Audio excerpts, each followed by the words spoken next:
ਤੇ ਜਦੋਂ ਅਸੀਂ ਗੁਰਬਾਣੀ ਦੀ ਗੱਲ ਕਰਦੇ ਹਾਂ ਤਾਂ ਜੀਵਨ ਨੂੰ ਸਵਾਰਨਾ ਵੀ ਉਹਦੇ ਵਿੱਚ ਹੀ ਸ਼ਾਮਲ ਹੁੰਦਾ ਹੈ। ਜਿਵੇਂ ਕਿ ਕੱਚਾ ਢਾਉਣਾ ਵੀ ਪੱਕਾ ਪਾਉਣ ਦਾ ਇੱਕ ਹਿੱਸਾ ਹੀ ਹੁੰਦਾ ਹੈ ਨਾ।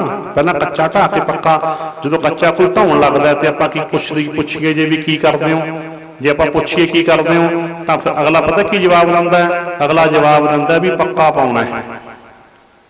ਅਗਲਾ ਜਵਾਬ ਇਹੀ ਦਿੰਦਾ ਹੈ ਨਾ, ਸ਼ੁਰੂ ਤਾਂ ਕੱਚਾ ਢਾਉਣ ਤੋਂ ਹੀ ਹੁੰਦਾ ਹੈ ਤਾਂ ਤੇ ਉਹ ਵੀ ਪਾਉਣ ਦੇ ਵਿੱਚ ਹੀ ਸ਼ਾਮਲ ਹੈ। ਇਹ ਮੈਂ ਤਾਂ ਰਮਜ ਦਿੱਤੀ ਹੈ। ਕਈ ਨਾ ਗੁਰਬਾਣੀ ਦੇ ਵਿੱਚੋਂ ਪੰਕਤੀ ਦਾ ਅਸਲ ਅਰਥ ਨਹੀਂ ਸਮਝਦੇ। ਕਈ ਮੈਂ ਪੜ੍ਹਦੇ ਵੇਖੇ ਨੇ ਪੰਕਤੀ, ਪਰ ਉਹਦਾ ਅਰਥ ਨਹੀਂ ਸਮਝਦੇ। ਬਾਣੀ ਹੈ ਠੀਕ ਹੈ, ਕਹਿੰਦੇ ਸਤ ਸੰਗਤ ਕੈਸੀ ਜਾਣੀ ਹੈ ਜਿੱਥੇ ਏਕੋ ਨਾਮ ਬਖਾਣੀ ਹੈ। ਜਿੱਥੇ ਏਕੋ ਨਾਮ, ਤੇ ਫਿਰ ਉਹ ਸਾਰੀ ਗੁਰਬਾਣੀ ਹੀ ਨਾਮ, ਬਾਣੀ ਦੇ ਵਿੱਚ ਹੀ ਲਿਖਿਆ ਗੁਰਮੁਖ ਬਾਣੀ ਨਾਮ ਹੈ। ਭਾਵ ਕਿ ਗੁਰਬਾਣੀ ਦੀ ਇੱਕ ਇੱਕ ਪੰਕਤੀ ਦੀ ਵਿਚਾਰ ਵੀ ਨਾਮ ਦੀ ਹੀ ਵਿਆਖਿਆ ਹੈ। ਜਦੋਂ ਅਸੀਂ ਨਸ਼ਿਆਂ ਤੇ ਗੱਲ ਕਰਦੇ ਹਾਂ, ਉਹ ਵੀ ਪ੍ਰਮਾਤਮਾ ਨਾਲ ਜੋੜਨ ਦਾ ਇੱਕ ਹਿੱਸਾ ਹੀ ਹੈ, ਕਿਉਂਕਿ ਨਸ਼ੇ ਛੱਡੂ ਤਾਂ ਪ੍ਰਮਾਤਮਾ ਨਾਲ ਜੁੜੂਗਾ। ਜਿਹੜਾ ਹੱਥ ਨੇ ਬੋਤਲ ਪੀ ਕੇ ਪੈਂਦਾ, ਤੜਕੇ ਉੱਠ ਕੇ ਤਾਂ ਕਿਤੇ ਨਿਤਨੇਮ ਨਾ ਕਰ ਲਈ। ਬੋਲੋ ਸਤਨਾਮ ਸ੍ਰੀ ਵਾਹਿਗੁਰੂ। ਨੋਟ ਕਰੋ, ਕਰ ਲੂਆ ਇਹ ਵੀ ਹਿੱਸਾ। ਇਹ ਕਹਿੰਦਾ ਇਹ ਵੀ ਉੱਥੋਂ ਸ਼ੁਰੂ ਹੋ ਗਿਆ। ਤਾਂ ਦੱਸਿਆ ਵੀ ਬਾਣੀ ਵਿੱਚ ਜੋ ਵੀ ਲਿਖਿਆ ਇਹਦੀ ਵਿਚਾਰ ਕਰਨੀ ਇਹ ਕੀ ਸਤਸੰਗ ਦੇ ਵਿੱਚ ਹੀ ਹੋਊਗੀ। ਕਈ ਇਹਦਾ ਆਪਦੀ ਅਰਥ ਕੱਢ ਲੈਂਦੇ ਆ, ਕਹਿੰਦੇ ਸਤਸੰਗ ਦੇ ਵਿੱਚ ਤਾਂ ਬਸ ਇਕੱਲਾ ਜੀ ਬਸ ਨਾਮ ਦੀ ਗੱਲ ਕਰਨੀ ਹੈ। ਬਿਲਕੁਲ ਨਾਮ ਹੈ ਕੀ ਤਾਂ ਦੱਸੋ। ਗੁਰਮੁਖ ਬਾਣੀ ਨਾਮ ਹੈ, ਨਾਮ ਹਿਰਦੈ ਵਸਾਏ। ਤਾਂ ਤੇ ਜੋ ਗੁਰਬਾਣੀ, ਸਾਰੀ ਗੁਰਬਾਣੀ ਨਾਮ ਸਰੂਪ ਹੈ। ਤੇ ਗੁਰਬਾਣੀ ਰਾਹੀਂ ਅਧਿਕਾਰੀ ਜਨ ਮੁਤਾਬਕ ਉਪਦੇਸ਼ ਦਿੱਤਾ ਜਾਂਦਾ ਹੈ। ਅਧਿਕਾਰੀ ਜਨ ਮੁਤਾਬਕ ਹੁੰਦਾ ਨਾ ਜਿਵੇਂ। ਤਾਂ ਤੇ ਭਾਵ ਕੀ ਹੈ ਵੀ ਕੋਈ ਨਸ਼ੇ ਕਰਦੇ ਹੈ, ਉਹ ਨਸ਼ਿਆਂ ਦੇ ਉੱਤੇ ਬਾਣੀ ਚੋਂ ਉਪਦੇਸ਼ ਦਿੱਤਾ ਜਾਂਦਾ ਹੈ ਵੀ ਨਸ਼ੇ ਛੱਡੋ। ਵਹਿਮਾਂ ਭਰਮਾਂ ਤੇ ਉਪਦੇਸ਼ ਨੇ ਬਾਣੀ ਚੋਂ। ਖਾਣ ਪੀਣ ਤੇ ਪਹਿਨਣ ਤੱਕ ਦੇ ਅਰਥ ਅਵਸਥਾ ਕਿੱਦਾਂ ਦੀ ਹੋਵੇ, ਹਰ ਜਾਨੀ ਕਿ ਜੀਵਨ ਦੇ ਪਹਿਲੂ ਤੇ ਜਾਨੀ ਕਿ ਗੁਰਬਾਣੀ ਵਿੱਚ ਮੱਤ ਦਿੱਤੀ ਹੈ। ਤੇ ਸਾਰਾ ਜਿਹੜਾ ਕੁਝ ਹੈ ਇਹ ਪ੍ਰਮਾਤਮਾ ਨਾਲ ਜੋੜਨ ਵਾਸਤੇ ਇੱਕ ਫਲਸਫਾ ਹੈ, ਇੱਕ ਸਿਧਾਂਤ ਹੈ, ਇੱਕ ਜੀਵਨ ਜਾਂਚ ਹੈ ਵੀ ਅਸੀਂ ਕਿੱਦਾਂ ਜੀਵਨ ਜਿਉਣਾ ਹੈ। ਜਿਸ ਕਰਕੇ ਜੀਵਨ ਦੇ ਹਰ ਪਹਿਲੂ ਤੇ ਬਾਣੀ ਦੇ ਵਿੱਚ ਸੇਧ ਲੈਣੀ ਹੈ, ਹਰ ਪਹਿਲੂ ਦੇ ਉੱਤੇ ਸੇਧ ਲੈਣੀ ਹੈ। ਤਾਂ ਕਿ ਗੁਰਬਾਣੀ ਦੀ ਵਿਚਾਰ ਹੈ ਜਿਹੜਾ, ਇਹ ਸਾਰਾ ਕੁਝ ਨਾਮ ਦੇ ਵਿਖਿਆਨ ਦੇ ਵਿੱਚ ਹੀ ਆ ਜਾਂਦਾ ਹੈ। ਇਹਨੂੰ ਇਸ ਪੰਕਤੀ ਨੂੰ ਯਾਦ ਰੱਖਿਓ, ਗੁਰਮੁਖ ਬਾਣੀ ਨਾਮ ਹੈ, ਨਾਮ ਹਿਰਦੈ ਵਸਾਏ। ਤਾਂ ਤੇ ਇਹ ਜਦੋਂ ਆਪਾਂ ਖੇਤ ਸਮਾਰਦੇ ਹਾਂ, ਉਹ ਵੀ ਬੀਜਣ ਦਾ ਇੱਕ ਹਿੱਸਾ ਹੀ ਹੁੰਦਾ ਹੈ। ਵੀ ਪਹਿਲਾਂ ਅਸਲ ਗੱਲ ਤਾਂ ਫਸਲ ਬੀਜਣਾ, ਬੀ ਬੀਜਣ ਦਾ ਹੁੰਦਾ ਅਸਲ ਗੱਲ ਤਾਂ। ਪਰ ਉਦੋਂ ਪਹਿਲਾਂ ਜ਼ਿਮੀਂਦਾਰ ਮਿਹਨਤ ਕਿੰਨੀ ਕਰਦਾ ਹੈ, ਬਾਣ ਸਵਾਰਨਾ ਪੈਂਦਾ ਹੈ, ਵਾਹੁਣਾ ਪੈਂਦਾ ਹੈ। ਤਾਂ ਤੇ ਕੀ ਸਾਰਾ ਤਿਆਰੀ ਕਰਨੀ ਪੈਂਦੀ ਹੈ, ਵੱਤ ਕਰਨੀ ਪੈਂਦੀ ਹੈ ਨਾ। ਤੇ ਜੇ ਬੰਜਰ ਦੇ ਵਿੱਚ ਬੀ ਪਾ ਦਿੱਤਾ, ਜਦ ਉੱਥੇ ਕਿਤੇ ਬੋਹੜ ਨਹੀਂ ਲੱਗ ਜਾਂਦੇ। ਲਿਖਿਆ ਨਾ ਬਾਣੀ ਵਿੱਚ, ਕਹਿੰਦੇ ਪਹਿਲਾਂ ਧਰਤੀ ਸਾਧ ਹੈ, ਵਿੱਚ ਦੇ ਕਰਤਾ ਬੀਓ। ਪਹਿਲਾਂ ਜਿਹੜੀ ਧਰਤੀ ਹੈ, ਕਹਿੰਦੇ ਧਰਤੀ ਸਵਾਰਨੀ ਪੈਂਦੀ ਹੈ। ਦੇਖੋ ਦ੍ਰਿਸ਼ਟਾਂਤ ਦੇ ਕੇ ਗੁਰੂ ਜੀ ਨੇ ਬਾਣੀ ਚ ਦੱਸਿਆ, ਜਿਹੜੀ ਧਰਤੀ ਹੈ ਨਾ ਪਹਿਲਾਂ ਇਹ ਸਵਾਰਨੀ ਪੈਂਦੀ ਹੈ, ਫਿਰ ਉਹਦੇ ਵਿੱਚ ਬੀ ਪਾਇਆ ਜਾਂਦਾ ਹੈ। ਜਿਸ ਕਰਕੇ ਉਹ ਬੀਜਣ ਦਾ ਹਿੱਸਾ ਹੀ ਹੈ ਜ਼ਮੀਨ ਸਵਾਰਨੀ ਵੀ। ਜੋ ਝੋਨਾ ਲਾਉਣੇ, ਸਾਰਾ ਕੱਦੂ ਕਰਨਾ, ਕਿੰਨੀ ਮਿਹਨਤ ਕਰਦੇ ਪਹਿਲਾਂ, ਜਿਵੇਂ ਉਹ ਕੀ ਹੈ, ਉਹ ਸਾਰਾ ਬੀ ਲਾਉਣ ਦਾ ਹੀ ਹਿੱਸਾ ਹੈ ਨਾ। ਤਾਂ ਤੇ ਇਦਾਂ ਜੋ ਬਾਣੀ ਦੇ ਵਿੱਚ ਵਿਚਾਰ ਹੈ, ਇਹ ਸਾਰਾ ਨਾਮ ਦਾ ਹੀ ਹਿੱਸਾ ਹੈ। ਵੀ ਕਿਤੇ ਨਸ਼ਿਆਂ ਛੱਡਣ ਦੀ ਪ੍ਰੇਰਨਾ, ਕਿਤੇ ਜਾਨੀ ਕਿ ਖਾਣ ਪੀਣ ਤੋਂ ਕੰਟਰੋਲ ਦੀ ਪ੍ਰੇਰਨਾ, ਕਿਤੇ ਮਾੜਾ ਵੇਖਣ ਤੋਂ ਰੁਕਣ ਦੀ ਪ੍ਰੇਰਨਾ, ਕਿਤੇ ਮਾੜਾ ਸੁਣਨ ਤੋਂ। ਹੁਣ ਜਿਹੜੇ ਕੰਨ ਗੰਦੀਆਂ ਟੇਪਾਂ ਸੁਣਨ ਲੱਗੇ ਹੋਏ ਆ, ਉਹਨਾਂ ਦੀ ਸੁਰਤ ਕੀ ਟਿਕਣੀ ਹੈ ਬਾਣੀ ਦੇ ਵਿੱਚ। ਉੱਥੇ ਉਪਦੇਸ਼ ਦਿੱਤਾ, ਫਿਰ ਮੇਰੇ ਮੋਹਨ ਸਰਾਵੜੀ ਇਹ ਨਾ ਸੁਣਾਏ, ਸਾਕਤ ਗੀਤ ਨਾਦ ਧੁਨ ਗਾਵਤ, ਬੋਲਤ ਬੋਲ ਅਜਾਏ।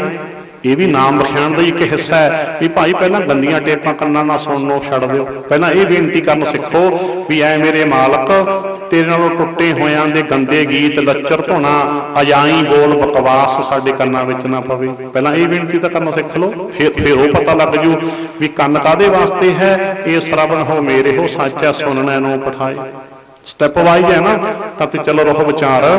ਤਾਂ ਤੇ ਗੱਲ ਕਿੱਥੇ ਚੱਲ ਰਹੀ ਸੀ? ਗੁਰਬਾਣੀ ਤੋਂ ਅਸੀਂ ਸਿੱਖਿਆ ਲੈ ਕੇ, ਗੁਰਬਾਣੀ ਨੂੰ ਸਮਝ ਕੇ ਆਪਣੇ ਜੀਵਨ ਦੇ ਵਿੱਚ ਗੁਰੂ ਦੇ ਬਚਨਾਂ ਨੂੰ ਕਮਾਈਏ। ਜਿਹੜੀ ਰਸਮ ਪੂਰਤੀ ਹੈ, ਰਸਮ ਪੂਰਤੀ ਧਰਮ ਨਹੀਂ ਹੁੰਦਾ। ਧਰਮ ਵਿੱਚ ਨਾ ਫਾਰਮੈਲਿਟੀ ਹੁੰਦੀ ਹੈ, ਨਾ ਰਸਮ ਪੂਰਤੀ ਹੁੰਦੀ ਹੈ, ਨਾ ਦਿਖਾਵਾ ਹੁੰਦਾ ਹੈ। ਦਿਖਾਵੇ ਨਾਂ ਦੀ, ਫਾਰਮੈਲਿਟੀ ਨਾਂ ਦੀ, ਰਸਮ ਪੂਰਤੀ ਨਾਂ ਦੀ ਕੋਈ ਚੀਜ਼ ਧਰਮ ਵਿੱਚ ਨਹੀਂ ਹੁੰਦੀ। ਧਰਮ ਯਥਾਰਥਕ ਦਾ ਨਾਮ ਹੈ, ਅਸਲੀਅਤ ਦਾ ਨਾਮ ਹੈ। ਧਰਮ ਦੇ ਵਿੱਚ ਦਿਖਾਵਾ ਕੋਈ ਅਰਥ ਨਹੀਂ ਰੱਖਦਾ। ਦਿਖਾਵੇ ਦਾ ਤੇ ਧਰਮ ਦਾ ਮੇਲ ਹੀ ਕੋਈ ਨਹੀਂ। ਰਸਮ ਪੂਰਤੀ ਤੇ ਧਰਮ ਦਾ ਮੇਲ ਕੋਈ ਨਹੀਂ। ਲਿਖਿਆ ਨਾ, ਬੱਧਾ ਚੱਕੀ ਜੋ ਭਰੇ ਨਾ ਗੁਣ ਨਾ, ਉਪਕਾਰ ਸੇਤੀ ਖੁਸ਼ੀ ਸਵਾਰੀ ਹੈ, ਨਾਨਕ ਕਾਰਜ ਸਾਰ। ਬਾਣੀ ਚ ਬਚਨ ਆਉਂਦੇ, ਕਹਿੰਦੇ ਜਿਹੜਾ ਬੱਧਾ ਚੱਕੀ ਹੈ, ਬੱਧਾ ਚੱਕੀ ਵੱਜ ਕੇ ਜਾਨੀ ਕਿ ਰਸਮ ਪੂਰਤੀ ਚ ਆ ਗਿਆ ਨਾ। ਕਹਿੰਦੇ ਜਿਹੜਾ ਬੱਧਾ ਚੱਕੀ ਕੁਝ ਵੀ ਕਰਨਾ ਹੈ, ਕਹਿੰਦੇ ਇਹਦਾ ਗੁਣ ਜਾਂ ਭਲਾ ਨਹੀਂ ਹੁੰਦਾ। ਦੇਖਿਆ ਬਹੁਤੇ ਨਿਤਨੇਮ ਤਾਂ ਕਰ ਲੈਂਦੇ ਆ, ਬੱਧਾ ਚੱਟੀ ਜੇ ਕਰਦੇ ਨੇ, ਤੇ ਜਦੋਂ ਫਿਰ ਨਾ ਆਨੰਦ ਸੁਣੋ ਵਡਭਾਗੀ ਹੋ ਜਾਂਦੀ, ਅੰਦਰਲਾ ਮਨ ਕਹਿੰਦਾ ਚੱਲ ਸੁਬਾਹ ਦਾ ਕੰਮ ਤਾਂ ਨਿਬੜਿਆ। ਬੋਲੋ ਸਤਨਾਮ ਸ੍ਰੀ ਵਾਹਿਗੁਰੂ। ਵੀ ਬੋਝਾ ਪਾ ਕੇ ਨਿਬੇੜਿਆ ਜਾਏ ਵੀ ਚੱਲ ਹੁਣ ਤਾਂ ਠੀਕ ਹੈ, ਬਸ ਸ਼ਾਮ ਦੀ ਰਹਿ ਰਸ ਰਹਿ ਗਈ, ਬਸ ਤੜਕੇ ਦਾ ਕੰਮ ਤਾਂ ਨਿਬੜ ਗਿਆ। ਸੱਚ ਜਾਣੋ ਇਹੀ ਹਾਲ ਹੁੰਦਾ ਕਈ ਵਾਰ। ਸੋਚੋ ਜਰਾ ਤਾਂ ਤੇ ਇਦਾਂ ਜਾਨੀ ਕਿ ਬੱਧਾ ਚੱਟੀ ਬੋਝ ਪਾਉਣਾ, ਬੱਧਾ ਚੱਟੀ ਤਾਂ ਤੇ ਗਿਣ ਕੇ ਟੈਕਸ ਭਰਨ ਦਾ ਭਾਵ ਕਿ ਗਿਣਤੀਆਂ ਮਿਣਤੀਆਂ ਪੂਰੀਆਂ ਕਰਦੇ ਐ। ਗਣਤਾ ਪ੍ਰਭੂ ਨਾ ਪਾਈਆ ਗਣਤ ਸਾਚਾ ਸੋਏ। ਤਾਂ ਤੇ ਗੱਲ ਚੱਲੀ ਸੀ ਪ੍ਰੇਮ ਤੇ ਗੱਲ ਚੱਲੀ ਸੀ ਨਾਲ ਪਿਆਰ ਨਾਲ ਬਾਣੀ ਪੜੋ, ਬਾਣੀ ਨੂੰ ਸੁਣੋ, ਬਾਣੀ ਨੂੰ ਸਮਝੋ। ਤੇ ਬੱਧਾ ਚੱਟੀ ਨਾਲ ਕੋਈ ਨਹੀਂ ਬਣਨਾ। ਬੱਧਾ ਚੱਟੀ ਬੜੀ ਦੁਨੀਆ ਪੜ੍ਹਦੀ ਹੈ, ਬਾਣੀ ਬੜਾ ਕੁਛ ਕਰਦੇ ਨੇ। ਤੇ ਜਿਹੜਾ ਬੱਧਾ ਚੱਟੀ ਹੈ ਇਹਦਾ ਗੁਣ ਤੇ ਭਲਾ ਹੈ ਹੀ ਨਹੀਂ। ਬਾਣੀ ਦੇ ਵਿੱਚ ਫੈਸਲਾ ਮੈਂ ਕੋਲੋਂ ਨਹੀਂ ਕਿਹਾ। ਬੱਧਾ ਚੱਟੀ ਜੋ ਭਰੇ ਨਾ ਗੁਣ ਨਾ ਉਪਕਾਰ, ਸੇਤੀ ਖੁਸ਼ੀ ਸਵਾਰੀਏ ਨਾਨਕ ਕਾਰਜ ਸਾਰ। ਉਹੀ ਕੰਮ ਸ੍ਰੇਸ਼ਟ ਹੁੰਦਾ ਜਿਹੜਾ ਖੁਸ਼ੀ ਦੇ ਸਹਿਤ ਕੀਤਾ ਜਾਵੇ। ਖੁਸ਼ੀ ਨਾਲ ਕਹਿ ਲਓ, ਪਿਆਰ ਨਾਲ, ਚਾਅ ਸਪਿਰਿਟ, ਤਾਂ ਤੇ ਉਹੀ ਸ੍ਰੇਸ਼ਟ ਹੁੰਦਾ ਹੈ। ਤਾਂ ਤੇ ਬਾਣੀ ਭਾਵੇਂ ਥੋੜੀ ਪੜ੍ਹ ਲਓ, ਪਿਆਰ ਨਾਲ ਪੜ੍ਹੋ, ਧਿਆਨ ਨਾਲ ਬਾਣੀ ਨੂੰ ਸੁਣੋ, ਪੂਰਾ ਧਿਆਨ ਸੁਣਨ ਦੇ ਵਿੱਚ ਰੱਖੋ, ਭਾਵੇਂ ਥੋੜੀ ਪੜ੍ਹ ਲਓ। ਸਿਮਰਨ ਭਾਵੇਂ 10 ਮਿੰਟ ਕਰ ਲਓ, ਪਿਆਰ ਦੇ ਨਾਲ ਕਰ ਲਓ। ਸੇਵਾ ਭਾਵੇਂ ਥੋੜਾ ਸਮਾਂ ਕਰ ਲਓ, ਚਾਅ ਪਿਆਰ ਨਾਲ ਕਰ ਲਓ। ਵੀ ਮਾਈਆਂ ਮੰਨ ਲਓ ਪ੍ਰਸ਼ਾਦੇ ਬਣਾਉਂਦੀਆਂ, ਭਾਵੇਂ ਅੱਧਾ ਘੰਟਾ ਬਣਾ ਲਓ, ਪਰ ਇਸ ਭਾਵਨਾ ਨਾਲ ਪ੍ਰਸ਼ਾਦੇ ਬਣਾਓ ਵੀ ਗੁਰੂ ਨਾਨਕ ਸਾਹਿਬ ਨੇ ਛਕਣੇ ਹੈ। ਬੋਲੋ ਸਤਨਾਮ ਸ੍ਰੀ ਵਾਹਿਗੁਰੂ। ਇਹ ਘੱਟ ਭਾਵਨਾ ਨਹੀਂ ਹੋਣੀ ਚਾਹੀਦੀ ਕਿ ਨਾ ਮੈਂ ਪੜੇਥਣ ਜਿਆਦੇ ਲਾਵਾਂ, ਨਾ ਕੱਚਾ ਰਹਿਣ ਦੇਵਾਂ, ਨਾ ਮੱਚਣ ਦੇਵਾਂ, ਵਧੀਆ ਚਿੱਟੇ ਪ੍ਰਸ਼ਾਦੇ। ਕਿਉਂਕਿ ਗੁਰੂ ਨਾਨਕ ਸਾਹਿਬ ਨੇ ਛਕਣੇ ਹੈ। ਇਹ ਭਾਵਨਾ ਬਾਣੀ ਚੋਂ ਬਣੂ ਨਾ, ਲਿਖਿਆ ਨਾ ਕਹਿੰਦੇ ਗੁਰਸਿੱਖਾਂ ਅੰਦਰ ਸਤਿਗੁਰ ਵਰਤੈ, ਜੋ ਸਿੱਖਾਂ ਨੂੰ ਲੋਚੈ ਸੋ ਗੁਰ ਖੁਸ਼ੀ ਆਵੈ। ਕਹਿੰਦੇ ਭਾਵਨਾ ਰੱਖੋ ਵੀ ਗੁਰਸਿੱਖ ਸੰਗਤ ਵਿੱਚ ਸਤਿਗੁਰੂ ਵਰਤਦਾ ਹੈ। ਕੀ ਲਿਖਿਆ ਬਾਣੀ 'ਚ? ਗੁਰੂ ਨਾਲ ਜੁੜੀ ਸੰਗਤ ਵਿੱਚ ਸਤਿਗੁਰੂ ਵਰਤਦਾ ਹੈ ਨੂਰੀ ਸਰੂਪ ਦੇ ਵਿੱਚ। ਤੇ ਗੁਰੂ ਕੀ ਸੰਗਤ ਦੀ ਸੇਵਾ ਸਤਿਗੁਰ ਦੀ ਸੇਵਾ ਸਮਝ ਕੇ ਕਰਨੀ ਹੈ। ਜਦੋਂ ਸੰਗਤ ਵਾਸਤੇ ਪ੍ਰਸ਼ਾਦੇ ਬਣਾਉਣੇ ਤਾਂ ਭਾਵਨਾ ਬਣਾ ਲੈਣੀ ਹੈ ਵੀ ਪ੍ਰਸ਼ਾਦੇ ਸਤਿਗੁਰੂ ਨੇ ਛਕਣੇ ਹੈ। ਬੋਲੋ ਸਤਨਾਮ ਸ੍ਰੀ ਵਾਹਿਗੁਰੂ। ਬਣ ਗਿਆ ਨਾ ਚਾਅ? ਇਹ ਚਾਅ, ਇਸ ਚਾਅ ਦੇ ਨਾਲ ਭਾਵੇਂ ਅੱਧਾ ਘੰਟਾ ਪ੍ਰਸ਼ਾਦੇ ਬਣਾ ਲਓ, 15 ਮਿੰਟ ਬਣਾ ਲਓ, 20 ਬਣਾ ਲਓ, 30 ਬਣਾ ਲਓ, 10 ਬਣਾ ਲਓ, ਇੱਕ ਮਤਲਬ ਨਹੀਂ ਕਿੰਨਾ। ਪਰ ਇਹ ਇਦੋਂ ਘੱਟ ਭਾਵਨਾ ਨਾਲ ਪ੍ਰਸ਼ਾਦੇ ਨਹੀਂ ਬਣਾਉਣੇ। ਇਦੋਂ ਘੱਟ ਭਾਵਨਾ ਨੂੰ ਕੋਈ ਫਾਨੀ। ਬੱਧਾ ਚੱਟੀ ਹੈ ਵੀ ਚੱਲ ਰਿਹਾ ਕਰਕਨਾਦ ਨੇ ਥੋੜਾ ਕੁ ਸਮਾਂ, ਦਾਲੇ ਵਾਲੇ ਨੇ ਹੀ ਜਾਣੀ ਕਿ ਗੱਲ ਮੁੱਕੀ। ਕੋਈ ਵੀ ਕੰਮ ਹੈ, ਦਾਲਾਂ ਬਣਾਉਣ ਵਾਲੇ ਨੂੰ ਵੀ ਚਾਹ ਹੋਵੇ ਵੀ ਅੱਜ ਮੇਰੀ ਡਿਊਟੀ ਦਾਲਾਂ ਬਣਾਉਣ ਤੇ ਲੱਗੀ ਹੈ। ਇਹ ਦਾਲਾਂ ਗੁਰੂ ਸਾਹਿਬ ਜੀ ਨੇ ਛਕਣੇ, ਸੰਗਤ ਜੀ ਵਰਤ ਰਹੇ ਆ। ਜੁੱਤੇ ਸਾਹਮਣੇ ਨੂੰ ਵੀ ਇਹੀ ਭਾਵਨਾ ਹੋਵੇ ਤਾਂ ਤੇ ਗੱਲ ਮੁੱਕੀ। ਅਸੀਂ ਕੁਝ ਵੀ ਕਰਦੇ ਹਾਂ, ਚਾਹੇ ਨਿਤਨੇਮ ਕਰਦੇ ਹਾਂ, ਚਾਹੇ ਸਿਮਰਨ ਕਰਦੇ ਹਾਂ, ਚਾਹੇ ਸੇਵਾ ਕਰਦੇ ਹਾਂ ਸੰਗਤ ਵਿੱਚ, ਉਹਦੇ ਪਿੱਛੇ ਭਾਵਨਾ ਹੋਣੀ ਚਾਹੀਦੀ ਹੈ, ਚਾਅ ਪਿਆਰ ਹੋਣਾ ਚਾਹੀਦਾ ਹੈ। ਇਹ ਗੱਲ ਯਾਦ ਰੱਖਿਓ ਜੀ, ਫਲ ਹੈ ਜਿਹੜਾ ਭਾਵਨਾ ਨੂੰ ਲੱਗਦਾ। ਤੁਸੀਂ ਕੀ ਕਰਦੇ ਹੋ ਇਹਦਾ ਨਹੀਂ ਭਾਵ। ਤੁਸੀਂ ਕਿਸ ਭਾਵਨਾ ਨਾਲ ਕਰਦੇ ਹੋ, ਕਰਮ ਨੂੰ ਫਲ ਨਹੀਂ ਲੱਗਦਾ। ਫਲ ਕਰਮ ਦੇ ਪਿੱਛੇ ਭਾਵਨਾ ਨੂੰ ਲੱਗਦਾ ਹੈ। ਬੋਲੋ ਸਤਨਾਮ ਸ੍ਰੀ ਵਾਹਿਗੁਰੂ। ਕਰਮ ਦੇ ਪਿੱਛੇ ਭਾਵਨਾ ਨੂੰ ਫਲ ਲੱਗਦਾ, ਭਾਵਨਾ ਨੂੰ ਫਲ ਲੱਗਦਾ ਕਰਮ ਦੇ ਪਿੱਛੇ। ਮੰਨ ਲਓ ਮੈਂ ਤੁਹਾਨੂੰ ਦੱਸਾਂ ਵੀ ਕਈ ਵਾਰੀ ਬਾਹਰੋਂ ਦੇਖਣ ਨੂੰ ਕਰਮ ਹੈ ਜਿਹੜਾ ਸ਼ੁੱਧ ਲੱਗਦਾ ਹੁੰਦਾ ਹੈ, ਪਰ ਪਿੱਛੇ ਭਾਵਨਾ ਮਾੜੀ ਹੁੰਦੀ ਹੈ। ਉੱਥੇ ਫਿਰ ਫਲ ਵੀ ਉਹੋ ਜਿਹੀ ਮਿਲਦਾ। ਜਿਵੇਂ ਸਿੱਧੀ ਜੀ ਵਾਰੀ ਉਦਾਹਰਨ ਦੇਵਾਂ ਕਿਉਂਕਿ ਸਮਝ ਆ ਜੇ, ਪਤਾ ਨਹੀਂ ਲੱਗਣਾ ਮੈਂ ਕੀ ਕਹਿਤਾ। ਵੀ ਮੰਨ ਲਓ ਕਿਸੇ ਥਾਂ ਦੇ ਉੱਤੇ ਗੁਰੂ ਘਰ ਦੇ ਵਿੱਚ ਚੌਧਰਪਣੇ ਦਾ ਰੌਲਾ ਪੈ ਗਿਆ ਵੀ ਚੱਲਦੇ, ਮੰਨ ਲਓ, ਤੇ ਪੁਰਾਣਾ ਪ੍ਰਧਾਨ ਬਦਲਤਾ, ਨਵਾਂ ਪ੍ਰਧਾਨ ਬਣਾਤਾ। ਉਹ ਕਹਿੰਦਾ ਅਸੀਂ ਆਪ ਦਾ ਗੁਰਦੁਆਰਾ ਅੱਡ ਬਣਾ ਲਾਂਗੇ। ਫਿਰ ਉਹਨੇ ਆਪ ਦਾ ਅੱਡ ਚਲਾਤਾ ਕੰਮ। ਕੁਛ ਕੁ ਲੋਕਾਂ ਨੂੰ ਮਗਰ ਲਾ ਕੇ ਮੰਨ ਲਓ ਕਿਸੇ ਥਾਂ ਤੇ ਬੜਾ ਭੱਜਿਆ ਫਿਰਦਾ। ਹੁਣ ਦੇਖਣ ਨੂੰ ਤਾਂ ਲੱਗਦਾ ਵੀ ਇਹ ਗੁਰੂ ਘਰ ਬਣਾਉਂਦਾ, ਸੇਵਾ ਕਰਦਾ। ਨਹੀਂ, ਉਹਦੇ ਪਿੱਛੇ ਭਾਵਨਾ ਕੀ ਹੈ? ਆਪਣੇ ਹੰਕਾਰ ਨੂੰ ਪੱਠੇ ਪਾਉਣ ਦੇ। ਉਹਦੇ ਹੰਕਾਰ ਕੀ ਉੱਡਿਆ ਕਰਦਾ ਹੈ। ਬੋਲੋ ਸਤਨਾਮ ਸ੍ਰੀ ਵਾਹਿਗੁਰੂ। ਉਹਦੇ ਪਿੱਛੇ ਭਾਵਨਾ ਕੀ ਹੈ? ਹੋਰ ਭਾਵ ਹੈ। ਦੇਖਣ ਨੂੰ ਤਾਂ ਲੱਗਦਾ ਗੁਰਦੁਆਰਾ ਬਣਾ ਰਹੇ ਹੈ, ਸੇਵਾ ਕਰ ਰਹੇ ਹੈ, ਦੇਖਣ ਨੂੰ ਤਾਂ ਇਹ ਲੱਗੂ ਬੜਾ ਭਾਈਦਾ ਹੈ, ਬੜਾ ਕੁਛ, ਪਰ ਨਹੀਂ, ਆਪਣੇ ਹੰਕਾਰ ਨੂੰ ਪੱਠੇ ਪਾ ਰਿਹਾ ਹੈ। ਉਹਦੇ ਕਰਮਾਂ ਦੇ ਪਿੱਛੇ ਭਾਵਨਾ ਹੋਰ ਹੈ, ਭਾਵਨਾ ਉਹਦੇ ਪਿੱਛੇ ਹੋਰ ਹੈ। ਜਿਵੇਂ ਉਦਾਹਰਨ ਦਿੱਤੀ ਹੈ, ਇਦਾਂ ਦੇ ਹੋਰ ਬੜੇ ਕਰਮ ਹੁੰਦੇ ਨੇ ਵੀ ਦੇਖਣ ਨੂੰ ਜਿਹੜਾ ਬਾਹਰੋਂ ਹੈ ਉਹ ਲੱਗਦਾ ਹੁੰਦਾ ਸ਼ੁੱਧ ਕਰਮ, ਪਰ ਉਹਦੇ ਪਿੱਛੇ ਭਾਵਨਾ ਹੋਰ ਹੁੰਦੀ ਹੈ। ਭਾਵਨਾ ਹੋਰ, ਤੇ ਜੇ ਭਾਵਨਾ ਸ਼ੁੱਧ ਹੋਵੇ ਤਾਂ ਜਾਨੀ ਕਿ ਕਰਮ ਵੀ ਸ਼ੁਭ ਹੈ। ਭਾਵਨਾ ਸ਼ੁਭ ਹੋਣੀ ਜ਼ਰੂਰੀ ਹੈ। ਇੱਕ ਰਮਜ ਮੈਂ ਬਾਹਰੀ ਹੋਰ ਦੇਵਾਂ, ਇਹ ਪਹਿਲਾਂ ਵੀ ਕਈ ਵਾਰ ਦਿੱਤੀ ਹੈ ਵੀ ਆਮ ਹਾਲਤ ਵਿੱਚ ਜਾਨੀ ਕਿ ਚੋਰੀ ਕਰਨਾ ਮਨਾ ਹੈ। ਕਿਤੇ ਨਾ ਸਮਝੋ, ਪਾਣੀ 'ਚ ਲਿਖਿਆ ਨਾ, ਚੋਰ ਕੀ ਹਾਮਾ ਭਰੇ ਨਾ ਕੋਈ ਚੋਰ ਕੀਆ, ਚੰਗਾ ਕਿਉਂ ਹੋਏ। ਸੋਚੋ ਜਰਾ, ਫੈਸਲਾ ਬਾਣੀ ਦੇ ਵਿੱਚ ਹੈ। ਦੇਖੋ ਪਰ ਕਿਸੇ ਥਾਂ ਦੇ ਉੱਤੇ ਇਹ ਵੀ ਧਰਮ ਬਣ ਗਿਆ ਕਦੋਂ, ਜਦੋਂ ਵਿਧੀ ਚੰਦ ਘੋੜੇ ਲੈ ਕੇ ਆਇਆ ਕੱਢ ਕੇ, ਉਹ ਭਾਵਨਾ ਸ਼ੁਭ ਹੈ। ਕਿਉਂ? ਕਿਉਂਕਿ ਉਹਨਾਂ ਨੇ ਗੁਰੂ ਘਰ ਦੇ ਘੋੜੇ ਹਕੂਮਤ ਦੇ ਨਸ਼ੇ ਵਿੱਚ ਖੋਹੇ ਸੀ, ਉਹ ਗੁਰੂ ਘਰ ਦੇ ਘੋੜੇ ਗੁਰੂ ਘਰ ਦੀ ਇਮਾਨਤ ਉਹ ਕੱਢ ਕੇ ਲੈ ਕੇ ਆਇਆ। ਬੋਲੋ ਸਤਨਾਮ ਸ੍ਰੀ ਵਾਹਿਗੁਰੂ। ਭਾਵਨਾ ਸ਼ੁਭ ਹੈ ਨਾ, ਉਹ ਚੋਰੀ ਤਾਂ ਨਹੀਂ, ਉਹ ਸ਼ੁਭ ਭਾਵਨਾ ਹੈ। ਤੇ ਝੂਠ ਵੀ ਬੋਲਿਆ, ਦੇਖੋ ਝੂਠ ਬੋਲਣਾ ਪਾਪ ਹੈ, ਪਰ ਸ਼ੁੱਧ ਭਾਵਨਾ ਦੇ ਵਿੱਚ ਝੂਠ ਬੋਲਣਾ ਵੀ ਧਰਮ ਬਣ ਜਾਂਦਾ। ਦੱਸਿਆ ਬਹੁਤ ਵਾਰ ਸ਼ੁੱਧ ਭਾਵਨਾ। ਹੁਣ ਉੱਥੇ ਵਿਧੀ ਚੰਦ ਨੇ ਇਹੀ ਕਿਹਾ ਸੀ ਵੀ ਮੈਂ ਤਾਂ ਕਹਾਈ ਹੈ, ਪਰ ਅੰਦਰ ਦੀ ਭਾਵਨਾ ਤਾਂ ਸ਼ੁੱਧ ਹੈ ਨਾ, ਵੀ ਗੁਰੂ ਜੀ ਨੇ ਜੋ ਡਿਊਟੀ ਲਾਈ ਹੈ ਪੂਰੀ ਕਰਨੀ ਹੈ। ਸ਼ੁੱਧ ਭਾਵਨਾ ਦੇਖੋ ਤਾਂ, ਤੇ ਸ਼ੁੱਧ ਭਾਵਨਾ ਦੇ ਵਿੱਚ ਝੂਠ ਬੋਲਿਆ ਵੀ ਧਰਮ ਬਣ ਗਿਆ। ਦੂਜੀ ਵਾਰੀ ਇਹ ਕਿਹਾ ਸੀ ਮੈਂ ਤਾਂ ਨਯੂਮੀ ਹੈ। ਤੇ ਮਾੜੀ ਭਾਵਨਾ ਦੇ ਵਿੱਚ ਸੱਚ ਬੋਲਣਾ ਵੀ ਪਾਪ ਬਣ ਜਾਂਦਾ। ਮਾੜੀ ਭਾਵਨਾ 'ਚ ਗੰਗੂ ਨੇ ਠਾਣੇ ਜਾ ਕੇ ਸੱਚ ਬੋਲਿਆ ਸੀ, ਮਾਤਾ ਤੇ ਸਾਹਿਬਜ਼ਾਦੇ ਮੇਰੇ ਘਰੇ ਹੈ। ਗੰਗੂ ਦਾ ਸੱਚ ਬੋਲਣਾ ਵੀ ਪਾਪ ਹੈ, ਕਿਉਂਕਿ ਭਾਵਨਾ ਮਾੜੀ ਹੈ। ਬੋਲੋ ਸਤਨਾਮ ਸ੍ਰੀ ਵਾਹਿਗੁਰੂ। ਕਿਉਂਕਿ ਦ੍ਰਿਸ਼ਟਾਂਤਾਂ ਤੋਂ ਬਿਨਾਂ ਤਾਂ ਗੱਲ ਸਮਝ ਨਹੀਂ ਆਉਂਦੀ। ਦੇਖੋ ਹੁਣ ਆਪਾਂ ਕਹਿੰਦੇ ਸੱਚ ਬੋਲਣਾ ਚਾਹੀਦਾ, ਬਿਲਕੁਲ ਸੱਚ ਬੋਲਣਾ ਚਾਹੀਦਾ, ਕੋਈ ਸ਼ੱਕ ਨਹੀਂ। ਪਰ ਜੇ ਸੱਚ ਬੋਲਣ ਦੇ ਪਿੱਛੇ ਭਾਵਨਾ ਹੀ ਮਾੜੀ ਹੋਵੇ, ਭਾਵਨਾ ਹੀ ਮਾੜੀ ਹੋਵੇ। ਹੁਣ ਗੰਗੂ ਦੀ ਭਾਵਨਾ ਮਾੜੀ ਹੈ ਤੇ ਗੰਗੂ ਦਾ ਥਾਣੇ ਜਾ ਕੇ ਸੱਚ ਬੋਲਣਾ ਪਾਪ ਬਣ ਗਿਆ ਨਾ। ਵਿਧੀ ਚੰਦ ਦੀ ਭਾਵਨਾ ਸ਼ੁਭ ਹੈ ਤੇ ਵਿਧੀ ਚੰਦ ਦਾ ਝੂਠ ਬੋਲਣਾ ਵੀ ਧਰਮ ਹੈ। ਤੇ ਉਹ ਪਹਿਲਾਂ ਵੀ ਬਹੁਤ ਵਾਰ ਦੱਸਿਆ ਵੀ ਸੁੱਖਾ ਸਿੰਘ ਮਹਿਤਾਬ ਸਿੰਘ ਨੇ ਤਾਂ ਤੇ ਨੀਤੀ ਤਾਂ ਵਰਤੀ ਨਾ। ਫਿਰ ਜਦੋਂ ਪੁੱਛਿਆ ਸੀ ਉਹਨਾਂ ਨੇ ਵੀ ਕੌਣ ਹੋ ਤੁਸੀਂ, ਉਹ ਕਹਿੰਦੇ ਤਾਂ ਪੱਟੀ ਦੇ ਨੰਬਰਦਾਰ ਹੈ। ਪਰ ਅੰਦਰ ਭਾਵਨਾ ਤਾਂ ਸ਼ੁੱਧ ਹੈ ਨਾ। ਪੱਟੀ ਦੇ ਨੰਬਰਦਾਰ ਬਣੇ ਸੀ ਨਾ, ਕਿਉਂਕਿ ਮੱਸਾ ਰੰਗੜ ਬੇਅਦਬੀ ਕਰ ਰਿਹਾ ਸੀ ਹਰਿਮੰਦਰ ਸਾਹਿਬ ਦੀ। ਤਾਂ ਤੇ ਹੁਣ ਕੀ ਹੈ, ਉਹਨੂੰ ਕਰਨੀ ਦਾ ਫਲ ਭੁਗਤਾਉਣਾ ਸੀ ਤੇ ਪਹਿਰੇ ਲੱਗੇ ਹੋਏ ਐ। ਪਹਿਰੇਦਾਰਾਂ ਨੇ ਪੁੱਛ ਲਿਆ ਕੌਣ, ਉਹ ਕਹਿੰਦੇ ਪੱਟੀ ਦੇ ਨੰਬਰਦਾਰ ਹੈ। ਹੁਣ ਸੁੱਖਾ ਸਿੰਘ ਤੇ ਮਹਿਤਾਬ ਸਿੰਘ ਪੱਟੀ ਦੇ ਨੰਬਰਦਾਰ ਤਾਂ ਹੈ ਹੀ ਨਹੀਂ। ਤੇ ਫਿਰ ਪੁੱਛ ਲਿਆ ਇਹ ਕੀ ਲਈ ਫਿਰਦੇ ਹੋ, ਪਾਈਆਂ ਠੀਕਰੀਆਂ, ਕਹਿੰਦੇ ਮੋਹਰਾਂ। ਮੋਹਰਾਂ ਨੋਟ ਕਰਿਓ, ਅੰਦਰ ਭਾਵਨਾ ਸ਼ੁੱਧ ਹੈ। ਅੰਦਰ ਭਾਵਨਾ ਤਾਂ ਸ਼ੁੱਧ ਹੈ ਨਾ। ਤਾਂ ਤੇ ਫਿਰ ਜਦੋਂ ਪੁੱਛਿਆ ਕਹਿੰਦੇ ਮੋਹਰਾਂ ਵਾਹਵਾ ਲਈ ਫਿਰਦੇ ਹੋ, ਕੋਈ ਠੀਕਰੀਆਂ ਨਾਲ ਫਲਾ ਵਾਹਵਾ ਹੋਣੀ ਸੀ। ਉਹ ਕਹਿੰਦੇ ਅਸੀਂ ਵੱਧ ਪਾ ਲਿਆ ਵੀ ਲਿਆਏ ਤਾਂ ਕਿ ਕਿਤੇ ਬਾਕੀ ਨਾ ਰਹਿ ਜੇ, ਅਸੀਂ ਸੋਚਿਆ ਜੇ ਮਾਮਲਾ ਨਿਬੇੜ ਕੇ ਆਵਾਂਗੇ। ਬੋਲੋ ਸਤਨਾਮ ਸ੍ਰੀ ਵਾਹਿਗੁਰੂ। ਕਹਿੰਦੇ ਅਸੀਂ ਸੋਚਿਆ ਜੇ ਮਾਮਲਾ ਨਿਬੇੜ ਕੇ ਆਵਾਂਗੇ, ਬਾਕੀ ਨਾ ਰਹਿ ਜੇ, ਵੱਧ ਹੀ ਪਾ ਲਏ, 2 ਬੁੱਕ ਵੱਧ ਹੀ ਲਿਆਏ। ਤੇ ਫਿਰ ਤੁਹਾਨੂੰ ਪਤਾ ਫਿਰ ਮਾਮਲਾ ਤਾਰ ਦਿੱਤਾ ਨਾ ਮਾਮਲਾ, ਮੱਸੇ ਨੂੰ ਸਿਰ ਵੱਢ ਕੇ ਲੈ ਗਏ। ਤਾਂ ਤੇ ਕਹਿਣ ਦਾ ਭਾਵ ਕੀ ਹੈ, ਉੱਥੇ ਬਾਹਰੀ ਨੀਤੀ ਵਰਤਣੀ ਪਈ ਨਾ। ਸ਼ੁਭ ਭਾਵਨਾ ਅੰਦਰ ਰੱਖ ਕੇ ਪੱਟੀ ਦੇ ਨੰਬਰਦਾਰ ਬਣਨਾ ਪਿਆ, ਠੀਕਰੀਆਂ ਪਾਉਣੀਆਂ ਪਈਆਂ, ਉਹਨੂੰ ਕਹਿਣਾ ਪਿਆ ਸੀ ਨੰਬਰਦਾਰ ਅਸੀਂ ਤਾਂ ਮਾਮਲਾ ਤਾਰਨ ਵਾਸਤੇ ਆਏ ਆ। ਤੇ ਅੰਦਰ ਦਾ ਸੱਚ ਹੈ ਨਾ, ਕੌਮੀ ਮਾਮਲਾ ਤਾਰਨ ਵਾਸਤੇ ਆਏ ਸੀ। ਮਾਮਲਾ ਬਹੁਤ ਵੱਡਾ ਸੀ ਬਈ, ਕੌਮੀ ਮਾਮਲਾ ਤਾਰਨਾ ਸੀਗਾ ਤੇ ਮਾਮਲਾ ਤਾਰ ਦਿੱਤਾ। ਫਿਰ ਬਾਕੀ ਤਾਂ ਨਹੀਂ ਛੱਡੀ, ਬਾਕੀ ਨਹੀਂ ਛੱਡੀ, ਲੈ ਕੇ ਸਿਰ ਵੱਢ ਕੇ। ਤਾਂ ਤੇ ਏਦਾਂ ਕਹਿਣ ਦਾ ਭਾਵ ਕੀ ਹੈ, ਇਹ ਗੱਲ ਚੱਲੀ ਸੀ ਕਿੱਥੇ ਵੀ ਕਰਮ ਦੇ ਪਿੱਛੇ ਭਾਵਨਾ। ਮੈਨੂੰ ਤਾਂ ਦ੍ਰਿਸ਼ਟਾਂਤ ਦੇਣੇ ਪਏ ਵੀ ਜੋ ਅਸੀਂ ਕਰਦੇ ਹਾਂ ਤਾਂ ਤੇ ਫਿਰ ਯਾਦ ਰੱਖਿਓ, ਚਾਹੇ ਅਸੀਂ ਬਾਣੀ ਪੜ੍ਹਦੇ ਹਾਂ, ਚਾਹੇ ਸਿਮਰਨ ਕਰਦੇ ਹਾਂ, ਇਹ ਵੀ ਸਾਰੇ ਸ਼ੁਭ ਕਰਮ ਚ ਆ ਗਿਆ। ਚਾਹੇ ਸੇਵਾ ਕਰਦੇ ਹਾਂ, ਭਾਵਨਾ ਨਾ ਕਰ ਲਓ, ਚਾਅ ਪਿਆਰ ਨਾ ਕਰ ਲਓ, ਭਾਵੇਂ ਥੋੜਾ ਕਰ ਲਓ, ਗੱਲ ਮੁੱਕੀ। ਤੇ ਜਿਹੜਾ ਵੱਧਾ ਚੱਟੀ ਹੁੰਦਾ, ਬੋਝ ਪਾ ਕੇ ਕੋਈ ਵੀ ਕੰਮ ਕਰਨਾ ਹੁੰਦਾ, ਇਹਦਾ ਕੋਈ ਗੁਣ ਤੇ ਭਲਾ ਨਹੀਂ ਹੁੰਦਾ।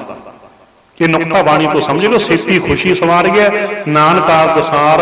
ਆਪਾਂ ਖਾਲੀ ਕਿਉਂ ਰਹਿ ਜਾਂਦੇ ਹਾਂ, ਕਿਉਂਕਿ ਆਪਣੇ ਬਹੁਤੇ ਕਰਮ ਵੱਧਾ ਚੱਟੀ ਹੁੰਦੇ ਐ ਤੇ ਉਹਦੇ ਪਿੱਛੇ ਭਾਵਨਾ ਨਹੀਂ ਬਣਦੀ, ਖੁਸ਼ੀ ਚਾਹ ਬਣਦਾ ਨਹੀਂ, ਜਿਸ ਕਰਕੇ ਅਸੀਂ ਖਾਲੀ ਰਹਿ ਜਾਂਦੇ ਹਾਂ। ਭਾਵਨਾ ਤੋਂ ਖਾਲੀ ਹੋਣ ਕਰਕੇ ਤੇ ਫਲ ਭਾਵਨਾ ਨੂੰ ਪੈਣਾ ਹੁੰਦਾ। ਤੇ ਫਲ ਕਿੱਥੋਂ ਮਿਲੇ, ਫਲ ਕਿੱਥੋਂ ਮਿਲੇ? ਰਹੋ ਵਿਚਾਰ ਤੇ ਗੱਲ ਕਿੱਥੇ ਕਰ ਰਹੀ ਸੀ ਆਪਾਂ? ਹੁਣ ਬਾਣੀ ਤੋਂ ਇੱਕ ਪੁਆਇੰਟ ਤੋਂ ਸਿੱਖਿਆ ਲੈ ਰਹੇ ਸੀ ਨਾ। ਹੁਣ ਬਾਣੀ ਤੋਂ ਸਿੱਧ ਹੋ ਗਿਆ ਵੀ ਜੋ ਕਰਦੇ ਹੋ ਨਾ, ਚਾਹ ਪਿਆਰ ਨਾ ਕਰੋ, ਤੇ ਬਿਨਾਂ ਚਾਹ ਪਿਆਰ ਤੋਂ ਕੋਈ ਗੱਲ ਨਹੀਂ ਬਣਦੀ। ਇੱਕ ਗੱਲ ਅਸੀਂ ਬਾਣੀ ਤੋਂ ਸਿੱਖੀਏ, ਫਿਰ ਹੋਰ ਸਿੱਖ ਲਓ 2-3 ਗੱਲਾਂ, ਕਿਉਂਕਿ ਇਸ ਪ੍ਰਕਰਨ ਤੇ ਗੱਲ ਚੱਲੀ ਹੈ ਨਾ। ਬਾਣੀ 'ਚ ਵਚਨ ਆਉਂਦੇ ਨੇ, ਅਕਲੀ ਸਾਹਿਬ ਸੇਵੀਐ, ਅਕਲੀ ਪਾਈਐ ਮਾਨ, ਅਕਲੀ ਪੜ੍ਹ ਕੇ ਬੁੱਝੀਐ, ਅਕਲੀ ਕੀਚੈ ਦਾਨ। ਤੇ ਗੁਰੂ ਸਾਹਿਬ ਜੀ ਕਹਿੰਦੇ ਭਾਈ ਮੱਤ ਬੁੱਧੀ ਦਿੱਤੀ ਹੈ ਨਾ, ਕਹਿੰਦੇ ਕੁਝ ਅਕਲ ਕਰੋ, ਭਾਵੇਂ ਕੋਈ ਸੋਚ ਵਿਚਾਰ ਕਰਿਆ ਕਰੋ, ਬਾਣੀ ਤੋਂ ਮੱਤ ਲੈ ਲਿਆ ਕਰੋ।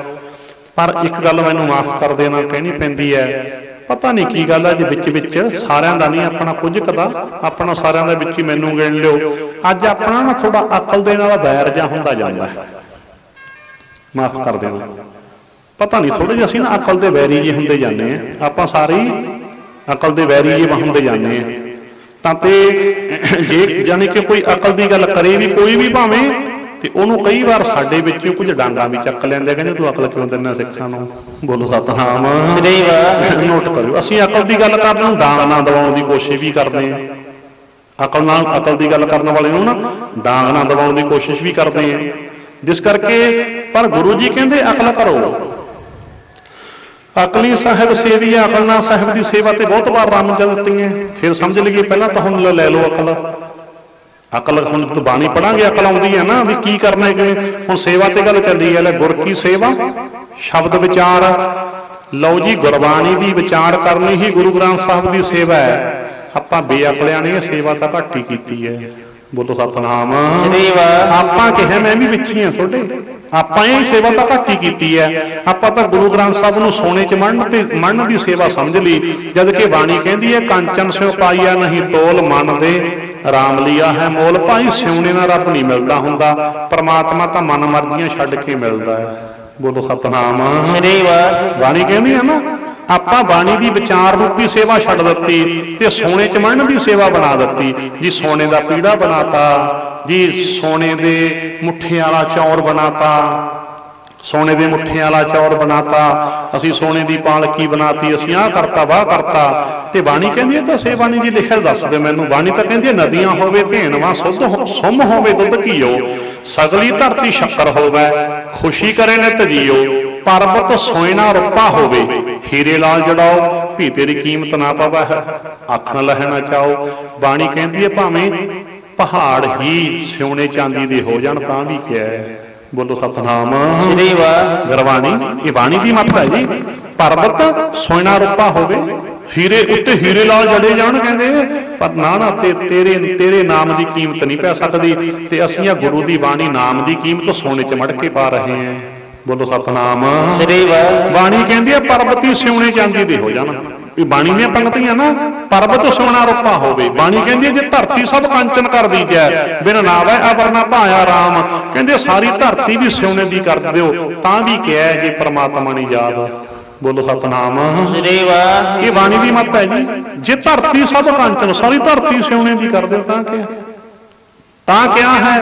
ਤਾਂ ਤੇ ਗੁਰੂ ਗ੍ਰੰਥ ਸਾਹਿਬ ਦੀ ਸੇਵਾ ਕੀ ਹੈ ਆਪਾਂ ਨੂੰ ਸਮਝ ਲੈ।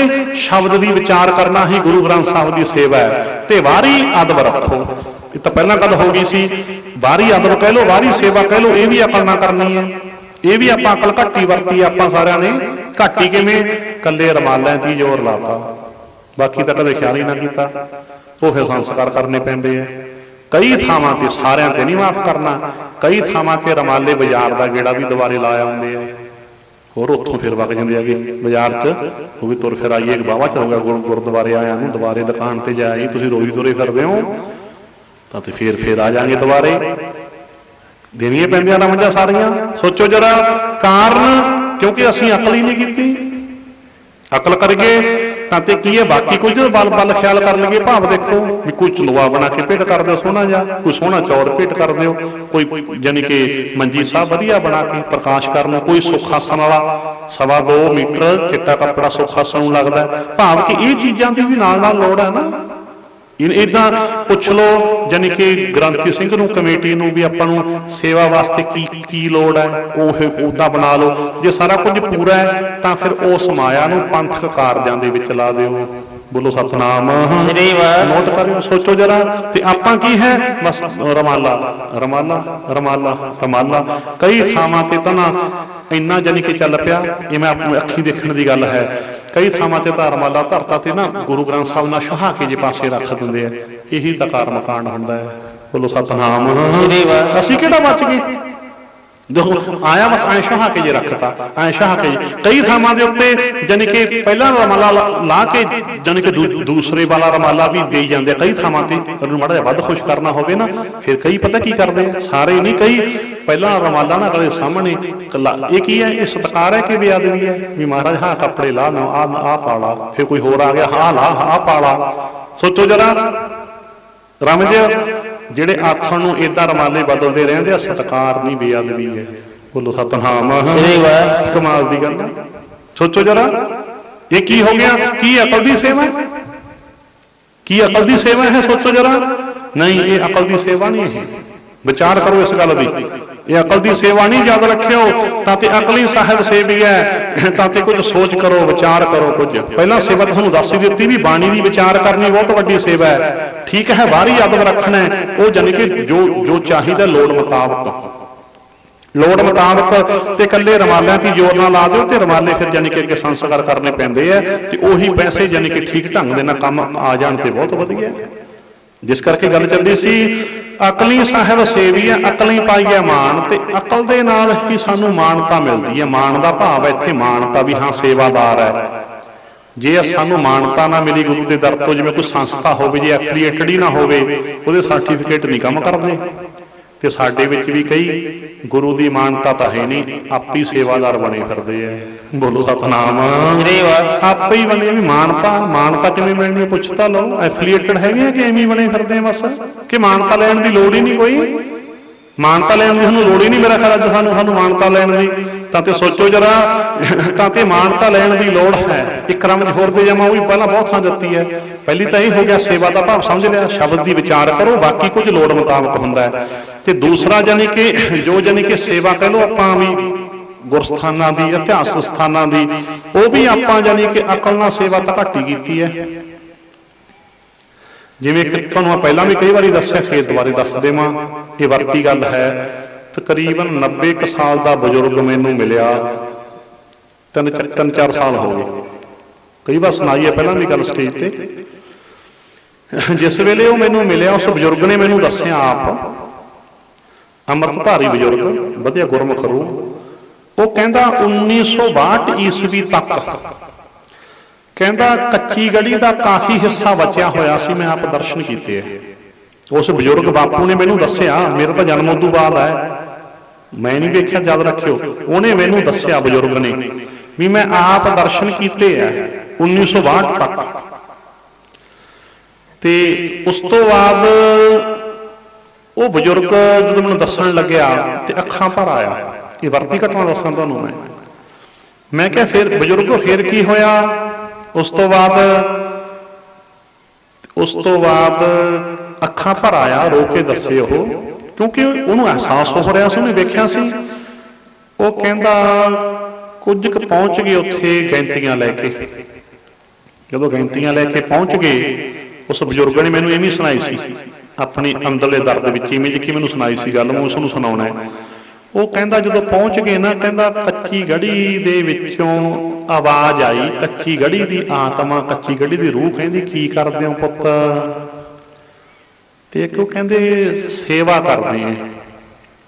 ਪੁੱਤ ਸੇਵਾ ਕਿਵੇਂ ਕਰੋਗੇ? ਤੈਨੂੰ ਨਾ ਢਾਹ ਕੇ ਪੱਕੀ ਬਣਾਵਾਂਗੇ। ਨਾ ਪੁੱਤ ਮੈਨੂੰ ਨਾ ਢਾਇਓ, ਮੇਰੀ ਤਾਂ ਆਵਾਜ਼ਾਂ ਵਾਲਾ ਲੈ ਕੇ ਗਿਆ। ਮੈਂ ਤਾਂ ਆਪਦੇ ਮਾਲਕ ਨੂੰ ਕੱਚੀ ਵੀ ਪਸੰਦ ਆ ਗਈ ਸੀ। ਨਾ ਪੁੱਤ ਮੈਨੂੰ ਢਾਓ ਨਾ, ਮੈਨੂੰ ਆਈ ਰਹਿਣ ਦਿਓ, ਮੇਰੇ ਚ ਨਾ ਆਵਾਜ਼ਾਂ ਵਾਲਾ ਰਹਿ ਕੇ ਗਿਆ। ਨਾ ਮੈਨੂੰ ਢਾਓ ਨਾ, ਜੇ ਤੁਸੀਂ ਸੇਵਾ ਕਰਨੀ ਹੈ ਨਾ ਐਂ ਕਰੋ ਪੁੱਤ, ਕੱਚੀ ਗੜੀ ਦੀ ਰੂਹ ਕਹਿੰਦੀ ਹੈ ਐਂ ਕਰੋ, ਤੁਸੀਂ ਮੇਰੇ ਆਸੇ ਪਾਸੇ ਨਾ ਭਾਵੇਂ ਮਜ਼ਬੂਤ ਬਿਲਡਿੰਗ ਪਾ ਦਿਓ, ਮੈਨੂੰ ਬਾਹਰੀ ਹਨੇਰੀਆਂ ਤੋਂ ਬਚਾ ਲਓ, ਮੀਂਹ ਤੋਂ ਬਚਾ ਲਓ, ਝੱਖੜ ਝੋਲਿਆਂ ਤੋਂ ਬਚਾ ਲਓ। ਪੁੱਤ ਸੇਵਾ ਕਰਨੀ ਆਸੇ ਪਾਸੇ ਬਿਲਡਿੰਗ ਬਣਾ ਕੇ ਨਾ ਮੈਨੂੰ ਇਸ ਰੂਪ 'ਚ ਬਚਾ ਲਓ, ਇਹ ਸੇਵਾ ਕਰ ਲਓ ਪੁੱਤ। ਨਾ ਤੇਰੀ ਵੀ ਸੇਵਾ ਕਰਾਂਗੇ, ਤੇਰੀ ਵੀ ਸੇਵਾ। ਕਹਿੰਦੇ ਕੱਚੀ ਗੜੀ ਦੀ ਰੂਹ ਬਹੁਤ ਕਹਿੰਦੀ ਰਹੀ ਵੀ ਮੈਨੂੰ ਨਾ ਛੇੜੋ, ਮੇਰੇ 'ਚ ਆਵਾਜ਼ਾਂ ਲਾ ਰਹਿ ਕੇ ਗਿਆ। ਕਹਿੰਦੇ ਇੱਕ ਨਹੀਂ ਸੁਣੀ, ਲੱਗ ਪਏ ਗਿਣਤੀਆਂ ਨਾਲ ਸੇਵਾ ਕਰਦੇ ਆ, ਸੇਵਾ ਕਰਦੇ ਆ, ਸੇਵਾ ਕਰਦੇ। ਕਹਿੰਦੇ ਕੱਚੀ ਗੜੀ ਮਲਬੇ 'ਚ ਢੋਤੀ। ਬੋਲੋ ਸਤਨਾਮ। ਇਹਨਾਂ ਕਹਿ ਕੇ ਬਜ਼ੁਰਗ ਬਾਪੂ ਰੋ ਪਿਆ। ਕਹਿੰਦਾ ਸੇਵਾ ਕਰਦੇ ਆ, ਸੇਵਾ ਕਰਦੇ ਆ, ਸੇਵਾ ਕਰਦੇ ਆ। ਤਾਂ ਤੇ ਸੇਵਾ ਕੀ ਹੈ? ਕੱਚੀ ਗੜੀ ਦੀ ਰੂਹ ਨੇ ਕਿਹਾ ਸੀ ਨਾ ਮੈਨੂੰ ਬਚਾ ਲਓ, ਇਹ ਸੇਵਾ ਹੈ। ਭਾਵ ਕਿ ਇਤਿਹਾਸਕ ਨਿਸ਼ਾਨੀਆਂ ਨੂੰ ਬਚਾ ਲੈਣਾ ਸੇਵਾ ਹੈ, ਨਸ਼ਟ ਕਰਨਾ ਸੇਵਾ ਨਹੀਂ। ਬੋਲੋ ਸਤਨਾਮ। ਬਚਾਉਣਾ ਸੇਵਾ ਹੈ, ਨਸ਼ਟ ਕਰਨਾ ਸੇਵਾ ਨਹੀਂ।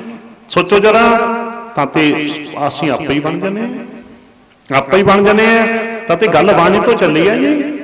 ਮੈਂ ਪਹਿਲਾਂ ਰਮਜ ਦੇਤੀ ਸੀ ਵੀ ਕਈ ਵਾਰੀ ਆਪਾਂ ਨਾ ਬਾਣੀ ਦੇ ਆਧਾਰ ਤੇ, ਇਤਿਹਾਸਕ ਆਧਾਰ ਤੇ ਅਕਲ ਦੀ ਗੱਲ ਕਰਨ ਨੂੰ ਸਾਡੇ 'ਚ ਕਈ ਵਾਰੀ ਡਾਂਗਾ ਵੀ ਚੱਕ ਲੈਂਦੇ ਆ ਵੀ ਤੂੰ ਕਿਵੇਂ ਅਕਲ ਦੀ ਗੱਲ ਕਰਦਾ ਹੈ? ਕਮਾਲ ਦੀ ਗੱਲ ਹੈ, ਸਿੱਖਾਂ ਦਾ ਤਾਂ ਅਕਲ ਨਾਲ ਬੈਰ ਹੈ, ਤੂੰ ਅਕਲ ਦੀ ਲੱਗ ਗਿਆ ਗੱਲ ਕਰਨ, ਤੇਰੀ ਐਸੀ ਤੈਸੀ।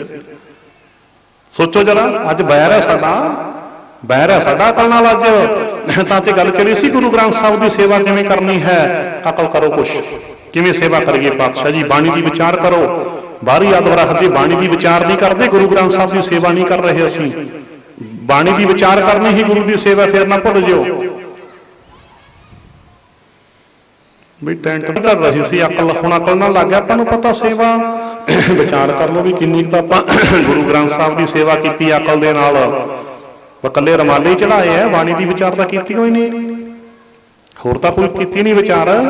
ਤੇ ਮੈਂ ਪੁੱਛਦਾ ਹੁੰਦਾ ਹਾਂ ਥਾਂ ਥਾਂ ਦੇ ਉੱਤੇ, ਬਹੁਤ ਵਾਰ ਪੁੱਛਿਆ ਸਾਡਿਆਂ ਨੂੰ ਵੀ ਕੀ ਬਸ ਗੁਰੂ ਕੇਵਲ ਰਮਾਲੇ ਚੜਾਉਣ ਵਾਸਤੇ ਜਾਂ ਰੁਪਈਏ ਟੇਕਣ ਵਾਸਤੇ ਜਾਂ ਪ੍ਰਸ਼ਾਦ ਚੜਾਉਣ ਵਾਸਤੇ ਹੁੰਦਾ? ਕਿਉਂ ਵੀ ਗੁਰੂ ਸਿੱਖੋ, ਗੁਰੂ ਬਸ ਰਮਾਲੇ ਚੜਾਉਣ ਨੂੰ, ਪ੍ਰਸ਼ਾਦ ਚੜਾਉਣ ਤੇ ਰੁਪਈਏ ਚੜਾਉਣ ਨਹੀਂ ਰਹਿ ਗਿਆ, ਹਨਾ?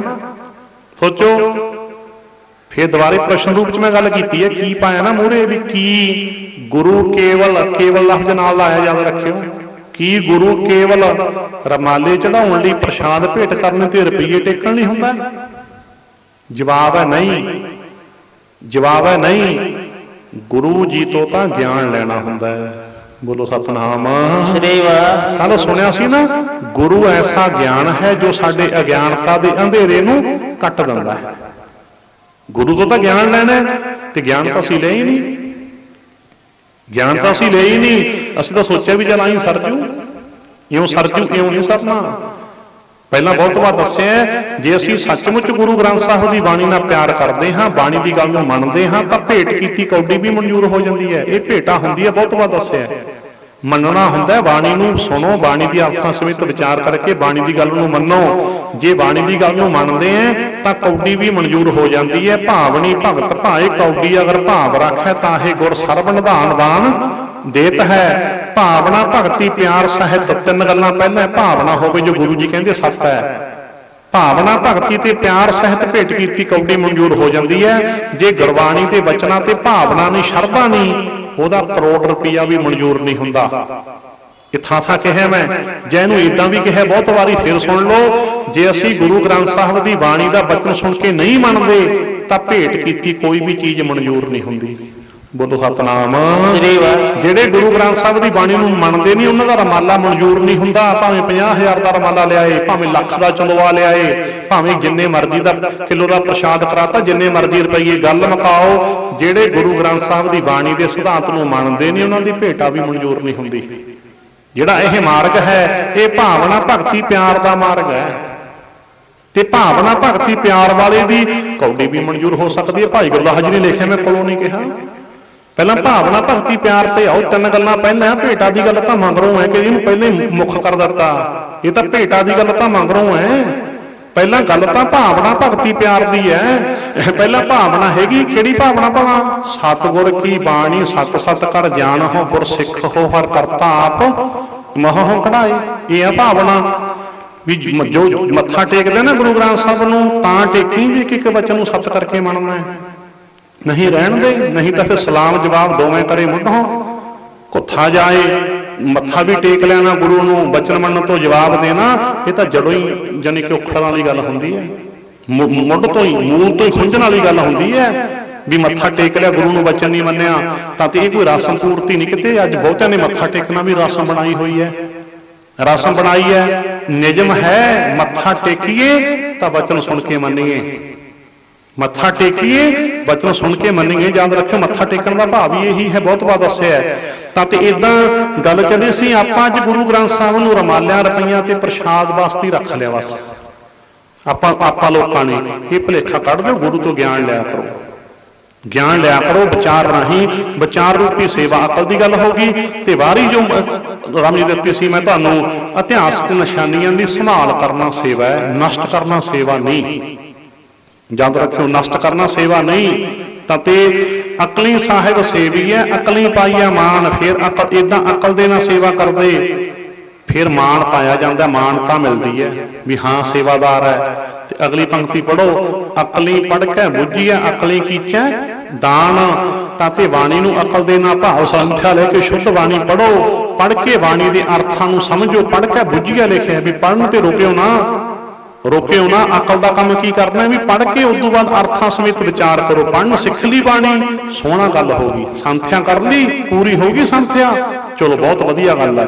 ਹੁਣ 5-7 ਸਹਿਜ ਪਾਠ ਕਰ ਲਓ ਤਾਂ ਕਿ ਗੁਰਬਾਣੀ ਥੋੜਾ ਰਮਾ ਹੋ ਜਾਵੇ। ਉਸ ਤੋਂ ਬਾਅਦ ਫਿਰ ਬੁੱਝਣ ਵਾਲੀ ਪੌੜੀ ਚੜੋ। ਪੜ੍ਹ ਕੇ ਬੁੱਝੀਏ ਲਿਖਿਆ ਨਾ, ਤੇ ਆਪਣੇ ਵਿੱਚੋਂ ਕਈ ਪੜ੍ਹਨ ਤੇ ਖੜ ਜਾਂਦੇ ਆ। ਪੜ੍ਹ ਕੇ ਬੁੱਝੋ, ਕਿਉਂਕਿ ਪੜ੍ਹਿਆ ਨਾਹੀਂ ਭੇਦ ਬੁੱਝਿਆ ਪਾਵਨਾ। ਫਿਰ ਕੀ ਹੈ, ਅਕਲੀ ਪੜ੍ਹ ਕੇ ਬੁੱਝੀਏ, ਤੇ ਫਿਰ ਅਗਲੀ ਸੇਵਾ ਕੀ ਹੈ ਅਕਲ ਵਾਲੀ? ਅਕਲੀ ਕੀਚੈ ਦਾਨ। ਇਹ ਅਕਲ ਦੀ ਸੇਵਾ ਵੀ ਬਾਣੀ ਨੂੰ ਆਪ ਸਮਝ ਕੇ ਦੂਜਿਆਂ ਨੂੰ ਗੁਰੂ ਦੀ ਮੱਤ ਦਾ ਦਾਨ ਦਿਓ। ਬੋਲੋ ਸਤਿਨਾਮ ਸ੍ਰੀ ਵਾਹਿਗੁਰੂ। ਨੋਟ ਇਹ ਹੈ ਸਾਰਿਆਂ ਤੋਂ ਵੱਡਾ ਦਾਨ। ਦਾਨ ਦਿਓ ਗੁਰੂ ਦੀ ਮੱਤ ਦਾ ਦਾਨ। ਤਾਂ ਤੇ ਗੁਰੂ ਦੀ ਮੱਤ ਦੱਸੋ ਸਾਰਿਆਂ ਨੂੰ। ਗੁਰੂ ਦੀ ਮੱਤ ਪਹਿਲਾਂ ਆਪ ਪੜ੍ਹ ਕੇ ਬੁੱਝੋ, ਤੇ ਫਿਰ ਗੁਰੂ ਦੀ ਮੱਤ ਦਾ ਦਾਨ ਕਰੋ। ਇਹ ਹੈ ਅਕਲ ਦੀ ਸੇਵਾ, ਇਹ ਹੈ ਅਕਲ ਦੀ ਸੇਵਾ। ਤਾਂ ਤੇ ਇਦਾਂ ਅਸੀਂ ਅਕਲ ਕਰੀਏ, ਕੁਛ ਵਿਚਾਰ ਕਰੀਏ, ਅਕਲ ਦੇ ਵੈਰੀ ਨਾ ਬਣੀਏ, ਅਕਲ ਦੇ ਵੈਰੀ ਨਾ ਬਣੀਏ। ਤਾਂ ਤੇ ਗੁਰੂ ਤੋਂ ਮੱਤ ਲੈ ਕੇ ਚੱਲੀਏ। ਅੱਜ ਕੋਈ ਅਸੀਂ ਜਾਨੀ ਕਿ ਮੱਤ ਨਹੀਂ ਲੈਂਦੇ। ਆਪਾਂ ਤਾਂ ਆਪਣੀ ਸੇਵਾ ਬਣੀ ਹੋਈ ਹੈ, ਕੋਈ ਕਿਵੇਂ ਸੇਵਾਦਾਰ ਬਣਿਆ ਫਿਰਦਾ, ਕੋਈ ਬਣਿਆ ਫਿਰਦਾ। ਮਾਨਤਾ ਕਿਤੋਂ ਨਹੀਂ ਮਿਲਣੀ, ਯਾਦ ਰੱਖਿਓ। ਤੇ ਜੇ ਮਾਨਤਾ ਲੈਣੀ ਹੈ ਤਾਂ ਬਾਣੀ ਦੇ ਬਚਨ ਯਾਦ ਰੱਖ ਲਿਓ। ਅਕਲੀ ਸਾਹਿਬ ਸੇਵੀ ਹੈ, ਅਕਲੀ ਪਾਈਆ ਮਾਨ, ਅਕਲੀ ਪੜ੍ਹ ਕੇ ਬੁੱਝੀਐ, ਅਕਲੀ ਕੀਚੈ ਦਾਨ। ਤਾਂ ਤੇ ਗੁਰੂ ਦੀ ਮੱਤ ਦਾ ਦਾਨ ਸਾਰਿਆਂ ਤੋਂ ਵੱਡਾ ਦਾਨ ਹੈ। ਫਿਰ ਨਾ ਭੁੱਲ ਜੋ ਪ੍ਰਮਾਣ ਹੋਰ ਦੇ ਦਿਆਂ। ਹਰ ਕਾ ਨਾਮ ਧਿਆਏ ਸੁਣ ਸਭਨਾ ਨੂੰ ਕਰ ਦਾਨ। ਸਭਨਾਂ ਨੂੰ ਕਿਹੜਾ ਦਾਨ ਹੁੰਦਾ? ਗੁਰੂ ਦੀ ਮੱਤ ਦਾ। ਜਿਹੜਾ ਪਦਾਰਥ ਹੈ ਇਹ ਤਾਂ ਲੋੜਵੰਦ ਦੀ ਸਹਾਇਤਾ ਹੁੰਦੀ ਹੈ ਵੰਡ ਛਕੋ ਦੇ ਭਾਵ ਚ, ਵੀ ਪ੍ਰਮਾਤਮਾ ਦੇ ਦਿੱਤੇ ਨੂੰ ਵੰਡ ਕੇ ਛਕ ਰਹੇ ਹੈ। ਜਿਹੜਾ ਸਾਰਿਆਂ ਨੂੰ ਦਾਨ ਹੁੰਦਾ ਗੁਰੂ ਦੀ ਮੱਤ ਦਾ ਦਾਨ ਹੁੰਦਾ। ਸਭਨਾਂ ਦੇ ਵਿੱਚ ਤਾਂ ਕਿਉਂਕਿ ਚੋਰ ਡਾਕੂ ਵੀ ਆ ਜਾਂਦੇ ਆ, ਸਭਨਾਂ ਦੇ ਵਿੱਚ ਤਾਂ ਅਮੀਰ ਵੀ ਆ ਜਾਂਦੇ ਆ। ਜੇ ਪਦਾਰਥ ਦੇ ਦਾਨ ਦੀ ਗੱਲ ਹੁੰਦੀ ਤੇ ਸਾਰਿਆਂ ਨੂੰ ਪਦਾਰਥ ਦਾ ਦਾਨ ਕਾਹਦੇ ਵਾਸਤੇ ਦੇਣਾ? ਅਮੀਰ ਨੂੰ ਦਾਨ ਦੇਣ ਦੀ ਕੀ ਲੋੜ ਹੈ? ਕਿਉਂ ਅਮੀਰ ਲਊਗਾ? ਸੋਚੋ ਜਰਾ, ਕਿ ਚੋਰ ਡਾਕੂ ਨੂੰ ਦਾਨ ਕਾਹਦੇ ਵਾਸਤੇ ਦੇਣਾ? ਪਦਾਰਥ ਦਾ ਦਾਨ ਨਹੀਂ, ਤਾਂ ਇੱਕ ਗੁਰੂ ਦੀ ਮੱਤ ਦਾ ਦਾਨ ਹੈ ਜਿਹੜਾ ਸਾਰਿਆਂ ਨੂੰ ਦੇ ਦਿਓ। ਚੋਰ ਡਾਕੂ ਨੂੰ ਵੀ ਦੱਸ ਦਿਓ ਗੁਰੂ ਦੀ ਮੱਤ, ਉਹਦਾ ਵੀ ਭਲਾ ਹੋ ਜਾਊਗਾ। ਅਮੀਰ ਨੂੰ ਵੀ ਦੇ ਦਿਓ ਗੁਰੂ ਦੀ ਮੱਤ ਦਾ ਦਾਨ, ਫਿਰ ਉਹਦਾ ਵੀ ਭਲਾ ਹੋ ਜੂ। ਪੈਸਾ ਚੰਗੇ ਪਾਸੇ ਲੱਗਣ ਲੱਗ ਜੂ, 5 ਤਾਰਾ ਹੋਟਲਾਂ 'ਚ ਧੱਕੇ ਖਾਣ ਤੋਂ ਬਚ ਜੂਗਾ। ਬੋਲੋ ਸਤਿਨਾਮ ਸ੍ਰੀ ਵਾਹਿਗੁਰੂ। ਰਮਦਾ ਸਾਰੀਆਂ ਮਾਰਨੀਆਂ ਪੈਂਦੀਆਂ ਨਾ, ਹੋਰ ਉਹਦਾ ਵੀ ਬਚਾਅ ਹੋ ਜੂਗਾ। ਉਹੀ ਪੈਸਾ ਨਰਕ ਦਾ ਕਾਰਨ ਬਣ ਜੂਗਾ। ਗਲਤ ਵਰਤੋਂ ਪੈਸੇ ਦੀ। ਅਮੀਰ ਨੂੰ ਵੀ ਦੇ ਦਿਓ ਦਾਨ। ਅਮੀਰ ਨੂੰ ਦਾਨ ਕਿਹੜਾ ਦੇਣਾ? ਗੁਰੂ ਦੀ ਮੱਤ ਦਾ ਦਾਨ। ਉਹਨੂੰ ਵੀ ਦੇ ਦਿਓ ਗੁਰੂ ਦੀ ਮੱਤ, ਉਹਦਾ ਵੀ ਭਲਾ ਹੋ ਜੂ। ਚੋਰ ਡਾਕੂ ਨੂੰ ਵੀ ਦੇ ਦਿਓ ਗੁਰੂ ਦੀ ਮੱਤ, ਤਾਂ ਦੇ ਦਿਓ, ਦਾਨ ਕਰ ਦਿਓ। ਚੋਰ ਡਾਕੂ ਨੂੰ ਵੀ ਕਰ ਦਿਓ ਦਾਨ, ਉਹਦਾ ਵੀ ਭਲਾ ਹੋ ਜੂ। ਜਿਵੇਂ ਵਿਧੀ ਚੰਦ ਸੀ, ਭਾਈ ਅਦਲੀ ਜੀ ਨੇ, ਵਿਧੀ ਚੰਦ ਆਪਣੇ ਨਾਨਕੇ ਰਹਿੰਦਾ ਸੀ ਸਰਹਾਲੀ। ਚੋਰਾਂ ਦੀ ਸੰਗਤ ਹੋ ਗਈ, ਥੋੜੀ ਜਿਹੀ ਚੋਰੀ ਦੀ ਆਦਤ ਪੈ ਗਈ। ਭਾਈ ਅਦਲੀ ਦਾ ਮੇਲ ਹੋ ਗਿਆ ਗੁਰਮੁਖ ਦਾ। ਗੁਰਮੁਖ ਨੇ ਭਾਈ ਵਿਧੀ ਚੰਦ ਨੂੰ ਗੁਰੂ ਦੀ ਮੱਤ ਦਾ ਦਾਨ ਦੇ ਦਿੱਤਾ, ਤੇ ਵਿਧੀ ਚੰਦ ਗੁਰੂ ਨਾਲ ਜੁੜ ਕੇ ਉੱਚ ਕੋਟੀ ਦਾ ਗੁਰਸਿੱਖ ਬਣ ਗਿਆ। ਬੋਲੋ ਸਤਿਨਾਮ ਸ੍ਰੀ ਵਾਹਿਗੁਰੂ। ਸੋਚੋ ਜਰਾ, ਕਰ ਦਿਓ ਦਾਨ। ਇਹ ਗੁਰੂ ਦੀ ਮੱਤ ਹੈ ਜਿਹੜੀ ਸਾਰਿਆਂ ਨੂੰ ਦਾਨ ਕੀਤੀ ਜਾਂਦੀ ਹੈ। ਬਹੁਤ ਵੱਡਾ ਦਾਨ ਹੈ ਇਹ ਗੁਰੂ ਦੀ ਮੱਤ, ਕਿਸੇ ਨੂੰ ਦੱਸ ਦੇਣੀ। ਯਾਦ ਰੱਖਿਓ ਕਿੱਡਾ ਵੱਡਾ ਦਾਨ ਹੈ। ਪਹਿਲਾਂ ਵੀ ਦੱਸਿਆ, ਕਹਿੰਦੇ ਜੈਸੇ 7 ਮੰਦਰ ਕਾਂਚਨ ਕੇ ਉਸਾਰ ਦੀਨੇ, ਤੈਸਾ ਪੁੰਨ ਸਿੱਖ ਕੋ ਇੱਕ ਸ਼ਬਦ ਸਿਖਾਏ ਕਾ। ਜਿਹੇ ਜੇ 7 ਮੰਦਰ ਕਿਸੇ ਨੇ ਸੋਨੇ ਦੇ ਪਾ ਦਿੱਤੇ, ਤੇ ਜਿਹੇ ਜਿਹਾ ਗੁਰਬਾਣੀ ਦਾ ਇੱਕ ਸ਼ਬਦ ਕਿਸੇ ਨੂੰ ਸਿਖਾ ਦਿੱਤਾ, ਕਹਿੰਦੇ ਇੱਕੋ ਜਿਹੀ ਪੁੰਨ ਦਾਨ ਹੈ। ਬੋਲੋ ਸਤਿਨਾਮ ਸ੍ਰੀ ਵਾਹਿਗੁਰੂ। 7 ਮੰਦਰ ਸੋਨੇ ਦੇ ਤੇ ਬਾਣੀ ਦਾ ਇੱਕ ਸ਼ਬਦ, ਇੱਕੋ ਜਿਹੀ ਪੁੰਨ ਦਾਨ, ਕਹਿੰਦੇ ਇੱਕੋ ਜਿਹਾ। ਕਿੱਡੀ ਵੱਡੀ ਗੱਲ ਹੈ ਭਾ ਬਾਣੀ ਦੀ ਸਿੱਖਿਆ ਕਿਸੇ ਨੂੰ ਦੇਣੀ। ਤਾਂ ਏਦਾਂ ਭਾਈ ਆਪਾਂ ਜਾਣੀ ਕਿ ਇਹ ਅਕਲ ਕਰੀਏ, ਅਕਲ ਕਰੀਏ। ਤੇ ਨਹੀਂ ਬੇਅਕਲੀ ਦੀ ਸੇਵਾ ਤਾਂ ਬਹੁਤ ਹੋਈ, ਤੇ ਆਪਾਂ ਜਾਣੀ ਕਿ ਬਹੁਤ ਕੁਝ ਕਰਦੇ ਆਂ, ਪਰ ਕਿਉਂਕਿ ਗੁਰੂ ਤੋਂ ਮੱਤ ਲੈ ਕੇ ਨਹੀਂ ਚੱਲਦੇ, ਇਸ ਕਰਕੇ ਕੁਝ ਲੇਖੇ 'ਚ ਨਹੀਂ ਪੈਣਾ। ਤਾਂ ਤੇ ਏਦਾਂ ਅਸੀਂ ਇੱਕ ਗੱਲ ਹੈ ਜਿਹੜਾ ਇਹ ਗੁਰੂ ਤੋਂ ਆਗਿਆ ਲੈ ਕੇ, ਗੁਰੂ ਤੋਂ ਸਿੱਖਿਆ ਲੈ ਕੇ ਅਸੀਂ ਫੇਰ ਜੋ ਕੁਝ ਕਰਦੇ ਹਾਂ, ਫਿਰ ਇਹ ਕੁਝ ਕਰਨਾ ਹੈ। ਫਿਰ ਲੇਖੇ 'ਚ ਪੈ ਜਾਂਦਾ ਚਾਹ ਪਿਆਰ ਨਾਲ ਜਦੋਂ ਅਸੀਂ ਗੁਰੂ ਤੋਂ ਮੱਤ ਲੈ ਕੇ ਕੁਝ ਕਰਦੇ ਹਾਂ। ਰਹੋ ਵਿਚਾਰ। ਇੱਥੋਂ ਤੱਕ ਆਪਾਂ ਗੁਰਬਾਣੀ ਦੇ ਵਿੱਚੋਂ ਇਹ ਕੁਝ ਵਿਸ਼ਿਆਂ ਦੇ ਉੱਤੇ ਗੱਲ ਕੀਤੀ ਹੈ। ਆਓ ਗੁਰ ਇਤਿਹਾਸ ਦੇ ਵਿੱਚੋਂ ਸੰਖੇਪ ਦੇ ਵਿੱਚ ਇੱਕ ਸਾਖੀ ਦੀ ਸਿੱਖਿਆ ਹੋਰ ਲੈ ਲਈਏ। ਫਿਰ ਸਾਖੀ ਉਹ ਵੀ ਤੁਸੀਂ ਸੁਣੀ ਹੈ, ਕਿਉਂਕਿ ਸਾਖੀਆਂ ਸਾਰੀਆਂ ਸੁਣੀਆਂ ਹੁੰਦੀਆਂ ਤਕਰੀਬਨ। ਜੇ ਮਸੀਤ ਵਾਲੀ ਸਾਖੀ ਸੁਣੀ ਹੈ ਤੁਸੀਂ, ਆਪਾਂ ਜੋ ਸਮਝ ਲਿਆ ਵੀ ਰਸਮੀ ਪਾਠ ਪੂਜਾ ਦਾ ਕੋਈ ਫਾਇਦਾ ਨਹੀਂ। ਵੱਡੀ ਗੱਲ ਤਾਂ ਇਹ ਸਮਝਣਾ ਸਾਖੀ ਚੋਂ। ਹੁਣ ਅਗਲੀ ਸਾਖੀ ਮੈਂ ਸੁਣਾਉਣ ਲੱਗਿਆ, ਸਾਖੀ ਤੁਸੀਂ ਸਾਰੇ ਜਾਣਦੇ ਹੋ, ਬਸ ਸਾਖੀ ਦੇ ਤੱਤ ਪੁਆਇੰਟ ਨੂੰ ਫੜਨਾ ਆਪਾਂ। ਉਹਦੇ ਵਿੱਚ ਜੋ ਸਿੱਖਿਆਵਾਂ ਹੁੰਦੀਆਂ ਉਹਨਾਂ ਨੂੰ ਯਾਦ ਕਰਕੇ ਲੈ ਜਾਣਾ। ਆਓ ਗੁਰੂ ਨਾਨਕ ਸਾਹਿਬ ਜੀ ਨਾ ਮਨੁੱਖਤਾ ਨੂੰ ਤਾਰਦੇ ਇੱਕ ਵਾਰ ਕਿੱਥੇ ਚਲੇ ਗਏ? ਭਾਈ ਮਰਦਾਨਾ ਜੀ ਦੇ ਸਮੇਤ। ਭਾਈ ਮਰਦਾਨਾ ਜੀ ਨਾਲ ਨੇ, ਗੁਰੂ ਬਾਬਾ ਜੀ ਦੇ ਰਬਾਬੀ। ਕਿੱਥੇ ਪਹੁੰਚ ਗਏ ਨੇ? ਅੱਜ ਪਹੁੰਚ ਗਏ ਨੇ ਭੂਮੀਏ ਚੌਰ ਕੋਲੇ। ਇਹਦੇ ਵਿੱਚ 3-4 ਪੁਆਇੰਟ ਨੇ ਜਿਹੜੇ ਵੱਡੇ ਸਿੱਖਿਆ ਦੇ, ਉਹ ਲੈ ਜਾਓ। ਕਿਤੇ ਸੌਣਾ ਜਾਇਓ, ਮੈਂ ਤਾਂ ਦੱਸਿਆ ਕਈ ਵਾਰੀ ਹੁੰਦਾ ਨਾ ਬਸ ਹਾਂ ਭੂਮੀ ਸਾਖੀ ਦਾ ਆਉਂਦੀ ਹੈ, ਬਸ ਉਹ ਸੁਣੀ ਹੈ ਆਪਾਂ। ਇਹ 'ਚ ਜਿਹੜੇ ਸਿੱਖਿਆ ਵਾਲੇ ਪੁਆਇੰਟ ਆ ਉਹ ਫੜਨੇ ਆ। ਕਹਾਣੀ ਦੀ ਤੌਰ ਤੇ ਤਾਂ ਸੁਣੀ ਹੋਊਗੀ ਨਾ, ਆਪਾਂ ਸਿੱਖਿਆ ਦੇ ਪੁਆਇੰਟਾਂ ਨੂੰ ਪਕੜਨਾ। ਤਾਂ ਤੇ ਜਿਸ ਵੇਲੇ ਗੁਰੂ ਨਾਨਕ ਸਾਹਿਬ ਜੀ ਚਲੇ ਗਏ ਨਾ ਭੂਮੀਏ ਕੋਲੇ, ਤੇ ਆਪ ਨੂੰ ਪਤਾ ਹੈ ਭੂਮੀਏ ਦਾ ਜੀਵਨ ਕੀ ਸੀ। ਰਾਤ ਨੂੰ ਚੋਰੀਆਂ ਕਰਨੀਆਂ, ਕਦੇ ਨਾ ਕਦੇ ਰਾਹੀ ਪਾਂਧੀ ਨੂੰ ਵੀ ਜਾਨੀ ਕਿ ਕੋਈ ਡਾਕਾ ਮਾਰ ਲੈਣਾ, ਜੀਵਨ ਇਦਾਂ ਦਾ ਸੀ। ਪਰ ਇਸ ਨੇ ਦਿੱਖ ਬਣਾਈ ਹੋਈ ਸੀ ਧਰਮੀ ਵਾਲੀ, ਧਰਮੀ ਵਾਲੀ ਦਿੱਖ ਬਣਾਈ ਸੀ ਵੀ ਲੰਗਰ ਲਾਇਆ ਹੋਇਆ, ਰਾਹੀ ਪਾਂਧੀ ਨੂੰ ਜਾਨੀ ਕਿ ਪ੍ਰਸ਼ਾਦਾ ਛਕਾਇਆ ਜਾਂਦਾ ਹੈ। ਤੇ ਸਾਰੇ ਇਲਾਕੇ ਦੇ ਵਿੱਚ ਨਾ ਭੂਮੀਏ ਦਾ ਲੰਗਰ ਬੜਾ ਮਸ਼ਹੂਰ ਹੈ ਵੀ ਉੱਥੇ ਸਭ ਨੂੰ ਪ੍ਰਸ਼ਾਦਾ ਛਕਾਇਆ ਜਾਂਦਾ, ਕੋਈ ਰਾਹੀ ਪਾਂਧੀ, ਕੋਈ ਸਾਧੂ ਸੰਤ, ਕੋਈ ਹੋਰ, ਬੜਾ ਧਰਮ ਵਾਲੀ ਦਿੱਖ ਬਣਾਈ ਹੋਈ ਹੈ। ਪਰ ਕਰਦਾ ਚੋਰੀਆਂ, ਤੇ ਇਲਾਕੇ ਦੇ ਵਿੱਚ ਮਸ਼ਹੂਰ ਹੈ ਵੀ ਬੜਾ ਧਰਮੀ ਹੈ ਬਈ, ਹਰ ਇੱਕ ਨੂੰ ਚਾਹ ਪਾਣੀ ਪਿਲਾਉਂਦਾ, ਪ੍ਰਸ਼ਾਦਾ ਛਕਾਉਂਦਾ। ਤੇ ਗੁਰੂ ਨਾਨਕ ਸਾਹਿਬ ਜੀ ਭਾਈ ਮਰਦਾਨਾ ਜੀ ਦੇ ਸਮੇਤ ਭੂਮੀਏ ਕੋਲ ਚਲੇ ਗਏ ਜਦੋਂ, ਤੇ ਭੂਮੀਏ ਨੇ ਉਸੇ ਵੇਲੇ ਆਓ ਜੀ ਵੱਡੇ ਦਰਸ਼ਨ ਦਿੱਤੇ ਜੀ, ਜੋ ਰਵਾਇਤੀ ਗੱਲਾਂ ਦੱਸੋ ਜੀ, ਦੁੱਧ ਪੀਓਗੇ, ਪ੍ਰਸ਼ਾਦਾ ਛਕੋਗੇ, ਕੀ ਸੇਵਾ ਕਰਾਂ, ਇਦਾਂ ਦੀਆਂ ਗੱਲਾਂ ਕੀਤੀਆਂ। ਤੇ ਗੁਰੂ ਨਾਨਕ ਸਾਹਿਬ ਨੇ ਭਲਾ ਕੀ ਕਿਹਾ ਸੀ? ਪਹਿਲਾ ਬਚਨ, ਪਹਿਲੀ ਸਿੱਖਿਆ ਸਾਖੀ ਦੀ ਗੁਰੂ ਨਾਨਕ ਸਾਹਿਬ ਕਹਿੰਦੇ ਭੂਮੀਆਂ ਛਕਾਂਗੇ ਬਾਅਦ ਵਿੱਚ, ਪਹਿਲਾਂ ਐਂ ਤਾਂ ਦੱਸ ਦੇ ਕੰਮ ਕੀ ਕਰਦਾ ਹੁੰਦਾ। ਬੋਲੋ ਸਤਨਾਮ ਸ੍ਰੀ ਵਾਹਿਗੁਰੂ। ਪਹਿਲਾਂ ਇਉਂ ਦੱਸ ਕੰਮ ਕੀ ਕਰਦਾ ਹੁੰਦਾ। ਕੀ ਸਿੱਖਿਆ ਮਿਲ ਗਈ? ਭਲਾ ਇੱਥੋਂ ਸਿੱਖਿਆ ਮਿਲ ਗਈ, ਧਰਮੀ ਕਹਾਉਣ ਵਾਲੇ ਮੇਰੇ ਵਰਗੇ ਬਾਬਿਆਂ ਨੂੰ ਸਿੱਖਿਆ ਮਿਲ ਗਈ, ਪ੍ਰਚਾਰਕਾਂ ਨੂੰ, ਵੀ ਕਿਤੇ ਕੁਝ ਛਕਣਾ ਹੋਵੇ, ਕਿਸੇ ਦੇ ਘਰੇ ਮਾੜਾ ਜਿਹਾ ਪਤਾ ਹੋਣਾ ਚਾਹੀਦਾ ਵੀ ਕੰਮ ਕੀ ਕਰਦੇ ਆ। ਬੋਲੋ ਸਤਨਾਮ ਸ੍ਰੀ ਵਾਹਿਗੁਰੂ। ਰਮਜ ਲੈ ਲਓ, ਪਤਾ ਹੋਣਾ ਚਾਹੀਦਾ ਵੀ ਕੰਮ ਕੀ ਹੈ। ਕਿਉਂਕਿ ਬੜੇ ਠੱਗ ਲੋਕ ਹੁੰਦੇ ਨੇ ਜਿਹੜੇ ਕਿ ਧਰਮੀ ਬੰਦਿਆਂ ਨੂੰ ਘਰੇ ਲੈ ਜਾਂਦੇ ਨੇ, ਤੇ ਫਿਰ ਠੱਗੀ ਦੀ ਕੁਝ ਮਾਇਆ ਦੇ ਕੇ ਆਸ਼ੀਰਵਾਦਾਂ ਲੈਣ ਤੇ ਰਹਿੰਦੇ ਨੇ। ਤੇ ਧਰਮੀ ਬੰਦੇ ਨੇ ਸੁਚੇਤ ਹੋਣਾ, ਸੁਚੇਤ ਹੋਣਾ। ਗੁਰੂ ਨਾਨਕ ਸਾਹਿਬ ਕਹਿੰਦੇ, ਹੁਣ ਦੇਖੋ ਸਾਖੀ ਦੀ ਸਿੱਖਿਆ ਕਿੱਡੀ ਵੱਡੀ ਮਿਲ ਗਈ। ਹੁਣ ਸਾਖੀ ਤਾਂ ਭੂਮੀਏ ਵਾਲੀ ਹੈ ਨਾ। ਪਹਿਲਾ ਪੁਆਇੰਟ ਕੀ ਸੀ ਵੀ ਛਕਣ ਤੋਂ ਪਹਿਲਾਂ ਥੋੜਾ ਜਿਹਾ ਪੁੱਛ ਲੈਣਾ ਚਾਹੀਦਾ ਵੀ ਕੰਮ ਕੀ ਕਰਦੇ ਹੋ, ਪੁੱਛ ਲੈਣਾ ਚਾਹੀਦਾ। ਪਰ ਅੱਜ ਕੱਲ ਤਾਂ ਇਹ ਘੱਟ ਹੀ ਚੱਲਦਾ ਕੰਮ। ਅੱਜ ਦੇ ਸਮੇਂ ਤੇ ਰਮਜ ਦੇਵਾਂ ਵਿੱਚ ਨਾਲ, ਕਿਉਂ ਆਪਾਂ ਅੱਜ ਦੇ ਵਰਤਾਰੇ ਨੂੰ ਨਾਲ ਸਮਝਣਾ ਹੈ। ਅੱਜ ਕੋਈ ਮੇਰੇ ਵਰਗਾ ਕਿਸੇ ਦੇ ਘਰੇ ਚਲਿਆ ਗਿਆ, ਮੰਨ ਲਓ ਅਗਲੇ ਨੇ 10 ਪਲੇਟਾਂ ਲਾਤੀਆਂ, 10,000 ਦਾ ਚੋਲਾ ਦੇਤਾ ਮੇਰੇ ਵਰਗੇ ਬਾਬੇ ਨੂੰ, 10,000 ਦੀ ਗੁੱਟੀ ਫੜਾਤੀ, ਤੇ ਫਿਰ ਮੇਰੇ ਵਰਗਾ ਬਾਬਾ ਸਿੱਧੀ ਅਰਦਾਸ ਕਰ ਦਿੰਦਾ ਹੈ ਕਿੱਦਾਂ ਦੀ ਜੀ, ਬੜਾ ਗੁਰਮੁਖ ਪਰਿਵਾਰ ਹੈ, ਮਹਾਰਾਜ ਕਿਰਪਾ ਕਰੀ, ਕਾਰੋਬਾਰ ਦੇ ਵਿੱਚ ਵਾਧਾ ਕਰੀ, ਦਿਨ ਦੁੱਗਣੀ ਰਾਤ ਚੌਗੁਣੀ ਤਰੱਕੀ ਹੋਵੇ। ਵੀ ਅਕਲ ਦੇ ਆਨਿਆ ਬਾਬਿਆ ਪੁੱਛਿਆ ਤਾਂ ਹੈ ਨਹੀਂ ਵੀ ਕੰਮ ਕੀ ਕਰਦੇ, ਕਿਤੇ ਫੀਮ ਨਾ ਵੇਚਦੇ ਹੋਣ। ਬੋਲੋ ਸਤਨਾਮ ਸ੍ਰੀ ਵਾਹਿਗੁਰੂ। ਉਹ ਅਕਲ ਦੇ ਆਨਿਆ ਪਹਿਲਾਂ ਕੰਮ ਪੁੱਛ ਤਾਂ ਲੈਂਦਾ, ਅਰਦਾਸ ਤਾਂ ਮਗਰੋਂ ਕਰਦਾ ਵੀ ਕਾਰੋਬਾਰ 'ਚ ਵਾਧਾ ਹੋਵੇ। ਉਹ ਕਮਲਿਆ 10 ਲੱਖ 10,000 ਦੀ ਗੁੱਟੀ ਦਿੱਤੀ, ਜੇ ਕੋਈ 10 ਦਾ ਚੋਲਾ, ਪਤਾ ਤਾਂ ਕਰ ਲਾ ਕਿਤੇ ਫੀਮ ਤਾਂ ਨਹੀਂ ਵੇਚਦੇ, ਕਿਤੇ ਹੈਰੋਇਨ ਤਾਂ ਨਹੀਂ ਵੇਚਦੇ, ਕਿਤੇ ਸਮੈਕ ਤਾਂ ਨਹੀਂ ਵੇਚਦੇ, ਜਾਂ ਕਿਤੇ ਹੋਰ ਕੋਈ ਇਦਾਂ ਦਾ ਕੋਈ ਕਾਰੋਬਾਰ ਤਾਂ ਨਹੀਂ, ਕਿਤੇ ਸ਼ਰਾਬ ਕੱਢ ਕੇ ਤਾਂ ਨਹੀਂ ਵੇਚਦੇ, ਕਿਤੇ ਵਾਹਵਾ ਗੁੱਟੀਆਂ ਦੇਤੀਆਂ। ਪੁੱਛ ਤਾਂ ਲੈ ਕੰਮ ਕੀ ਕਰਦੇ ਹੋ। ਤੇ ਪਹਿਲਾਂ ਹੀ ਅਰਦਾਸ ਸਿੱਧੀ ਕੋਈ ਕਰਤੀ, ਸਿੱਧੀ ਕੋਈ ਅਰਦਾਸ ਕਹਿੰਦੇ ਕਾਰੋਬਾਰ 'ਚ ਵਾਧਾ ਹੋਵੇ। ਜੇ ਕਿਤੇ ਸ਼ਰਾਬ ਵੇਚਦੇ ਹੋਏ ਇਹਦਾ ਭਾਵ ਵੀ ਸ਼ਰਾਬ ਵੱਧ ਵਿਕਣ ਲੱਗ ਜੇ ਤੇ ਲੋਕ ਵੱਧ ਸ਼ਰਾਬ ਪੀਣ ਲੱਗ ਜਾਣ, ਹਨਾ, ਦਿਲ ਦੁੱਗਣੀ ਰਾਤ ਚੌਗੁਣੀ ਤਰੱਕੀ ਹੋ ਜੇ, ਹੋਰ ਤਰੱਕੀ ਹੋ ਜੂ ਦਿਨ ਦੁੱਗਣੀ। ਸੋਚੋ ਜਰਾ, ਸੋਚੋ ਇਹ ਸਾਖੀਆਂ ਦੀਆਂ ਸਿੱਖਿਆਵਾਂ ਹੁੰਦੀਆਂ। ਸੋਚੋ ਇਹ ਕਿੰਨੇ ਕਿੰਨੇ ਪੁਆਇੰਟ ਹੁੰਦੇ ਨੇ। ਅੱਜ ਕੀ ਹੈ, ਅੱਜ ਇੱਕ ਮਾਹੌਲ ਬਣ ਗਿਆ, ਬਸ ਮੇਰੇ ਵਰਗਾ ਜਾਂਦਾ 10,000 ਦੀ ਗੁੱਟੀ ਪਕੜੀ ਤੇ ਬਸ ਕੀਤੀ ਅਰਦਾਸ, ਕੀਤੀ ਅਰਦਾਸ ਬਸ। ਤੇ ਗੁਰੂ ਨਾਨਕ ਸਾਹਿਬ ਕੀ ਸਿੱਖਿਆ ਦਿੰਦੇ ਆ? ਕਹਿੰਦੇ ਛਕਣ ਤੋਂ ਵੀ ਕਿਸੇ ਤੋਂ ਗੁੱਟੀਆਂ ਲੈ ਕੇ ਤਾਂ ਅਰਦਾਸਾਂ ਕੀ ਕਰਨੀਆਂ, ਛਕਣ ਤੋਂ ਪਹਿਲਾਂ ਪੁੱਛ ਲੈਣਾ ਚਾਹੀਦਾ ਕੰਮ ਕੀ ਕਰਦੇ ਹੋ। ਛਕਣ ਤੋਂ ਪਹਿਲਾਂ ਪੁੱਛ ਲੈਣਾ ਚਾਹੀਦਾ।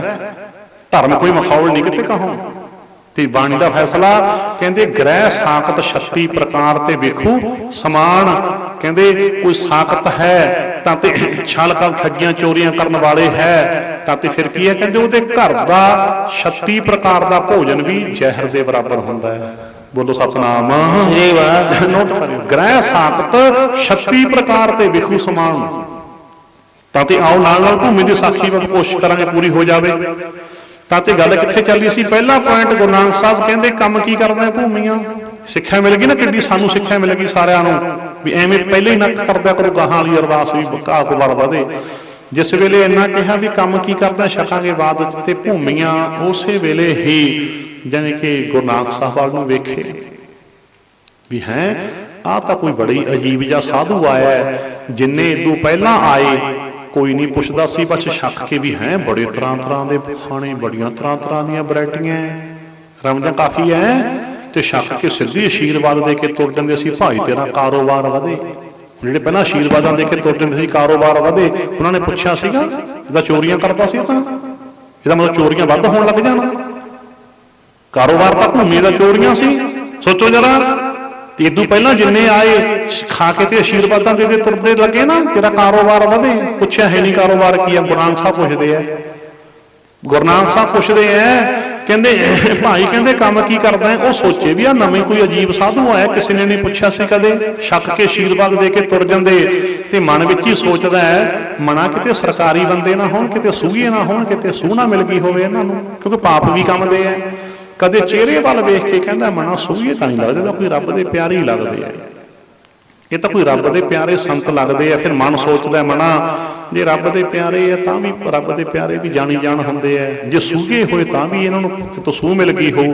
ਜਾਣੀ ਕਿ ਦੁਬਦਾ ਰੂਪੀ ਰੇੜਕਾ ਜਿਹਾ ਮਨ ਵਿੱਚ ਚੱਲਦਾ ਰਿਹਾ। ਕਹਿਣ ਦਾ ਭਾਵ ਤੇ ਸੱਚ ਰੂਪੀ ਮੱਖਣ ਉੱਤੇ ਆ ਗਿਆ, ਹੱਥ ਜੋੜ ਕੇ ਕਹਿੰਦਾ ਜੀ ਮੈਂ ਤਾਂ ਰਾਤ ਨੂੰ ਚੋਰੀਆਂ ਕਰਦਾ। ਬੋਲੋ ਸਤਿਨਾਮ ਸ੍ਰੀ ਵਾਹਿਗੁਰੂ। ਗੁਰੂ ਨਾਨਕ ਸਾਹਿਬ ਦੇ ਇੱਕ ਵਚਨ ਨੇ ਇਕਬਾਲ ਕਰ ਲਿਆ ਕਿ ਨਾ ਕਰ ਲਿਆ? ਬੋਲੋ। ਇੱਕ ਵਚਨ ਨੇ ਇਕਬਾਲ ਕਰ ਲਿਆ ਭੂਮੀਏ ਨੂੰ। ਕਹਿੰਦਾ ਜੀ ਮੈਂ ਤਾਂ ਰਾਤ ਨੂੰ ਚੋਰੀਆਂ ਕਰਦਾ, ਚੋਰੀਆਂ ਕਰਦਾ ਰਾਤ ਨੂੰ ਤਾਂ ਮੈਂ। ਤੇ ਗੁਰੂ ਨਾਨਕ ਸਾਹਿਬ ਕਹਿੰਦੇ ਫਿਰ ਇਹ ਕੀ ਕਰਦਾ? ਹੁਣ ਅਗਲੀ ਸਿੱਖਿਆ ਮਿਲੂਗੀ ਆਪਾਂ ਨੂੰ, ਪਹਿਲੀ ਸਿੱਖਿਆ ਤਾਂ ਮਿਲ ਗਈ ਨਾ। ਜਦੋਂ ਪੁੱਛਿਆ ਕਿ ਅਗਲੀ ਸਿੱਖਿਆ, ਜਿਸ ਵੇਲੇ ਗੁਰੂ ਨਾਨਕ ਸਾਹਿਬ ਕਹਿੰਦੇ ਇਹ ਕੀ ਕਰਦਾ ਹੈ? ਕਹਿੰਦਾ ਜੀ ਚਲੋ ਕੋਈ ਨਹੀਂ, ਜੇ ਮੈਂ ਚੋਰੀਆਂ ਕਰਦਾ ਉਹੋ ਜਿਹਾ ਵਿੱਚੋਂ ਪੁੰਨਦਾਨ ਵੀ ਬਹੁਤ ਕਰ ਦਈਦਾ। ਦੇਖੋ ਉਹੋ ਜਿਹਾ ਮੈਂ ਰਾਹੀਆਂ ਪਾਉਂਦੀਆਂ ਉਹਨੂੰ ਪ੍ਰਸ਼ਾਦਾ ਛਕਾਉਣਾ ਤਾਂ ਤੇ ਉਹੋ ਜਿਹਾ ਮੈਂ ਪੁੰਨਦਾਨ ਵੀ ਬਥੇਰਾ ਕਰ ਦਿੰਦਾ।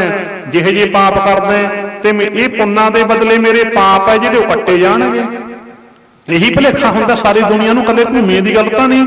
ਕਹਿੰਦਾ ਚਲੋ ਜੀ ਜੇ ਮਾੜਾ ਕੰਮ ਕਰਦੇ ਆ ਤਾਂ ਕੀ ਹੋ ਗਿਆ? ਠੱਗੀ ਵੀ ਮਰੇਨੇ ਆ, ਗੁਰਦੁਆਰੇ ਵੀ ਚੜੇਨੇ ਆ, ਨਾਮ ਵੀ ਜਪੇਨੇ ਆ। ਬੋਲੋ ਸਤਨਾਮ। ਕਹਿੰਦੇ ਤਾਂ ਕੀ ਹੋ ਗਿਆ? ਗੁਰਦੁਆਰੇ ਵੀ ਚੜਾਈ ਦੇ ਵਿੱਚੋਂ ਫਿਰ ਕੀ ਹੋਗਾ ਜੇ ਠੱਗੀ ਮਾਰਦੇ ਆ ਤਾਂ? ਚੜਾ ਕੇ ਆਉਣੇ ਆ ਜਾਂ ਕਿਸੇ ਮੰਦਿਰ ਚੜਾ ਕੇ ਆਉਣੇ ਆ, ਕਿਤੇ ਵੀ ਲਾ ਲਓ। ਸੋਚੋ ਜਰਾ, ਤਾਂ ਤੇ ਇਹ ਹਾਲ ਹੈ ਨਾ ਦੁਨੀਆ ਦਾ।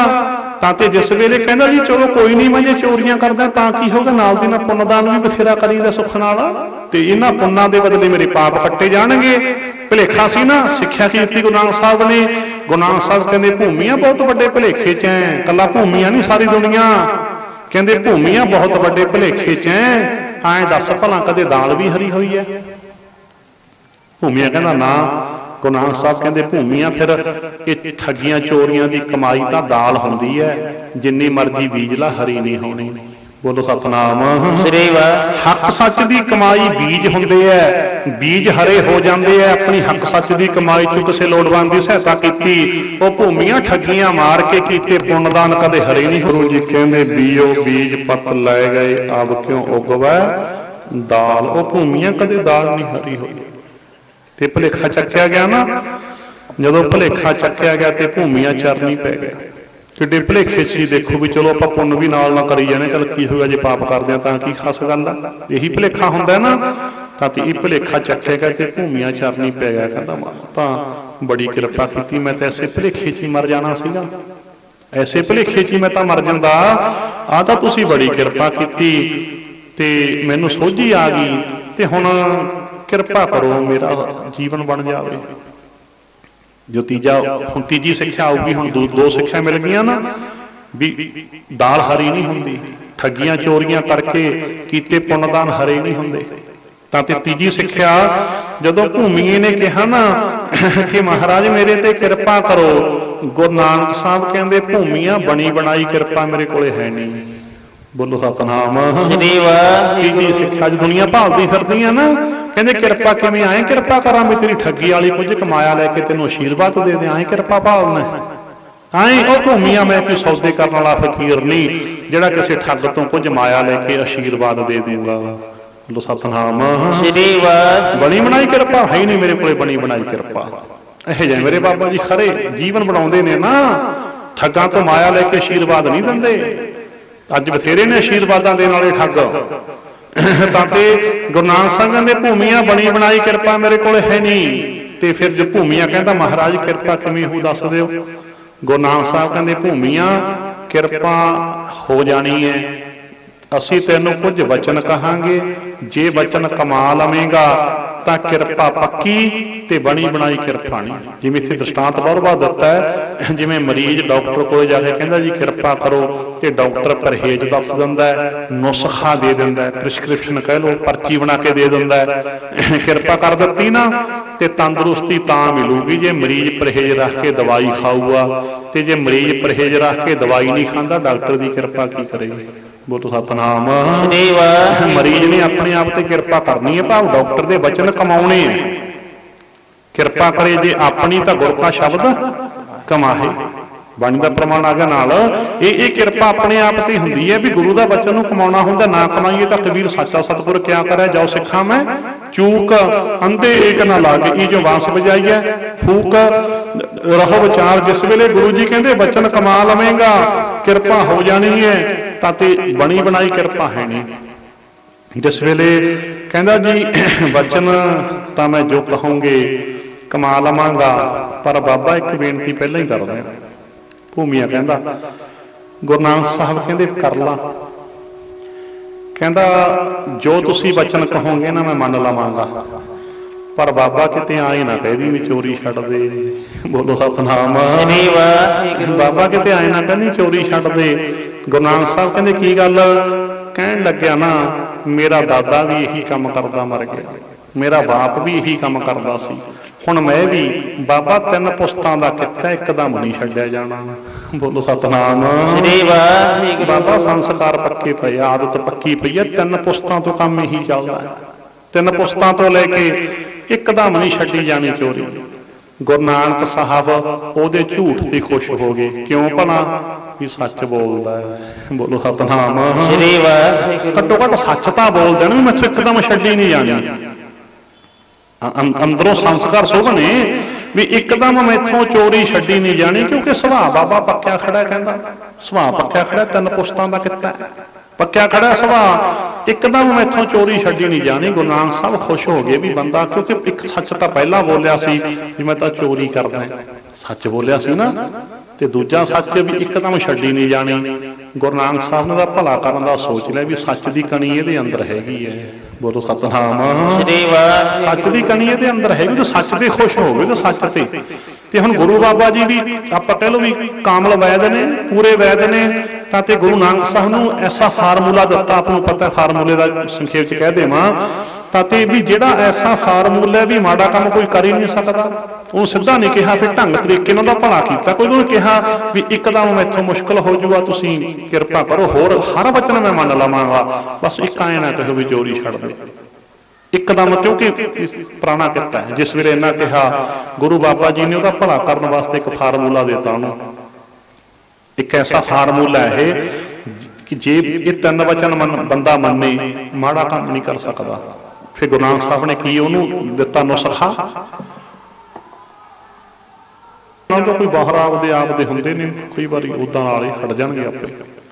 ਇੱਧਰੋਂ ਨਹੀਂ ਕਿਸੇ ਨੇ ਭੱਜ ਕੇ ਜਾਣਾ, ਐਵੇਂ ਬੁੱਢੇ ਤੁਰੇ ਜਾਂਦੇ ਨੇ ਇੱਧਰ, ਕੋਈ ਸ਼ਰਾਬੀ। ਹੁਣ ਜਿਸ ਵੇਲੇ ਗੁਰੂ ਨਾਨਕ ਸਾਹਿਬ ਕਹਿੰਦੇ ਬਾਕੀ ਹਰ ਵਚਨ ਮੰਨੇਗਾ, ਕਹਿੰਦਾ ਹਾਂ ਹਰ ਵਚਨ ਤੁਹਾਡਾ ਕਮਾਉਂ। ਗੁਰੂ ਜੀ ਨੂੰ ਪਤਾ ਸੀ ਵੀ ਇਹਨੇ ਹਰ ਵਚਨ ਕਮਾਉਣਾ ਹੈ, ਬੰਦਾ ਸੱਚਾ ਹੈ। ਗੁਰੂ ਨਾਨਕ ਸਾਹਿਬ ਕਹਿੰਦੇ ਇੱਕ ਤਾਂ ਐਂ ਕਰੀ, ਫਿਰ ਇੱਕ ਤਾਂ ਨਾ ਸਦਾ ਸੱਚ ਬੋਲੀ, ਝੂਠ ਨਹੀਂ ਬੋਲਣਾ, ਝੂਠ ਨਹੀਂ ਬੋਲਣਾ, ਸੱਚ ਬੋਲਣਾ। ਕਹਿੰਦਾ ਵੀ 7 ਵਚਨ। ਗੁਰੂ ਨਾਨਕ ਸਾਹਿਬ ਕਹਿੰਦੇ ਇੱਕ ਕਿਸੇ ਦਾ ਲੂਣ ਖਾ ਕੇ ਨਹੀਂ ਹਰਾਮ ਕਰਨਾ, ਵਫਾਦਾਰ ਬਣਨਾ। ਇਹਦਾ ਅਰਥ ਇਹ ਨਾ ਸਮਝ ਲਿਓ ਵੀ ਕਿਤੇ ਮਿੱਠਾ ਖਾ ਕੇ ਹਰਾਮ ਕਰ ਦੇਣਾ। ਲੂਣ ਦਾ ਭਾਵ ਹੁੰਦਾ ਥੋੜਾ ਪੈਂਦਾ, ਸਸਤਾ ਹੁੰਦਾ, ਭਾਵ ਕਿਸੇ ਦਾ ਮਾਮੂਲੀ ਜਿਹਾ ਖਾ ਕੇ ਵੀ ਹਰਾਮ ਨਹੀਂ ਕਰਨਾ। ਬੋਲੋ ਸਤਨਾਮ। ਕਿਉਂਕਿ ਅਰਥ ਹੁੰਦੇ ਨੇ ਨਾ, ਕਈ ਸਮਝਦੇ ਆ ਵੀ ਲੂਣ ਖਾ ਕੇ ਭਾਵੇਂ ਮਿੱਠਾ ਖਾ ਕੇ ਕਰਦੇ, ਐਂ ਨਹੀਂ ਹੁੰਦੇ ਅਰਥ, ਭਾਵ ਹੁੰਦਾ ਇਹਦਾ। ਗੁਰੂ ਜੀ ਕਹਿੰਦੇ ਕਿਸੇ ਦਾ ਲੂਣ ਖਾ ਕੇ ਹਰਾਮ ਨਹੀਂ ਕਰਨਾ, ਭਾਵ ਅਰਥ ਹੈ ਕਿਸੇ ਦਾ ਮਾਮੂਲੀ ਜਿਹਾ ਖਾ ਕੇ ਵੀ ਹਰਾਮ ਨਹੀਂ ਕਰਨਾ, ਵਫਾਦਾਰ ਬਣਨਾ। ਤੀਸਰਾ ਵਚਨ ਗੁਰੂ ਨਾਨਕ ਸਾਹਿਬ ਕਹਿੰਦੇ ਗਰੀਬ ਮਾਰ ਨਹੀਂ ਕਰਨੀ, ਗਰੀਬ ਮਾਰ ਨਹੀਂ ਕਰਨੀ। ਭੂਮੀਆ ਕਹਿੰਦਾ ਜੀ 7 ਵਚਨ, 3 ਵਚਨ ਮੈਂ ਕਮਾਉਂ। ਜਦੋਂ ਇਹ ਵਚਨ ਕਮਾਉਣ ਦਾ ਪ੍ਰਣ ਦੇ ਦਿੱਤਾ, ਫਿਰ ਗੁਰੂ ਨਾਨਕ ਸਾਹਿਬ ਜੀ ਨੇ ਉਸ ਨੂੰ ਪਰਮਾਤਮਾ ਨਾਲ ਜੋੜਿਆ, ਮੂਲ ਮੰਤਰ ਗੁਰਮੰਤਰ ਦੀ ਦਾਤ ਦਿੱਤੀ, ਤੇ ਨਾਲ ਇਹ ਮੋਟੀ ਜੀ ਗੱਲ ਸਮਝਾਤੀ ਉਸ ਨੂੰ, ਜਿੱਦਾਂ ਸਮਝ ਸਕਦਾ ਹੈ ਵੀ ਭੂਮੀਆ ਇੱਕ ਤਾਂ ਇਹ ਸਮਝ ਲਾ ਵੀ ਪਰਮਾਤਮਾ ਹੈ, ਹਰ ਵੇਲੇ ਹਰ ਥਾਂ ਹਾਜ਼ਰ ਹੈ, ਉਹ ਹੈ, ਤੇ ਉਹਨੂੰ ਹਾਜ਼ਰ ਜਾਣ ਕੇ ਨਾ ਪਿਆਰ ਨਾਲ ਯਾਦ ਕਰ ਲਿਆ ਕਰ। ਉਹਨੂੰ ਹਾਜ਼ਰ ਜਾਣ ਕੇ ਨਾ ਪਿਆਰ ਨਾਲ ਉਹਨੂੰ ਵਾਹਿਗੁਰੂ ਕਹਿ ਲਿਆ ਕਰ। ਇਹ ਸੁਰਤ 'ਚ ਭਾਵ ਲਿਆ ਕਰ ਵੀ ਜਿਹਨੂੰ ਵਾਹਿਗੁਰੂ ਕਿਹਾ ਉਹ ਬਿਲਕੁਲ ਮੇਰੇ ਕੋਲ ਹੀ ਹੈ, ਪਰ ਸੁਰਤ ਦੀ ਅੱਖ ਹੋਣ ਕਰਕੇ ਹਲੇ ਦਿਸਦਾ ਨਹੀਂ ਹੈ ਕੋਲ, ਤੇ ਤੂੰ ਪ੍ਰਤੀਤ ਕਰ ਵੀ ਉਹ ਹੈ ਬਿਲਕੁਲ ਕੋਲ ਹੈ, ਤੇ ਤੂੰ ਉਹਨੂੰ ਨਾ ਵਾਹਿਗੁਰੂ ਕਹਿ ਕੇ ਯਾਦ ਕਰ ਲਿਆ ਕਰ। ਆਹ ਮੂਲ ਮੰਤਰ ਰਾਹੀਂ ਉਸ ਵਾਹਿਗੁਰੂ ਦੇ ਗੁਣ ਗਾ ਲਿਆ ਕਰ, ਤਾਂ ਤੇ ਉਸ ਪ੍ਰਮਾਤਮਾ ਨੂੰ ਯਾਦ ਕਰਿਆ ਕਰ, ਤੇ ਤਿੰਨੇ ਵਚਨ ਯਾਦ ਰੱਖੀ। ਇਹਨਾਂ ਕਹਿ ਕੇ ਗੁਰੂ ਨਾਨਕ ਸਾਹਿਬ ਜੀ ਭਾਈ ਮਰਦਾਨਾ ਜੀ ਸਮੇਤ ਤੁਰਨ ਲੱਗੇ ਤੇ ਘੁੰਮੀਆਂ ਕਹਿੰਦਾ ਬਾਬਾ ਕੁਝ ਛਕ ਤਾਂ ਜਾਂਦੇ ਆ। ਗੁਰੂ ਨਾਨਕ ਸਾਹਿਬ ਕਹਿੰਦੇ ਬਸ ਤੂੰ ਇਹ ਵਚਨ ਕਮਾ ਤੇ ਆਪਣਾ ਪ੍ਰਮਾਤਮਾ ਨੂੰ ਯਾਦ ਕਰਿਆ ਕਰ, ਹੁਣ ਛਕਣਾ ਨਹੀਂ ਅਸੀਂ ਨਾ, ਛਕਣਾ ਨਹੀਂ ਕੁਝ, ਕਿਉਂਕਿ ਤੇਰੀ ਕਮਾਈ ਗਲਤ ਹੈ ਨਾ, ਤੇਰਾ ਕਿੱਤਾ ਗਲਤ ਹੈ। ਤੁਰਨ ਲੱਗੇ ਬਾਬਾ ਭੋਰਾ ਖਤਾ ਛਕ ਜਾਂਦਾ ਨਾ, ਘੁੰਮੀਆਂ ਹੁਣ ਨਹੀਂ ਛਕਣਾ। ਜਿਸ ਵੇਲੇ ਤੁਰਨ ਲੱਗੇ ਪੁੱਛਣਾ ਕੀਤਾ ਦਰਸ਼ਨ ਫੇਰ ਕਦੋਂ ਹੋਣਗੇ? ਗੁਰੂ ਨਾਨਕ ਸਾਹਿਬ ਕਹਿੰਦੇ ਸਰੀਰਾਂ ਦਾ ਮਿਲਾਪ ਸਦਾ ਨਹੀਂ ਹੁੰਦਾ, ਬਸ ਇਹ ਬਚਨ ਹੀ ਸਾਡਾ ਸਰੂਪ ਹੈ। ਜੇ ਬਚਨ ਕਮਾਵੇਂਗਾ ਤਾਂ ਅਸੀਂ ਹਰ ਵੇਲੇ ਤੇਰੇ ਨਾਲ ਹੀ ਹੈ। ਬੋਲੋ ਸਤਿਨਾਮ ਸ੍ਰੀ ਵਾਹਿਗੁਰੂ। ਗੁਰ ਮੇਰਾ ਸੰਗ ਸਦਾ ਹੈ ਨਾਲੇ, ਸਿਮਰ ਸਿਮਰ ਤੋਂ ਸਦਾ ਸੰਭਾਲੇ। ਸ਼ਬਦ ਮਿਲਾਵਾ ਹੋਤ ਹੈ ਦੇ ਮਿਲਾਵਾ ਨਾਹੀਂ। ਇਹਨਾਂ ਬਚਨ ਕਹਿੰਦੇ ਗੁਰੂ ਨਾਨਕ ਸਾਹਿਬ ਜੀ ਅੱਗੇ ਵੱਲ ਨੂੰ ਤੁਰ ਗਏ, ਦੁਨੀਆ ਨੂੰ ਤਾਕ ਤੇ ਮਗਰੋਂ ਘੁੰਮੀਆਂ। ਹੁਣ ਜਾਣੀ ਕਿ ਪ੍ਰਮਾਤਮਾ ਨੂੰ ਯਾਦ ਕਰਦਾ ਹੈ, ਉਹਦੇ ਗੁਣ ਗਾਉਂਦਾ ਹੈ, ਤਾਂ ਤੇ ਉਹ ਵਚਨ ਵੀ ਪਕਾ ਰਿਹਾ ਹੈ ਵੀ ਝੂਠ ਨਹੀਂ ਬੋਲਣਾ, ਗਰੀਬ ਮਾਰ ਨਹੀਂ ਕਰਨੀ, ਲੂਣ ਖਾ ਕੇ ਹਰਾਮ ਨਹੀਂ ਕਰਨਾ। ਥੋੜੇ ਕੁ ਦਿਨ ਭੂਮੀ ਐਸੇ ਰੰਗ ਵਿੱਚ ਬੈਠਾ ਰਿਹਾ। ਥੋੜੇ ਕੁ ਦਿਨਾਂ ਮਗਰੋਂ ਖਿਆਲ ਆਇਆ ਵੀ ਇਹ ਤਾਂ ਆਪਾਂ ਹੋਰ ਕੰਮ ਕੋਈ ਜਾਣਦੇ ਨਹੀਂ, ਮਨਾ ਭੁੱਖੇ ਮਰਾਂਗੇ, ਹੁਣ ਹੋਰ ਕੀ ਕਰੀਏ? ਚਲੋ ਤਿੰਨ ਵਚਨ ਆਪਾਂ ਕਮਾਵਾਂਗੇ, ਗੁਰੂ ਜੀ ਨੇ ਆਪਾਂ ਨੂੰ ਕਿਹਾ। ਤੇ ਮਨ ਵਿੱਚ ਖਿਆਲ ਆਇਆ ਵੀ ਚਲੋ ਗਰੀਬ ਮਾਰ ਨਹੀਂ ਕਰਨੀ, ਇਉਂ ਕਿਹਾ ਗੁਰੂ ਸਾਹਿਬ ਨੇ ਆਪਾਂ ਨੂੰ, ਤੇ ਇਦਾਂ ਕਰਦੇ ਰਾਜੇ ਦੇ ਪਾਂਡ ਲਾ ਲੈਣੇ ਜਾ ਕੇ। ਗਰੀਬ ਮਾਰ ਨਹੀਂ ਕਰਨੀ, ਰਾਜੇ ਦੇ ਜਾ ਕੇ ਪਾਂਡ ਲਾ ਲੈਂਦੇ ਹਾਂ। ਰਾਜੇ ਲੋਕਾਂ ਕੋਲੇ ਲੋਕਾਂ ਦੇ ਕੀ ਇਕੱਠੇ ਕੀਤੇ ਹੀ ਹੁੰਦੇ ਨੇ, ਕਈ ਵਾਰੀ ਹੋਰ ਗਲਤ ਢੰਗ ਤਰੀਕਿਆਂ ਨਾਲ ਕਿਵੇਂ। ਤੇ ਮਨ ਵਿੱਚ ਸੋਚਿਆ ਵੀ ਚਲੋ ਗਰੀਬ ਮਾਰ ਨਹੀਂ ਕਰਦੇ ਤਾਂ ਤੇ ਰਾਜੇ ਦੇ ਜਾ ਕੇ ਪਾਂਡ ਲਾ ਲੈਂਦੇ ਆ। ਜਿਸ ਵੇਲੇ ਇਹ ਸੋਚ ਕੇ ਰਾਤ ਨੂੰ ਕਹਿੰਦੇ ਵਧੀਆ ਕੱਪੜੇ ਪਾ ਕੇ ਤੁਰ ਪਿਆ ਜਿਸ ਵੇਲੇ, ਤੇ ਰਾਜੇ ਲੋਕਾਂ ਦੇ ਹੁਣ ਆਪਾਂ ਨੂੰ ਪਤਾ ਪਹਿਰੇਦਾਰ ਹੁੰਦੇ ਨੇ ਸਾਰੇ, ਚਾਰ ਚੁਫੇਰੇ ਮੇਨ ਗੇਟ ਤੇ ਪਹਿਰਾ, ਸਾਰੇ ਪਹਿਰੇ। ਜਿਸ ਵੇਲੇ ਗਿਆ ਤੇ ਉਸ ਵੇਲੇ ਹੁਣ ਗੇਟ ਤੇ ਪਹਿਰਾ, ਤੇ ਉਹ ਪਹਿਰੇਦਾਰ ਨੇ ਪੁੱਛ ਲਿਆ ਵੀ ਕੌਣ ਹੈ ਤੂੰ ਫਿਰਦਾ ਇਸ ਵੇਲੇ? ਜਿਸ ਵੇਲੇ ਇਹ ਕਹਿੰਦਾ, ਜਦੋਂ ਇੰਨਾ ਕਿਹਾ ਜਦੋਂ ਗੇਟ ਤੋਂ ਕੋਲੇ ਆ ਗਿਆ, ਤੇ ਇਹ ਕਹਿੰਦਾ ਮੈਂ ਤਾਂ ਚੋਰ ਹਾਂ। ਕਿਉਂਕਿ ਗੁਰੂ ਬਾਬਾ ਜੀ ਦਾ ਵਚਨ ਨਾਲ ਦੇ ਨੂੰ ਯਾਦ ਆ ਗਿਆ ਸੀ ਵੀ ਸਦਾ ਸੱਚ ਬੋਲਣਾ, ਝੂਠ ਨਹੀਂ ਬੋਲਣਾ, ਸਦਾ ਸੱਚ। ਉਸੇ ਵੇਲੇ ਕਹਿੰਦਾ ਜੀ ਮੈਂ ਤਾਂ ਚੋਰ ਹਾਂ, ਦੇਖੋ ਵਚਨ ਕਮਾ ਰਿਹਾ ਹੈ। ਉਹ ਪਹਿਰੇਦਾਰ ਨੇ ਸੋਚਿਆ ਵੀ ਕੋਈ ਰਾਜੇ ਦਾ ਰਿਸ਼ਤੇਦਾਰ ਹੋਣਾ, ਗੁੱਸੇ ਹੋ ਗਿਆ ਲੱਗਦਾ ਹੈ, ਗੁੱਸੇ ਹੋ ਗਿਆ ਲੱਗਦਾ ਹੈ, ਜਾਣ ਕੇ ਗੁੱਸੇ 'ਚ ਕਹਿੰਦਾ ਹੈ। ਉਹ ਕਹਿੰਦਾ ਜੀ ਮੈਂ ਤਾਂ ਤੁਹਾਡੇ ਕੁ ਦਿਨਾਂ ਤੋਂ ਹੀ ਆਇਆ ਹੈਗਾ, ਨਵਾਂ ਭਰਤੀ ਹੋਇਆ, ਮੈਨੂੰ ਤੁਹਾਡੀ ਪਛਾਣ ਨਹੀਂ ਆਈ, ਲੰਘ ਜਾਓ ਲੰਘ ਜਾਓ। ਬੋਲੋ ਸਤਿਨਾਮ ਸ੍ਰੀ ਵਾਹਿਗੁਰੂ। ਬੋਲਿਆ ਤਾਂ ਸੱਚ ਨਾ, ਉਹਨੇ ਲੰਘਾਤਾ, ਹੁਣ ਮੈਂ ਪੂਰਾ ਕਰਾਂ ਛੇਤੀ। ਤਾਂ ਤੇ ਜਿਸ ਵੇਲੇ ਕੀ ਹੋਇਆ, ਤਜੌਰੀ ਭੰਨ ਲਈ, ਨੰਗਾ ਦਿੱਤਾ। ਤਾਂ ਤੇ ਜਿਹੜੇ ਗਹਿਣੇ ਸੀ ਪੋਟਲੀ ਬੰਨ੍ਹਣ ਦੀ ਗੱਲ ਮੁੱਕੀ, ਕੀਮਤੀ ਸਮਾਨ ਹੱਥ ਲੱਗ ਗਿਆ, ਗੱਲ ਮੁਕਾਓ, ਹੱਥ ਲੱਗ ਗਿਆ। ਰਾਤ ਦਾ ਸਮਾਂ, ਭੁੱਖ ਜਿਹੀ ਮਹਿਸੂਸ ਹੋਈ, ਰਸੋਈ 'ਚ ਵੜ ਗਿਆ। ਤਾਂ ਤੇ ਕੀ ਜਦੋਂ ਰਸੋਈ ਦੇ ਵਿੱਚ ਵੜਿਆ, ਇੱਕ ਕੀ ਆ ਸੋਨੇ ਦੀ ਤਸਤਰੀ ਪਈ ਆ, ਕਹਿੰਦੇ ਵਿੱਚ ਹੀ ਆ ਲੈ ਚਲੇ ਗਏ, ਆ ਲੈ ਚਲੀਏ ਵਿੱਚ ਹੀ। ਉਹਦੇ ਵਿੱਚ ਕੁਝ ਖਾਣ ਵਾਲੀ ਚੀਜ਼ ਪਈ ਸੀ, ਉਹਨੂੰ ਉਲਟਾ ਦਿੱਤਾ। ਤਾਂ ਤੇ ਤਸਤਰੀ ਸੋਨੇ ਦੀ ਵਿੱਚ ਹੀ ਪਾ ਲਈ। ਤਾਂ ਤੇ ਕੀ ਹੋਇਆ, ਹੱਥ ਮੂੰਹ ਨਾ ਲੱਗੇ ਤੇ ਲੂਣ ਦਾ ਸਵਾਦ ਆ ਗਿਆ। ਵੀ ਕਿਨਕਾ ਤਾਂ ਲੱਗ ਗਿਆ, ਕੁਛ ਤਾਂ ਲੱਗ ਗਿਆ ਨਾ, ਕਿੰਨਾ ਘੱਟ ਤੋਂ ਘੱਟ। ਜਿਸ ਵੇਲੇ ਤਸਤਰੀ ਪਾਈ ਤੇ ਉਸ ਵੇਲੇ ਨਾਲ ਦੀ ਨਾਲ ਯਾਦ ਆ ਗਿਆ, ਲੂਣ ਖਾ ਕੇ ਨਹੀਂ ਹਰਾਮ ਕਰਨਾ। ਕਹਿੰਦਾ ਮਨਾ ਇਸ ਘਰ ਦਾ ਲੂਣ ਜੀਭ ਨੂੰ ਲੱਗ ਗਿਆ, ਹਮੇ ਕਿੰਨਾ ਹੀ ਲੱਗ ਗਿਆ। ਤੇ ਗੁਰੂ ਦਾ ਹੁਕਮ ਹੈ ਲੂਣ ਖਾ ਕੇ ਨਹੀਂ ਹਰਾਮ ਕਰਨਾ। ਮਨਾ ਗੁਰੂ ਦਾ ਬਚਨ ਕਮਾ, ਬੰਨਿਆ ਬਣਾਇਆ ਸਮਾਨ ਛੱਡ ਕੇ ਆ ਗਿਆ। ਬੋਲੋ ਸਤਿਨਾਮ ਸ੍ਰੀ ਵਾਹਿਗੁਰੂ। ਕਿੰਨੀ ਸੂਰਮ ਗਤੀ ਦੇ ਢੰਗ ਤਰੀਕੇ ਨਾਲ ਕਿਵੇਂ ਗੁਰੂ ਜੀ ਛੁਡਾ ਰਹੇ ਨੇ। ਜਿਹੜਾ ਕਹਿੰਦਾ ਸੀ ਮੈਂ ਬਾਬਾ ਚੋਰੀ ਕਰਨੀ ਨਹੀਂ ਛੱਡ ਸਕਦਾ, ਮੇਰੇ ਗੁਰੂ ਬਾਬੇ ਨੇ ਐਸਾ ਫਾਰਮੂਲਾ ਦਿੱਤਾ, ਬੰਨਿਆ ਬਣਾਇਆ ਸਮਾਨ ਵੀ ਛੱਡ ਕੇ ਆ ਗਿਆ। ਬੋਲੋ ਸਤਿਨਾਮ ਸ੍ਰੀ ਵਾਹਿਗੁਰੂ। ਬੰਨਿਆ ਬਣਾਇਆ ਸਮਾਨ ਵੀ ਛੱਡ ਕੇ ਆ ਗਿਆ। ਸੋਚੋ ਜਰਾ, ਜਿਸ ਵੇਲੇ ਆ ਗਿਆ ਗੱਲ ਮੁੱਕੀ, ਤੇ ਉਦੋਂ ਬਾਅਦ ਦਿਨ ਚੜਿਆ, ਗੱਲ ਮੁੱਕੀ, ਪਤਾ ਲੱਗਿਆ ਵੀ ਚੋਰੀ ਹੋ ਗਈ, ਰਾਤ ਰੌਲਾ ਪੈ ਗਿਆ। ਰਾਜੇ ਨੇ ਰਾਤ ਦੇ ਪਹਿਰੇਦਾਰ ਸੱਦ ਲਏ, ਕਹਿੰਦੇ ਹਾਂ ਵੀ ਦੱਸੋ ਸੌਂਗੇ ਸੀ? ਉਹ ਗੇਟ ਦਾ ਪਹਿਰੇਦਾਰ ਕਹਿੰਦਾ ਜਨਾਬ ਸੁੱਤਾ ਬਿਲਕੁਲ ਨਹੀਂ ਸੀ। ਵੀ ਚੋਰ ਕਿਵੇਂ ਆ ਗਿਆ? ਸਰਕਾਰ ਭਾਵੇਂ ਮਾਰੋ ਭਾਵੇਂ ਛੱਡੋ, ਬੰਦਾ ਜ਼ਰੂਰ ਆਇਆ ਸੀ ਅੱਧੀ ਰਾਤ ਨੂੰ। ਤੇ ਮੈਂ ਪੁੱਛਿਆ ਵੀ ਕੌਣ ਹੈ, ਮੈਨੂੰ ਕਹਿੰਦਾ ਮੈਂ ਤਾਂ ਚੋਰ ਹੈ। ਮੈਂ ਸੋਚਿਆ ਤੁਹਾਡਾ ਰਿਸ਼ਤੇਦਾਰ ਹੋਊਗਾ, ਜਾਣ ਕੇ ਗੁੱਸੇ 'ਚ ਬੋਲਦਾ, ਮੈਨੂੰ ਪਛਾਣ ਨਹੀਂ, ਮੈਂ ਥੋੜੇ ਸਮੇਂ ਦਾ ਭਰਤੀ ਹੋਇਆ ਤੇ ਮੈਂ ਲੰਘਾ ਦਿੱਤਾ। ਤੇ ਰਾਜੇ ਨੇ ਵੀ ਸੋਚਿਆ ਵੀ ਬੰਦਾ ਤੇ ਇਹ ਵੀ ਸੱਚਾ, ਗੱਲ ਤਾਂ ਠੀਕ ਹੈ ਵੀ ਚੋਰ ਤਾਂ ਕਹਿੰਦੇ ਹੁੰਦਾ ਮੈਂ ਚੋਰ ਹੈ। ਇਹਨਾਂ ਨੂੰ ਪੋਟਲੀ ਥਿਆ ਗਈ, ਉਹ ਕਹਿੰਦੇ ਸਮਾਨ ਸਾਰਾ ਹੀ ਆ ਪਿਆ। ਹੋਰ ਹੈਰਾਨਗੀ ਹੋ ਗਈ ਵੀ ਚੋਰ ਪਤਾ ਨਹੀਂ ਕਿਹੇ ਜਿਹਾ, ਨਾਲੇ ਕਹਿੰਦਾ ਮੈਂ ਚੋਰ ਹੈ, ਮੇਨ ਗੇਟ ਰਾਹੀਂ ਆਇਆ, ਨਾਲੇ ਲੈ ਕੇ ਕੁਛ ਨਹੀਂ ਗਿਆ। ਪਰ ਫਿਰ ਵੀ ਚਲੋ ਚੋਰ ਤਾਂ ਚੋਰ ਹੀ ਹੈ ਨਾ, ਭਾਵੇਂ ਨਹੀਂ ਲੈ ਕੇ ਆਇਆ ਕੁਛ ਵੀ। ਰਾਜੇ ਦਾ ਜਾਨੀ ਕਿ ਤੋਸਾਖਾਨਾ ਭੰਨਿਆ ਗਿਆ ਤੇ ਉਸੇ ਵੇਲੇ ਜਾਨੀ ਕਿ ਕੀ ਹੋਇਆ, ਕਹਿੰਦਾ ਸਖਤੀ ਕਰਤੀ 24 ਘੰਟਿਆਂ ਦੇ ਅੰਦਰ ਅੰਦਰ ਚੋਰ ਨੂੰ ਪਕੜੋ, ਨਹੀਂ ਫਿਰ ਤੁਸੀਂ ਦੇਖ ਲਓ। ਜਿਸ ਵੇਲੇ ਸਖਤੀ ਕਰਤੀ ਰਾਜੇ ਨੇ ਤੇ ਪੁਲਿਸ ਵਾਲੇ ਗਰੀਬਾਂ ਨੂੰ ਫੜ ਕੇ ਲਾ ਕੇ ਕੁੱਟਣਾ, ਕਿਉਂਕਿ ਹਮੇਸ਼ਾ ਕਈ ਵਾਰੀ ਇਹੀ ਹੁੰਦਾ ਨਾ, ਅੱਜ ਦੇ ਸਮੇਂ ਤੇ ਕੁਝ ਰੰਗ ਦੇ ਜਾਂ ਵੀ ਕਈ ਵਾਰੀ ਕੋਈ ਚੋਰੀ ਹੋ ਜੇ ਨਾ, ਪੁਲਿਸ ਵਾਲੇ ਕੁੱਟਣ ਲੱਗ ਜਾਂਦੇ ਗਰੀਬ ਨੂੰ ਫੜ ਕੇ। ਆਏ ਪਤਾ ਹੀ ਨਹੀਂ ਹੁੰਦਾ ਵੀ ਕਿਤੇ SSP ਦਾ ਕਾਕਾ ਨਾ ਵਿੱਚ ਹੋਵੇ। ਬੋਲੋ ਸਤਨਾਮ ਸ੍ਰੀ ਵਾਹਿਗੁਰੂ। ਸੱਚੀ ਗੱਲ ਤਾਂ ਮੈਂ ਕਹੀ ਦਿੰਦਾ ਹੁੰਦਾ, ਆਏ ਪਤਾ ਨਹੀਂ ਹੁੰਦਾ ਵੀ ਕਿਤੇ SSP ਸਾਹਿਬ ਦਾ ਕਾਕਾ ਨਾ ਵਿੱਚ ਹੋਵੇ ਕਿਤੇ, ਜਾਂ ਕਿਤੇ ਕੋਈ ਮੰਤਰੀ ਦਾ ਕਾਕਾ ਨਾ ਵਿੱਚ ਹੋਵੇ। ਕਈ ਵਾਰੀ ਮੰਤਰੀਆਂ ਦੇ ਕਾਕੇ ਵੀ ਵਿੱਚ ਹੁੰਦੇ ਆ ਹਨਾ। ਉਧਰ ਤਾਂ ਖਿਆਲ ਨਹੀਂ ਹੁੰਦਾ, ਦੇ ਗਰੀਬਾਂ ਤੇ ਡੰਡਾ, ਦੇ ਗਰੀਬਾਂ ਤੇ ਡੰਡਾ, ਫੜ ਫੜ ਕੇ ਲਾ ਕੇ ਕੁੱਟਣ ਭਾਈ। ਜੋ ਲੱਗੇ ਨਾ ਫੜ ਕੇ ਗਰੀਬਾਂ ਨੂੰ ਕੁੱਟਣ, ਤੇ ਭੂਮੀਏ ਨੇ ਸੋਚਿਆ ਵੀ ਮਨਾ, ਇਹ ਤਾਂ ਗੁਰੂ ਨਾਨਕ ਸਾਹਿਬ ਨੇ ਕਿਹਾ ਸੀ ਗਰੀਬ ਮਾਰ ਨਹੀਂ ਕਰਨੀ। ਹਾਏ ਤੋਸਾਖਾਨਾ ਤੂੰ ਭੰਨਿਆ, ਕੁੱਟੀ ਦੇ ਆ ਗਰੀਬ, ਚੱਲ ਮਨਾ ਪੇਸ਼ ਹੋ ਜਾ। ਗੁਰੂ ਦਾ ਵਚਨ ਕਮਾਉਣ ਵਾਸਤੇ ਭੂਮੀਆ ਆ ਕੇ ਪੇਸ਼ ਹੋ ਗਿਆ। ਬੋਲੋ ਸਤਨਾਮ। ਦੇਖਿਆ ਮੇਰੇ ਬਾਬੇ ਦਾ ਫਾਰਮੂਲਾ, ਸੋਚੋ ਜਰਾ ਵੀ ਮਾੜਾ ਕੰਮ ਕਰੂ ਕਿਵੇਂ, ਇਹ ਫਾਰਮੂਲਾ ਹੀ ਇਹ ਜਿਹਾ ਤਾਂ ਨੁਸਖਾ ਹੀ ਇਹ ਜਿਹਾ, ਇਹ ਤਿੰਨ ਪੁਆਇੰਟ। ਉਸੇ ਵੇਲੇ ਆ ਕੇ ਪੇਸ਼ ਹੋ ਗਿਆ, ਕਹਿੰਦੇ ਰਾਜਾ ਮੈਂ ਭੰਨਿਆ ਤੇਰਾ ਤੋਸਾਖਾਨਾ, ਗਰੀਬ ਕੁੱਟੀ ਦੇ, ਛੱਡ ਦੇ ਸਾਰਿਆਂ ਨੂੰ, ਜੋ ਮੈਨੂੰ ਸਜ਼ਾ ਦੇਣੀ ਹੈ ਦੇ, ਛੱਡ ਦੇ ਗਰੀਬ, ਇੱਕ ਕਾਰਵਾਈ ਮੇਰੀ ਹੈ। ਜਿਸ ਵੇਲੇ ਗੱਲ ਮੁੱਕੀ, ਗਰੀਬ ਛੱਡ ਦਿੱਤੇ। ਤੇ ਹੁਣ ਰਾਜੇ ਤੇ ਭੂਮੀਏ ਦੀਆਂ ਗੱਲਾਂ ਹੁੰਦੀਆਂ ਆਪਸ ਦੇ ਵਿੱਚ, ਕਿਉਂਕਿ ਰਾਜੇ ਸਿਆਣੇ ਹੁੰਦੇ ਆ। ਫਿਰ ਵੀ ਇਹ ਵੀ ਰਮਝਦੇ ਜਾਂ ਰਾਜੇ ਹੁੰਦੇ ਤਾਂ ਸਿਆਣੇ ਆ, ਪਰ ਜੇ ਆਸੇ ਪਾਸੇ ਵਾਲੇ ਪਾਛੂ ਮਾੜੇ ਹੋਣ ਫੇਰ ਦਿਮਾਗ ਖਰਾਬ ਕਰ ਦਿੰਦੇ ਆ। ਬੋਲੋ ਸਤਨਾਮ।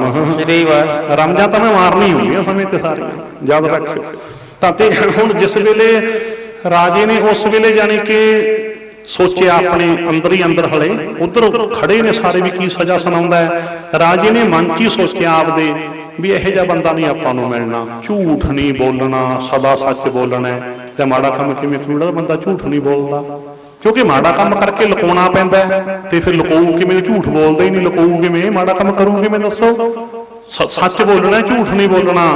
ਜਿਸ ਵੇਲੇ ਰਾਜੇ ਨੇ ਸੋਚਿਆ ਵੀ ਬਹੁਤ ਵੱਡਾ ਗੁਣ ਹੈ, ਇਹ ਮਾੜਾ ਕੰਮ ਕਰੂ ਕਿਵੇਂ, ਜੇ ਕਰੂ ਤਾਂ ਜਦੋਂ ਪੁੱਛਾਂਗੇ ਸੱਚ ਦੱਸ ਦੂ, ਇਸ ਕਰਕੇ ਲੁਕੋਏ ਨਹੀਂ ਜਾਣਾ। ਮਾੜਾ ਕੰਮ ਕਰਕੇ ਲੁਕਾਉਣਾ ਪੈਂਦਾ, ਸੱਚ ਬੋਲਣ ਵਾਲਾ ਬੰਦਾ ਲੁਕੋ ਨਹੀਂ ਸਕਦਾ।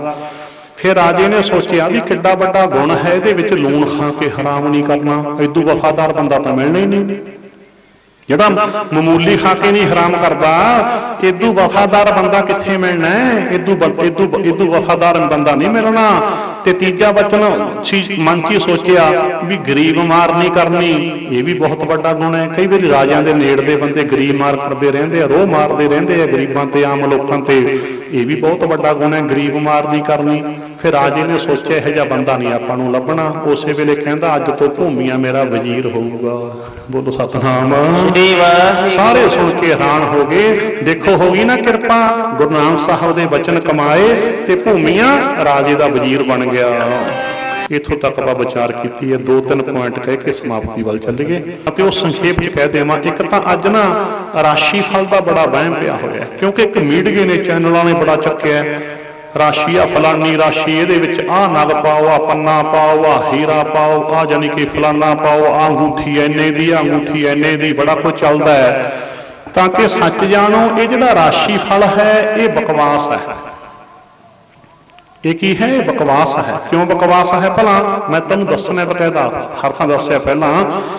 ਕਿਉਂਕਿ ਇੱਕ ਅੱਖਰ ਦੇ ਉੱਤੇ ਰਾਸ਼ੀ ਬਣ ਜਾਂਦੀ ਹੈ। ਜਿਵੇਂ ਉਦਾਹਰਨ ਲੈ ਲਓ, ਰਾਰੇ ਦੇ ਉੱਤੇ ਤੁਲਾ ਰਾਸ਼ੀ ਬਣ ਗਈ, ਤੇ ਰਾਰੇ ਅੱਖਰ ਦੇ ਉੱਤੇ ਤਾਂ ਕਰੋੜਾਂ ਹੀ ਨਾਂ ਹੋ ਸਕਦੇ ਆ। ਕਰੋੜਾਂ ਮਾਵਾਂ ਦੇ, ਭੈਣਾਂ ਦੇ, ਜਾਂ ਕਰੋੜਾਂ ਵੀਰਾਂ ਬਜ਼ੁਰਗਾਂ ਦੇ ਨਾਂ ਹੋ ਸਕਦੇ ਆ ਉਸ ਅੱਖਰ ਦੇ ਉੱਤੇ। ਰਾਸ਼ੀ ਉਹਨਾਂ ਸਾਰਿਆਂ ਦੀ ਇੱਕ ਹੋ ਗਈ, ਰਾਸ਼ੀ ਇੱਕ ਹੋ ਗਈ। ਤੇ ਫਿਰ ਸੋਚੋ, ਰਾਸ਼ੀ ਤਾਂ ਫਿਰ ਜੇ ਆਪਾਂ ਏਦਾਂ ਬਣਾਈਏ ਜਿਵੇਂ ਰਾਮ ਤੇ ਰਾਵਣ, ਇੱਕ ਰਾਸ਼ੀ ਬਣ ਗਈ ਦੋਨਾਂ ਦੀ। ਰਾਮ ਦੀ ਰਾਸ਼ੀ ਵੀ ਤੁਲਾ ਹੈ ਤੇ ਰਾਵਣ ਦੀ ਰਾਸ਼ੀ ਵੀ ਤੁਲਾ ਹੈ। ਫਿਰ ਰਾਸ਼ੀ ਨਾਲ ਕੀ ਮਤਲਬ ਹੋਇਆ? ਰਾਮ ਰਾਵਣ ਇੱਕੋ ਹੀ ਰਾਸ਼ੀ, ਕ੍ਰਿਸ਼ਨ ਕੰਸ ਰਾਸ਼ੀ ਇੱਕ ਬਣ ਗਈ। ਉਹ ਦੋਨਾਂ ਦੇ ਮੂਹਰੇ ਕੱਕਾ ਲੱਗਦਾ ਅੱਖਰ ਨੂੰ। ਕ੍ਰਿਸ਼ਨ ਤੇ ਕੰਸ ਦੀ ਰਾਸ਼ੀ ਇੱਕ ਹੈ ਨਾ, ਇੱਕੋ ਹੀ ਰਾਸ਼ੀ। ਕਿੰਨੀ ਬਣਾਈ ਚਲੋ, ਅੱਗੇ ਨਾ ਤਾਂ ਫਾਰਮੂਲਾ ਦੇਤਾ ਮੈਂ ਵੀ ਉਹ ਤਾਂ ਤੁਸੀਂ ਜਿੰਨੇ ਮਰਜ਼ੀ ਨਾ ਬਣਾਈ ਚੱਲੋ। ਇੰਦਰਾ ਇੰਦੋ ਵੀ ਇਸੇ ਨਾਂ ਦੀ ਪ੍ਰਧਾਨ ਮੰਤਰੀ ਇੰਦਰਾ, ਤੇ ਇਸੇ ਨਾਂ ਦੀ ਇੱਕ ਗਰੀਬ ਘਰ ਦੀ ਬੀਬੀ ਇੰਦੋ ਜਿਹੜੀ ਕਿ ਲੋਕਾਂ ਦਾ ਗੋਹਾ ਕੂੜਾ ਸੁੱਟ ਰਹੀ ਹੈ। ਤੇ ਇੰਦੋ ਬੀਬੀ ਦੀ ਰਾਸ਼ੀ ਤਾਂ ਪ੍ਰਧਾਨ ਮੰਤਰੀ ਵਾਲੀ ਹੈ, ਪਰ ਰਾਸ਼ੀ ਨੇ ਬੀਬੀ ਇੰਦੋ ਦਾ ਸਮਾਰਿਆ ਕੁਛ ਨਹੀਂ। ਬੋਲੋ ਸਤਨਾਮ। ਰਾਸ਼ੀ ਤਾਂ ਹੁਣ ਕਿੱਥੇ ਰਲਦੀ ਹੈ ਜਾ ਕੇ ਦੱਸੋ? ਬੀਬੀ ਇੰਦੋ ਦੀ ਰਾਸ਼ੀ ਕਿਤੇ ਮਾੜੀ ਹੈ? ਸੋਚੋ ਜਰਾ। ਤਾਂ ਤੇ ਇਹ ਤਾਂ ਕਿੰਨੇ ਹੀ ਲਾ ਲਓ, ਇਹ ਸਿੱਖ ਜਾਣੀ ਕਿ ਫਾਰਮੂਲਾ ਤੁਹਾਨੂੰ ਦਿੱਤਾ ਸੀ ਮੈਂ, ਕ੍ਰਿਸ਼ਨ ਕੰਸ ਰਾਮ ਰਾਵਣ ਇੰਦਰੋ ਇੰਦਰ, ਕਿੰਨੇ ਨਾਮ ਬਣਾਈ ਚਲੋ, ਕਿਤੇ ਕੇ ਗੱਲ ਮੁੱਕੀ। ਇੱਕ ਤਾਂ ਮੈਂ ਐਂ ਪੁੱਛਦਾ ਹੁਣ, ਜਿਹੜੇ ਜੋਤਸ਼ੀ ਕਹਿੰਦੇ ਅਸੀਂ ਪਹਿਲਾਂ ਹੀ ਦੱਸ ਦਿੰਦੇ ਆ, ਫਿਰ ਆਪਾ ਵੀ ਹੋ ਜਾਂਦਾ ਹੈ। ਕਹਿੰਦੇ ਫਿਰ ਆਪਾ ਵੀ ਕਰ ਦਿੰਦੇ ਆ, ਆਪਾ ਹੋ ਜਾਂਦਾ ਹੈ। ਤੇ ਮੈਂ ਪੁੱਛਦਾ ਹੁੰਨਾ, ਫਿਰ ਇੰਦਰਾ ਨੂੰ ਤਾਂ ਕਿਸੇ ਨੇ ਦੱਸਿਆ ਨਹੀਂਗਾ ਜੋਤਸ਼ੀ ਨੇ ਵੀ ਅੱਜ ਤੂੰ ਬਾਹਰ ਨਾ ਨਿਕਲੀ। ਬੋਲੋ ਸਤਨਾਮ। ਕਿਉਂ ਵੀ? ਕਿਉਂਕਿ ਵੱਡਿਆਂ ਦੀ ਉਦਾਹਰਨਾਂ ਮੈਂ ਪਤਾ ਕਾਹਤੇ ਦਿੰਦਾ ਹੁੰਦਾ ਵੀ ਆਪਾਂ ਕਹਿੰਦੇ ਨੇ ਹਾਥੀ ਦੀ ਪੈੜ ਦੇ ਵਿੱਚ ਹੀ ਸਾਰਾ ਕੁਝ ਆ ਜਾਂਦਾ ਹੈ। ਵੱਡੇ ਬੰਦਿਆਂ ਕੋਲ ਤਾਂ ਵੱਡੇ ਜੋਤਸ਼ੀ ਹੁੰਦੇ ਆ। ਤੇ ਫਿਰ ਮੈਂ ਕਰੜਾ ਵੀ ਬੋਲਦਾ ਹੁੰਦਾ, ਪਤੀ ਆ ਤੁਹਾਨੂੰ। ਮੈਂ ਪੁੱਛਦਾ ਹੁੰਦਾ ਵੀ ਜੋਤਸ਼ੀਓ ਤੁਸੀਂ ਕਿੱਥੇ ਮਰ ਗਏ ਸੀ? ਉਹਦੇ ਇੰਦਰਾ ਨੂੰ ਦੱਸਿਆ ਹੀ ਨਹੀਂ ਵੀ ਅੱਜ ਤੂੰ ਬਾਹਰ ਨਾ ਨਿਕਲੀ। ਬੋਲੋ ਸਤਨਾਮ। ਕਿਉਂ ਜਰਾ ਇੱਥੇ ਹੀ ਬਸ ਨਹੀਂ। ਫਿਰ ਨਾ ਰਾਜੀਵ ਨੂੰ ਦੱਸਿਆ ਕਿਸੇ ਨੇ ਵੀ ਤੂੰ ਤਾਮਿਲਨਾਡੂ ਚ ਜਾਈ ਨਾ, ਬੰਬ ਚੱਲੂਗਾ। ਬੋਲੋ ਸਤਨਾਮ। ਕਿਉਂ ਵੀ ਜੋਤਸ਼ੀ ਤੁਸੀਂ ਦੱਸਿਆ ਹੀ ਨਾ ਵੀ ਪ੍ਰਧਾਨ ਮੰਤਰੀ ਨਹੀਂ ਬਣਨਾ, ਤੂੰ ਤਾਂ ਮੌਤ ਵੱਲ ਨੂੰ ਜਾ ਰਹੇ, ਨਾ ਜਾਈ ਬੰਬ ਚੱਲੂ। ਜਦੋਂ ਭੁਚਾਲ ਆਉਂਦੇ ਕਿਸੇ ਜੋਤਸ਼ੀ ਨੇ ਦੱਸਿਆ, ਸੁਨਾਮੀ ਲਹਿਰਾਂ ਆਈਆਂ ਕਿਸੇ ਜੋਤਸ਼ੀ ਨੇ ਦੱਸਿਆ ਵੀ ਉੱਥੋਂ ਜਾਨੀ ਕਿ ਘੱਟੋ ਘੱਟ ਜਾਨੀ ਨੁਕਸਾਨ ਤਾਂ ਬਚਾਅ ਹੋ ਜੇ ਘਰ ਨਹੀਂ ਚੱਕ ਲਿਆ ਜਾ ਸਕਦੇ ਵੀ ਭਾਈ ਇੱਧਰ ਉੱਧਰ ਹੋ ਜਾਓ, ਸੁਨਾਮੀ ਲਹਿਰਾਂ ਆਉਣਗੀਆਂ ਇੱਥੇ ਆਓ। ਦੱਸਿਆ ਕਿਸੇ ਜੋਤਸ਼ੀ ਨੇ ਸੁਨਾਮੀ ਲਹਿਰਾਂ ਭੁਚਾਲ ਤਾਂ ਤੇ ਦੋ ਉਦਾਹਰਨਾਂ ਉਹ ਦਿੱਤੀ ਤੁਹਾਨੂੰ ਇੰਦਰਾ ਤੇ ਰਾਜੀਵ ਵਾਲੀਆਂ। ਤੇ ਫੇਰ ਜਾਨੀ ਕਿ ਇੱਕ ਮੈਂ ਹੋਰ ਵੀ ਸਿੱਧੀ ਜਿਹੀ ਉਦਾਹਰਨ ਦਿੰਦਾ ਹੁੰਦਾ। ਕਹਿੰਦੇ ਕਿਸੇ ਨੇ ਪਤਾ ਕੀ ਕੀਤਾ, ਮੇਰੇ ਵਰਗੇ ਨੇ ਜੋਤਸ਼ੀ ਨੂੰ ਘਰੇ ਸੱਦ ਲਿਆ ਵੀ ਘਰੇ ਆ ਜੀ, ਸਾਰੇ ਟੱਬਰ ਦੇ ਹੱਥ ਦਿਖਾਵਾਂਗੇ। ਆ ਗਿਆ ਘਰੇ, ਕੀ ਕੀਤਾ ਕਿਸੇ ਮੇਰੇ ਵਰਗੇ ਨੇ 2 ਲਾਤੇ ਲੱਪੜ ਜੋਤਸ਼ੀ ਦੇ। ਤੇ ਉਹ ਕਹਿੰਦਾ ਮੈਨੂੰ ਘਰੇ ਸੱਦ ਕੇ ਕਾਹਤੇ ਕੁੱਟਿਆ? ਉਹ ਕਹਿੰਦਾ ਮੇਰਾ ਤੈਨੂੰ ਕੁੱਟਣ ਦਾ ਭਾਵ ਨਹੀਂ, ਮੈਂ ਤਾਂ ਤੇਰੇ 2 ਤਾਂ ਲਾਈਆਂ ਵੀ ਤੈਨੂੰ ਪਤਾ ਹੀ ਨਹੀਂ ਸੀ ਅੱਜ ਮੇਰੇ ਪੈਣਗੀਆਂ। ਬੋਲੋ ਸਤਨਾਮ। ਤੈਨੂੰ ਪਤਾ ਲੱਗਿਆ ਵੀ ਅੱਜ ਦੀ ਤਰੀਕ 'ਚ ਮੇਰੇ ਛਿੱਤਰ ਪੈਣੇ ਆ? ਫਿਰ ਤੈਨੂੰ ਪਤਾ ਹੀ ਨਹੀਂ ਸੀ ਅੱਜ ਤਾਂ ਮੇਰੇ ਪੈਣਗੀਆਂ, ਤਾਂ ਲਿਜਾ ਕੇ ਘੜੂ ਮੈਨੂੰ। ਤੈਨੂੰ ਪਤਾ ਲੱਗਿਆ ਆਪਣੇ ਭਵਿੱਖ ਦਾ ਵੀ ਛਿੱਤਰ ਪੈਣੇ ਅੱਜ ਦੀ ਤਰੀਕ 'ਚ ਮੇਰੇ? ਤੈਨੂੰ ਪਤਾ ਲੱਗਿਆ ਸੀ ਪਹਿਲਾਂ ਵੀ ਅੱਜ ਦੀ ਤਰੀਕ 'ਚ ਮੇਰੇ ਛਿੱਤਰ ਪੈਣੇ ਆ?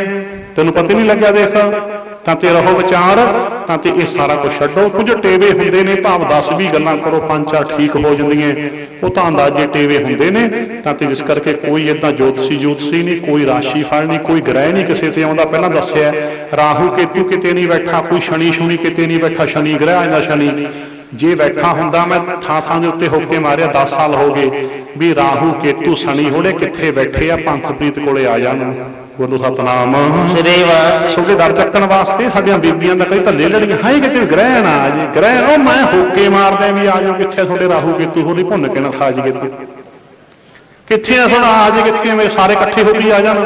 ਰਾਹੂ ਕੇਤੂ ਨਾਲੇ ਸ਼ਨੀ ਸਾਰੇ ਇਕੱਠੇ ਹੋ ਕੇ ਆ ਜਾਣ, ਕੱਲੇ ਹੀ ਸਾਂਭ ਲਵਾਂ, ਕੱਲੇ ਹੀ ਸਾਂਭ ਲਵਾਂ। ਮੈਂ ਕਹਿੰਦਾ ਸਾਰੇ ਕਿੱਥੇ ਬੈਠੇ ਨੇ ਇਹ, ਆ ਜਾਣ। ਮੈਂ ਆਵਾਜ਼ਾਂ ਮਾਰੀ ਜਾਂਦਾ, ਮੈਂ ਆਵਾਜ਼ਾਂ ਮਾਰਦਾ ਵੀ ਆ ਜਾਓ, ਕਿੱਥੇ ਹੋ ਰਾਹੂ ਕੇਤੂ ਸ਼ਨੀ ਹੋਰੀ, ਤੁਸੀਂ ਆ ਜਾਓ, ਕਿੱਥੇ ਹੋ ਤੁਸੀਂ, ਆ ਜਾਓ। ਐਵੇਂ ਦੁਨੀਆ ਬਿਨਾਂ ਗੱਲ ਤੋਂ ਲੁੱਟ ਕੇ ਖਾ ਲਈ।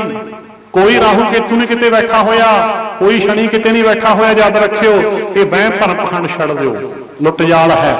ਤੇ ਜੇ ਕਿਤੇ ਏਦਾਂ ਆਉਂਦੇ ਹੁੰਦੇ ਤਾਂ ਮੈਨੂੰ ਬਹੁਤ ਚਿਰ ਹੋ ਗਿਆ ਆਵਾਜ਼ਾਂ ਮਾਰਦੇ ਨੂੰ, ਬਹੁਤ ਚਿਰ ਹੋ ਗਿਆ ਮੈਨੂੰ ਹੋਕੇ ਮਾਰਦੇ ਨੂੰ। ਤਾਂ ਤੇ ਸਾਰੇ ਡੰਡ ਉੱਤੇ ਚੱਕ ਦਿਓ ਸਾਰੇ। ਕੋਈ ਕਿਸੇ ਤੇ ਗ੍ਰਹਿ ਨਹੀਂ ਆਉਂਦਾ, ਕੋਈ ਰਾਸ਼ੀ ਨਹੀਂ ਮਾੜੀ ਹੁੰਦੀ, ਤਾਂ ਤੇ ਕੋਈ ਜਾਨੀ ਕਿ ਜੋਤਿਸ਼ ਨਹੀਂ, ਕੋਈ ਦਿਨ ਨਹੀਂ ਮਾੜਾ ਹੁੰਦਾ। ਕੱਲ ਗੱਲਾਂ ਹੋ ਗਈਆਂ ਹੋਰ ਵਹਿਮ ਭਰਮ ਪਖੰਡ ਸਾਰਾ ਕੁਝ ਛੱਡ ਦਿਓ। ਇੱਕੋ ਹੀ ਗੱਲ ਫਿਰ ਪੱਕੀ ਕਰ ਲਓ। ਕੱਲ ਵੀ ਕਹਿਤਾ ਸੀ ਮਾੜਾ ਕੰਮ ਕਰਨ ਵੇਲੇ ਲੰਮੀ ਨਿਗਾਹ ਮਾਰ ਲਿਆ ਕਰੋ ਵੀ ਜੋ ਕਰਤੂਤ ਕਰਦੇ ਦਾ ਰਿਜ਼ਲਟ ਕੀ ਮਿਲੂਗਾ। ਬੋਲੋ ਸਤਨਾਮ। ਉਹ ਪੰਡਤੀ ਅੱਜ ਫਿਰ ਬੋਲਦੇ, ਕੱਲ ਹੋ ਗਿਆ ਸੀ ਤਾਂ ਬਚਨ ਵੀ ਮੰਦਾ ਮੂਲ ਨਾ ਕੀਚ ਇਹਦੇ ਲੰਮੀ ਨਦਰ ਨਿਹਾਲੀ ਐ। ਗੁਰੂ ਜੀ ਕਹਿੰਦੇ ਮਾੜਾ ਕੰਮ ਬਿਲਕੁਲ ਨਾ ਕਰੀਏ, ਮਾੜਾ ਕੰਮ ਕਰਨ ਤੋਂ ਪਹਿਲਾਂ ਲੰਬੀ ਨਿਗਾਹ ਮਾਰ ਕੇ ਵੇਖ ਲੈਣਾ ਚਾਹੀਦਾ। ਕਿਉਂ? ਕਿਉਂਕਿ ਮਾੜੇ ਕੰਮਾਂ 'ਚ ਵੀ ਰਸ ਹੁੰਦਾ, ਨਤੀਜੇ ਤਾਂ ਬੁਰੇ ਮਗਰੋਂ ਨਿਕਲਦੇ ਐ। ਬੋਲੋ ਸਤਨਾਮ। ਸ੍ਰੀ ਵਾਹਿਗੁਰੂ। ਬੁਰੇ ਨਤੀਜੇ ਤਾਂ ਮਗਰੋਂ ਨਿਕਲਦੇ ਆ। ਕਿੱਕਰ ਦਾ ਵੀ ਕੂਲਾ ਹੁੰਦਾ ਨਾ, ਕਿੱਕਰ ਦਾ ਵੀ ਕੂਲਾ ਹੁੰਦਾ, ਕੰਡੇ ਮਗਰੋਂ ਲੱਗਦੇ ਆ, ਬੀ ਨੂੰ ਕੰਡੇ ਨਹੀਂ ਲੱਗੇ ਹੁੰਦੇ। ਮਾੜੇ ਕੰਮਾਂ 'ਚ ਵੀ ਰਸ ਹੁੰਦਾ, ਨਤੀਜੇ ਮਗਰੋਂ ਨਿਕਲਦੇ ਆ। ਤਾਂ ਤੇ ਇਹ ਹੈ ਅਸਲ ਗੱਲ।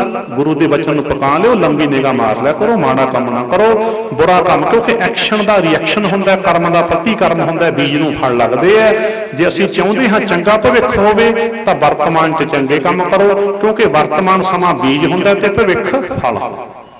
ਤਾਂ ਤੇ ਜੈਸਾ ਬੀਜਿਆ ਸੋ ਲਾਉਣਾ, ਕਰਮਾ ਸੰਦੜਾ ਖੇਤ। ਜਿਸ ਕਰਕੇ ਬੁਰੇ ਕੰਮਾਂ ਤੋਂ ਡਰੋ ਭਾਈ, ਪਰਮਾਤਮਾ ਦੇ ਨਿਰਮਲ ਭਾਉ ਦੇ ਵਿੱਚ ਆਈਏ ਵੀ ਉਹ ਵਾਹਿਗੁਰੂ ਹਰ ਵੇਲੇ ਹਰ ਥਾਂ ਹਾਜ਼ਰ ਹੈ, ਵੇਖ ਰਿਹਾ, ਲੁਕਿਆ ਕੁਛ ਨਹੀਂ ਰਹਿਣਾ। ਜਿਸ ਪਾਸ ਲੁਕੈਂਦੜੋ ਸੋ ਵੇਖੀ ਸੱਥ ਹੈ, ਲੁਕਿਆ ਨਹੀਂ ਰਹਿਣਾ। ਕਬੀਰ ਜੇਤੇ ਪਾਪ ਕੀਏ ਰਾਖੈ ਤਲੈ ਦਰਾਏ, ਪ੍ਰਗਟ ਭਈ ਨਿਦਾਨ ਸਾਜਾ ਪੁੱਛੇ ਧਰਮ ਰਾਏ। ਲੁਕਿਆ ਕੁਛ ਨਹੀਂ ਰਹਿਣਾ, ਕੁਝ ਨਹੀਂ ਲੁਕਿਆ ਰਹਿਣਾ, ਯਾਦ ਰੱਖਿਓ। ਤਾਂ ਤੇ ਸਭ ਕੁਝ ਪ੍ਰਗਟ ਹੋ, ਕਿਉਂਕਿ ਜੋ ਕਰਦਾ ਚਿੱਤਰ ਗੁਪਤ ਅੰਦਰ ਹੀ ਬਣ ਜਾਂਦਾ, ਗੁਪਤ ਚਿੱਤਰ। ਤੇਰੀ ਕਰਮਾਂ ਦੀ ਮੂਵੀ ਤੇਰੇ ਨਾਲ ਹੀ ਜਾਣੀ ਹੈ। ਲਿਖਿਆ ਨਾ, ਪੁੰਨੀ ਪਾਪੀ ਆਖਣਾ ਨਾ ਹੈ, ਕਰ ਕਰ ਕਰਨਾ ਲਿਖ ਲੈ ਜਾਹੋ, ਆਪੇ ਬੀਜ ਆਪੇ ਹੀ ਖਾਹੋ, ਨਾਨਕ ਹੁਕਮੀ ਆਪ ਹੋ ਜਾਹੋ। ਜੋ ਕਰਦਾ ਉਹ ਤੇਰੇ ਅੰਦਰ ਗੁਪਤ ਚਿੱਤਰ। ਚਿੱਤਰ ਗੁਪਤ ਕੀ ਹੈ? ਚਿੱਤਰ ਗੁਪਤ ਹੋਰ ਕੁਛ ਨਹੀਂ, ਜੋ ਅਸੀਂ ਕਰਮ ਕਰਦੇ ਹਾਂ ਉਹਦਾ ਗੁਪਤ ਚਿੱਤਰ ਸਾਡੇ ਅੰਦਰ ਬਣਦਾ ਸੰਸਕਾਰ ਦੇ ਰੂਪ ਚ। ਲਿਖਿਆ ਨਾ ਬਾਣੀ ਚ, ਕਹਿੰਦੇ ਚਿੱਤ ਗੁਪਤ ਕਰਮ ਹੈ ਜਾਣ, ਚਿੱਤਰ ਗੁਪਤ ਤੇਰਾ ਕਰਮ ਹੈ। ਜੋ ਤੂੰ ਕਰਮ ਕਰਦਾ ਉਹਦਾ ਗੁਪਤ ਚਿੱਤਰ ਤੇਰੇ ਅੰਦਰ ਬਣ ਜਾਂਦਾ ਹੈ ਸੰਸਕਾਰ ਰੂਪ ਚ, ਤੇ ਤੇਰੇ ਕਰਮਾਂ ਦੀ ਮੂਵੀ ਤੇਰੇ ਨਾਲ ਹੀ ਜਾਣੀ ਹੈ। ਬੋਲੋ ਸਤਨਾਮ। ਤੇਰੇ ਕਰਮਾਂ ਦੀ ਮੂਵੀ ਤੇਰੇ ਨਾਲ ਹੀ ਜਾਣੀ ਹੈ। ਫਿਰ ਉਹ ਤੇ ਦੀ ਕੌਸਮਿਕ ਲਾ, ਰੱਬੀ ਨਿਯਮ, ਜੋ ਤੂੰ ਕਰਮ ਕਰਕੇ ਤੇਰੇ ਅੰਦਰ ਲੇਖ ਬਣ ਗਏ ਨਾ, ਲਿਖਿਆ ਗਿਆ ਤੇਰੇ ਅੰਦਰ, ਉਹ ਲੇਖਾਂ ਦੇ ਉੱਤੇ ਰੱਬੀ ਕਾਨੂੰਨ ਲਾਗੂ ਹੋਣੇ, ਦੀ ਕੌਸਮਿਕ ਲਾ, ਰੱਬੀ ਨਿਯਮ ਲਾਗੂ ਹੋਣੇ ਰੱਬੀ ਕਚਹਿਰੀ ਚੋਂ। ਫਿਰ ਆਪਣੇ ਕੀਤੇ ਦਾ ਫਲ ਭੁਗਤਣ ਵਾਸਤੇ ਰੱਬੀ ਹੁਕਮ ਚ ਆਉਂਦਾ ਜਾਂਦਾ ਰਹੇਗਾ। ਬੋਲੋ ਸਤਨਾਮ। ਨਾਨਕ ਹੁਕਮੀ ਦਾ ਭਾਵ ਇੱਥੇ ਕਿਉਂ ਗਿਆ? ਉਹ ਹੁਕਮ ਲਾਗੂ ਹੋ ਗਿਆ ਤੇਰੇ ਕੀਤੇ ਕਰਮਾਂ ਤੇ, ਰੱਬੀ ਨਿਯਮ ਦੀ ਕੌਸਮਿਕ ਲਾ। ਤਾਂ ਤੇ ਉਹਦੇ ਵਿੱਚ ਫਿਰ ਆਪਣੇ ਕੀਤੇ ਦਾ ਫਲ ਭੁਗਤਣ ਵਾਸਤੇ ਆਉਂਦਾ ਜਾਂਦਾ ਰਹੇਗਾ। ਤਾਂ ਤੇ ਇਸ ਕਰਕੇ ਬੁਰੇ ਕੰਮਾਂ ਤੋਂ ਅਸੀਂ ਸੁਚੇਤ ਹੋਣਾ ਹੈ। ਮਾੜਾ ਕੰਮ ਕੋਈ ਨਹੀਂ ਕਰਨਾ, ਹੋਰ ਕਿਸੇ ਨੂੰ ਦੁੱਖ ਕੋਈ ਨਹੀਂ ਦਿੰਦਾ। ਕਿਤੇ ਕਹੋ ਕੋਈ ਦੇਵੀ ਦੁੱਖ ਦਿੰਦੀ ਹੈ ਕਿਸੇ ਨੂੰ, ਕੋਈ ਬਾਬਾ ਪੀਰ ਦੁੱਖ ਦਿੰਦਾ ਹੈ, ਇਹ ਤੇਰੇ ਤੇ ਝਾਕਣਾ ਹੋ ਗਈ, ਗਵਾਂਢੀ ਨੇ ਕੁਛ ਕਰਾਤਾ, ਰਾਸ਼ੀ ਮਾੜੀ ਹੋ ਗਈ, ਦਿਨ ਮਾੜਾ ਹੋ ਗਿਆ, ਸਭ ਬਕਵਾਸ ਹੈ। ਗੁਰੂ ਅਰਜਨ ਸਾਹਿਬ ਕਹਿੰਦੇ ਦੱਦਾ ਦੋਸ਼ ਨਾ ਦੇਉ ਕਿਸੇ, ਦੋਸ਼ ਕਰਮ ਆਪਣਿਆ। ਕੁਝ ਨਹੀਂ ਮਾੜਾ, ਤੇਰਾ ਕਰਮ ਮਾੜਾ, ਦੋਸ਼ ਆਪਣੇ ਕਰਮ ਨੂੰ ਦਿਆ ਕਰ। ਬੋਲੋ ਸਤਨਾਮ। ਦੁਨੀਆ ਦੋਸ਼ ਦਿੰਦੀ ਹੈ, ਰਾਸ਼ੀ ਮਾੜੀ ਹੈ, ਦਿਨ ਮਾੜਾ ਹੈ, ਗਵਾਂਢੀ ਮਾੜਾ ਹੈ। ਸੋਚੋ ਜਰਾ, ਕੋਈ ਦੇਵੀ ਰੁੱਸ ਗਈ, ਬਾਬਾ, ਗੁਰੂ ਜੀ ਕਹਿੰਦੇ ਨਾ ਦਿਨ ਮਾੜਾ, ਨਾ ਰਾਸ਼ੀ ਮਾੜੀ, ਨਾ ਗਵਾਂਢੀ ਮਾੜਾ, ਤੇਰਾ ਕਰਮ ਮਾੜਾ ਹੈ, ਤੇਰਾ ਕਰਮ ਮਾੜਾ ਹੈ। ਜਿਸ ਕਰਕੇ ਤੂੰ ਆਪ ਜ਼ਿੰਮੇਵਾਰ ਹੈ। ਤਾਂ ਤੇ ਇਦਾਂ ਅਸੀਂ ਗੁਰਬਾਣੀ ਦੇ ਵਿੱਚੋਂ ਹਰ ਗੱਲ ਨੂੰ ਸਮਝਣ ਦੀ ਕੋਸ਼ਿਸ਼ ਕਰੀਏ। ਤਾਂ ਤੇ ਬੁਰਾਈਆਂ ਛੱਡ ਕੇ, ਫਰੀਦਾ ਜਿੰਨੀ ਕੰਮੀ ਨਾ ਹੈ, ਗੁਣ ਤੇ ਕਮੜੇ ਵਿਸਾਰ, ਮਤ ਸਰਮਿੰਦਾ ਥੀ ਵਹੀ ਸਾਈਂ ਦਾ ਦਰਬਾਰ। ਇੱਥੋਂ ਤੱਕ ਰਿਹਾ ਆਪਾਂ ਨੇ ਬੁਰਾਈਆਂ ਛੱਡਣੀਆਂ। ਤੇ ਲਾਹੇ ਦੇ ਪੁਆਇੰਟ ਹੋ ਗਏ ਸੀ, ਫਿਰ ਲਾਹੇ ਦੇ 2 ਪੁਆਇੰਟ ਕਹਿ ਕੇ ਸਮਾਪਤੀ ਵੱਲ ਚੱਲੀਏ। ਪਹਿਲਾ ਪੁਆਇੰਟ ਹੋਇਆ ਸੀ ਨਾ ਕੱਲ, ਮੈਂ ਰਿਪੀਟ ਕਰਦਾ ਨਾ, ਵੀ ਲਾਹੇ ਵਾਲੇ ਪੁਆਇੰਟ ਨੂੰ ਚੰਗੀ ਤਰ੍ਹਾਂ ਪਕਾ ਲਓ। ਬੁਰਾਈਆਂ ਤਾਂ ਛੱਡਣੀਆਂ ਅਸੀਂ। ਪਹਿਲਾ ਕੀ ਸੀ? ਹਰ ਕੀ ਟਹਿਲ ਕਮਾਵਣੀ, ਜਪੀਏ ਪ੍ਰਭ ਕਾ ਨਾਮ। ਇਹ ਪੰਕਤੀ ਯਾਦ ਕਰ ਲਓ। ਪਰਮਾਤਮਾ ਦੀ ਟਹਿਲ ਕਮਾਉਣੀ ਕੀ ਹੈ? ਪਰਮਾਤਮਾ ਦਾ ਨਾਮ ਜਪਣਾ। ਬਸ ਪਰਮਾਤਮਾ ਦੀ ਸੇਵਾ ਕੀ ਹੈ? ਪਰਮਾਤਮਾ ਨੂੰ ਯਾਦ ਕਰਨਾ। ਬਸ ਇਹੀ ਉਹਨੂੰ ਪਿਆਰ ਦਾ ਭੋਗ ਲਵਾਉਣਾ ਹੁੰਦਾ ਹੈ। ਲਿਖਿਆ ਨਾ, ਕਹਿ ਰਵਿਦਾਸ ਨਾਮ ਤੇਰੋ ਆਰਤੀ, ਸਤ ਨਾਮ ਹੈ ਹਰ ਭੋਗ ਤੁਹਾਰੇ। ਜਦੋਂ ਪਰਮਾਤਮਾ ਨੂੰ ਪਿਆਰ ਨਾਲ ਯਾਦ ਕਰਨਾ, ਬਸ ਇਹੀ ਉਹਦੀ ਖੁਰਾਕ ਹੈ, ਇਹੀ ਉਹਦੀ ਖੁਰਾਕ। ਜਿਸ ਕਰਕੇ ਅਸੀਂ ਪਰਮਾਤਮਾ ਨੂੰ ਪਿਆਰ ਨਾਲ ਯਾਦ ਕਰਨਾ, ਇਹੀ ਪਰਮਾਤਮਾ ਦੀ ਸੇਵਾ ਹੈ। ਤੇ ਪਿਆਰ ਨਾਲ ਯਾਦ ਕਰਨ ਦਾ ਅਰਥ ਬਹੁਤ ਵਾਰ ਦੱਸਿਆ, ਫੇਰ ਪੱਕਾ ਕਰ ਲਓ ਦੁਬਾਰੇ, ਵੀ ਉਹਨੂੰ ਯਾਦ ਕਰਨ ਵੇਲੇ ਕੀ ਹੈ? ਵੀ ਸੁਰਤ ਦੇ ਵਿੱਚ ਹੋਂਦ ਦਾ ਭਾਵ ਰੱਖ ਕੇ ਯਾਦ ਕਰਨਾ ਹੁੰਦਾ ਹੈ। ਇਹ ਗੱਲ ਨੂੰ ਪਕਾ ਲਓ। ਨਾਮ ਜਪਣ ਦਾ ਕੀ ਅਰਥ ਹੁੰਦਾ ਹੈ? ਪਰਮਾਤਮਾ ਦੀ ਹੋਂਦ ਨੂੰ ਮਹਿਸੂਸ ਕਰਨਾ। ਪੂਰੇ ਗੁਰ ਕਾ ਸੁਣੋ ਉਪਦੇਸ਼, ਪਾਰ ਬ੍ਰਹਮ ਨਿਕਟ ਕਰ ਪੇਖ। ਕਿ ਆਪਾਂ ਜਿਸ ਵੇਲੇ ਬੈਠ ਕੇ ਮੰਨ ਲਓ ਕੋਸ਼ਿਸ਼ ਕਰੋ ਰੀੜ੍ਹ ਦੀ ਹੱਡੀ ਸਿੱਧੀ ਹੋਵੇ, ਬਾਕੀ ਸਾਰੇ ਅੰਗ ਢਿੱਲੇ ਛੱਡ ਦਿਓ। ਜਿਵੇਂ ਕਿੱਲੀ ਤੇ ਕੱਪੜਾ ਟੰਗ ਤਾਂ ਕਹਿ ਲਿਓ, ਰੀੜ੍ਹ ਦੀ ਹੱਡੀ ਤੇ ਸਾਰਾ ਸਰੀਰ ਟੰਗ ਦਿਓ, ਸਾਰਾ ਜਾਣੀ ਕਿ ਲੱਤਾਂ ਦੇ, ਬਾਹਾਂ ਦੇ, ਚਿਹਰੇ ਦੇ ਸਾਰੇ ਮਸਲ ਢਿੱਲੇ, ਰਿਲੈਕਸ ਕਹਿ ਲਓ। ਤਾਂ ਤੇ ਬੈਠ ਗਏ। ਤਾਂ ਤੇ ਉਸ ਤੋਂ ਬਾਅਦ ਫਿਰ ਕੀ ਹੈ? ਤਾਂ ਤੇ ਪਹਿਲਾਂ ਤਾਂ ਇਉਂ ਬਣਾ ਲਓ ਅੰਦਰ ਵੀ ਜਾਣੀ ਕਿ ਬਸ ਸੁਰਤ ਤੇ ਸ਼ਬਦ ਰਹਿ ਜਾਵੇ, ਬਾਕੀ ਸਭ ਕੁਝ ਖਤਮ। ਕੁਝ ਸਮੇਂ ਲਈ ਉਹਦੀ ਯਾਦ ਚ ਮਰਨ ਦਾ ਭਾਵ ਵੀ ਸਰੀਰ ਵੀ ਨਹੀਂ ਰਿਹਾ, ਸਰੀਰ ਕਰਕੇ ਕੰਮ ਵੀ ਨਹੀਂ ਰਹੇ, ਸਭ ਕੁਝ ਖਤਮ। ਸ਼ਬਦ ਗੁਰੂ ਸੁਰਤ ਧੁਨ ਚੇਲਾ। ਤਾਂ ਤੇ ਫਿਰ ਸੁਰਤ ਦੇ ਵਿੱਚ ਭਾਵ ਲੈ ਆਓ ਵੀ ਮੇਰਾ ਪਿਆਰਾ ਮੇਰੇ ਕੋਲ ਹੈ, ਸਾਜਣੜਾ ਮੇਰਾ ਸਾਜਣੜਾ, ਨਿਕਟ ਖਲੋਏੜਾ ਮੇਰਾ ਸਾਜਣੜਾ, ਮੇਰਾ ਪਿਆਰਾ ਬਿਲਕੁਲ ਮੇਰੇ ਕੋਲ ਹੈ। ਸੱਤਵੇਂ ਆਕਾਸ਼ ਤੇ ਨਹੀਂ ਬੈਠਾ, ਕਿਸੇ ਸੱਤਵੇਂ ਪਤਾਲ ਚ ਨਹੀਂ ਵੜਿਆ, ਕਿਸੇ ਖੀਰ ਸਮੁੰਦਰ ਚ ਨਹੀਂ ਬੈਠਾ, ਮੇਰਾ ਪਿਆਰਾ ਬਿਲਕੁਲ ਮੇਰੇ ਕੋਲ ਹੈ। ਉਹਨੂੰ ਕੋਲ ਮਹਿਸੂਸ ਕਰਦੇ ਹੋਏ ਤਾਂ ਕਿ ਉਸ ਨੂੰ ਪਿਆਰ ਦੇ ਨਾਲ ਬੁਲਾਉਣਾ ਹੈ। ਜਿਵੇਂ ਕੋਲ ਵਾਲੇ ਨੂੰ ਪਿਆਰ ਨਾਲ ਬੁਲਾਈਦਾ, ਹੋਂਦ ਦਾ ਭਾਵ ਸੁਰਤ ਚ ਰੱਖ ਕੇ। ਕਿਵੇਂ? ਦੇਖੋ ਬੈਠ ਕੇ ਆਪਾਂ, ਇਹ ਤਾਂ ਇੱਥੇ ਮੈਂ ਇਸ਼ਾਰਾ ਹੱਥ ਦਾ ਕਰ ਰਿਹਾ, ਉਦੋਂ ਤਾਂ ਆਪਾਂ ਏਦਾਂ ਨਹੀਂ ਨਾ ਵੀ ਕਹਿੰਦਾ ਭਾਵ ਸੁਰਤ ਦੇ ਵਿੱਚ ਉਹਦੀ ਹੋਂਦ ਦਾ ਭਾਵ ਲਿਆਉਂਦਾ, ਹੋਂਦ ਦਾ ਭਾਵ ਲਿਆ ਕੇ ਫਿਰ ਉਸ ਨੂੰ ਬੁਲਾਉਣਾ ਹੈ। ਕਿਸ ਤਰ੍ਹਾਂ? ਵਾਹਿਗੁਰੂ ਵਾਹਿਗੁਰੂ ਵਾਹਿਗੁਰੂ ਵਾਹਿਗੁਰੂ ਵਾਹਿਗੁਰੂ। ਸੁਰਤ ਦੇ ਵਿੱਚੋਂ ਹੋਂਦ ਦਾ ਭਾਵ ਨਿਕਲ ਨਹੀਂ ਦੇਣਾ ਵੀ ਜੋ ਵਾਹਿਗੁਰੂ ਹਾਜ਼ਰ ਨਾਜ਼ਰ ਹੈ ਉਹਨੂੰ ਮੈਂ ਬੁਲਾ ਰਿਹਾ, ਧਿਆਨ ਉਹਦੀ ਹੋਂਦ ਵਿੱਚ ਟਿਕਾ ਕੇ ਰੱਖਣਾ। ਧਿਆਨ ਧਰੋ ਤਿਹ ਕੋ ਮਨ ਮੈਂ, ਜਿਹ ਕੋ ਅਮਿਤੋਜ ਸਭੈ ਜਗ ਛਾਇਓ। ਉਹਦਾ ਧਿਆਨ ਉਹਦੀ ਹੋਂਦ ਦਾ ਭਾਵ ਸੁਰਤ ਵਿੱਚ ਰੱਖ ਕੇ ਉਹਨੂੰ ਪਿਆਰ ਦੇ ਨਾਲ ਬੁਲਾਈ ਜਾਣਾ, ਜਿਵੇਂ ਕਿ ਕੋਲ ਖੜੇ ਨੂੰ ਬੁਲਾਈਦਾ ਹੁੰਦਾ ਹੈ। ਬੋਲੋ ਸਤਨਾਮ। ਜਿਵੇਂ ਕਿ ਕੋਲ ਖੜੇ ਨੂੰ ਬੁਲਾਈਦਾ ਹੁੰਦਾ ਹੈ, ਇਹਨੂੰ ਕਹਿੰਦੇ ਨੇ ਨਾਮ ਜਪਣਾ। ਉਹਦੀ ਹੋਂਦ ਨੂੰ ਮਹਿਸੂਸ ਕਰਨਾ ਸ਼ਬਦ ਰਾਹੀਂ। ਜੇ ਸੁਰਤ ਮਹਿਸੂਸ ਨਹੀਂ ਕਰ ਰਹੀ ਸ਼ਬਦ ਰਾਹੀਂ ਤਾਂ ਮਸ਼ੀਨੀ ਜਾਪ ਹੋ ਜਾਂਦਾ, ਮਕੈਨੀਕਲ ਰੈਪੀਟੀਸ਼ਨ। ਤਾਂ ਤੇ ਧਿਆਨ ਟਿਕ ਜਾਵੇ, ਬੁਲਾਉਂਦੇ ਬੁਲਾਉਂਦੇ ਫਿਰ ਕੀ ਹੁੰਦਾ, ਮੂੰਹ ਬੰਦ ਹੋ ਜਾਂਦਾ। ਚੇਤਨਾ ਦੇ ਗੇਅਰ ਹੁੰਦੇ ਨੇ ਨਾ, ਚੇਤਨਾ ਦੀ ਆਪਣੇ ਆਪ ਹੀ ਪਤਾ ਲੱਗਦਾ। ਜਿਵੇਂ ਡਰਾਈਵਰ ਹੁਣ ਤਾਂ ਗੱਡੀ ਦੱਸ ਦਿੰਦੀ ਹੋਊਗੀ ਹੁਣ ਅਗਲਾ ਗੇਅਰ ਮੰਗਦੀ ਹੈ ਗੱਡੀ, ਤਾਂ ਤੇ ਉਸ ਵੇਲੇ ਚੇਤਨਾ ਦਾ ਅਗਲਾ ਗੇਅਰ ਪੈ ਜਾਂਦਾ। ਫਿਰ ਜ਼ੁਬਾਨ ਬੰਦ ਹੋ ਜਾਂਦੀ ਹੈ, ਮਨ ਬੋਲਣ ਲੱਗ ਜਾਂਦਾ, ਮਨ ਬੋਲਣ ਲੱਗ ਜਾਂਦਾ। ਮੱਧਮਾ ਬਾਣੀ ਸ਼ੁਰੂ ਹੋ ਗਈ ਨਾ, ਬੈਖਰੀ ਬਾਣੀ ਤੋਂ ਅੱਗੇ ਫਿਰ ਅਗਲੀ ਕਲਾਸ। ਫਿਰ ਕੀ ਹੈ, ਮਨ ਹੀ ਕਹਿੰਦਾ ਅੰਦਰ ਹੀ ਅੰਦਰ ਵਾਹਿਗੁਰੂ, ਤੇ ਅੰਦਰ ਹੀ ਸੁਰਤ ਸੁਣ ਕੇ ਅੰਦਰ ਹੀ ਮਹਿਸੂਸ ਕਰਦੀ ਹੈ। ਚੇਤਨਾ ਦਾ ਤੀਜਾ ਗੇਅਰ ਪੈ ਜੇ, ਭਾਵ ਖੁੱਲ ਜਾਂਦੇ ਆ। ਫਿਰ ਬਿਨ ਰਸਨਾ ਜੋ ਜਪਿਆ ਹੈ ਆਏ ਕੋਈ ਜਾਣਾ ਕੈਸਾ ਨਾਉ, ਮਨ ਤੋਂ ਵੀ ਅੱਗੇ ਚਲੀ ਗਈ ਗੱਲ। ਹੋਰ ਜਾਣੀ ਕਿ ਚੌਥਾ ਗੇਅਰ ਪੈ ਜਾਵੇ ਚੇਤਨਾ ਦਾ, ਤਾਂ ਗੁਰਮੁਖ ਰੋਮ ਰੋਮ ਹਰਿ ਧਿਆਵਾ। ਚੇਤਨਾ ਦੇ ਗੇਅਰਾਂ ਤੇ ਰਮੀ ਦਿੱਤੀ ਐਵੇਂ। ਤਾਂ ਤੇ ਜਿਸ ਕਰਕੇ ਇੱਦਾਂ ਚਲੋ ਜਿੱਥੇ ਜੇ ਖੜੇ ਹਾਂ ਅਸੀਂ, ਤਾਂ ਤੇ ਕੋਸ਼ਿਸ਼ ਕਰੀਏ ਇੱਦਾਂ ਅਸੀਂ ਉਸ ਮਾਲਕ ਪਰਮਾਤਮਾ ਨੂੰ ਹਾਜ਼ਰ ਨਾਜ਼ਰ ਜਾਣ ਕੇ ਯਾਦ ਕਰਨਾ ਤੇ ਬੁਰਾ ਕੰਮ ਕੋਈ ਨਹੀਂ ਕਰਨਾ। ਮਨੁੱਖਤਾ ਦੀ ਸੇਵਾ ਵਿੱਚ ਦੁਨੀਆ ਸੇਵ ਕਮਾਈ ਹੈ, ਤਾਂ ਦਰਗਾਹ ਵੈਸਣ ਪਾਈ ਹੈ। ਕਿਉਂਕਿ ਪ੍ਰਮਾਤਮਾ ਮਨੁੱਖਤਾ ਵਿੱਚ ਵਸਦਾ, ਉਹਦੇ ਸਰਗੁਣ ਸਰੂਪ ਦੀ ਸੇਵਾ। ਕੱਲ ਵੀ ਹੋਇਆ ਸੀ ਨਾ ਬਚਨ, ਮਨੁੱਖਤਾ ਦੀ ਸੇਵਾ ਰੱਬ ਦੀ ਸੇਵਾ। Service of humanity is service of God. ਮਨੁੱਖਤਾ ਦੀ ਸੇਵਾ ਰੱਬ ਦੀ ਸੇਵਾ ਹੈ। ਇਹ ਹੈ ਕਰਨਯੋਗ ਕੰਮ। ਭਲੇ ਦੇ ਕੰਮ ਕਰੀਏ, ਪਰਮਾਤਮਾ ਨੂੰ ਯਾਦ ਕਰੀਏ, ਫਿਰ ਇਹ ਲੋਕ ਸੁਖੀਏ। ਪਰਲੋਕ ਸੁਹੇਲੇ ਨਾਨਕ ਹਰਿ ਪ੍ਰਭ ਆਪੇ ਮੇਲੇ।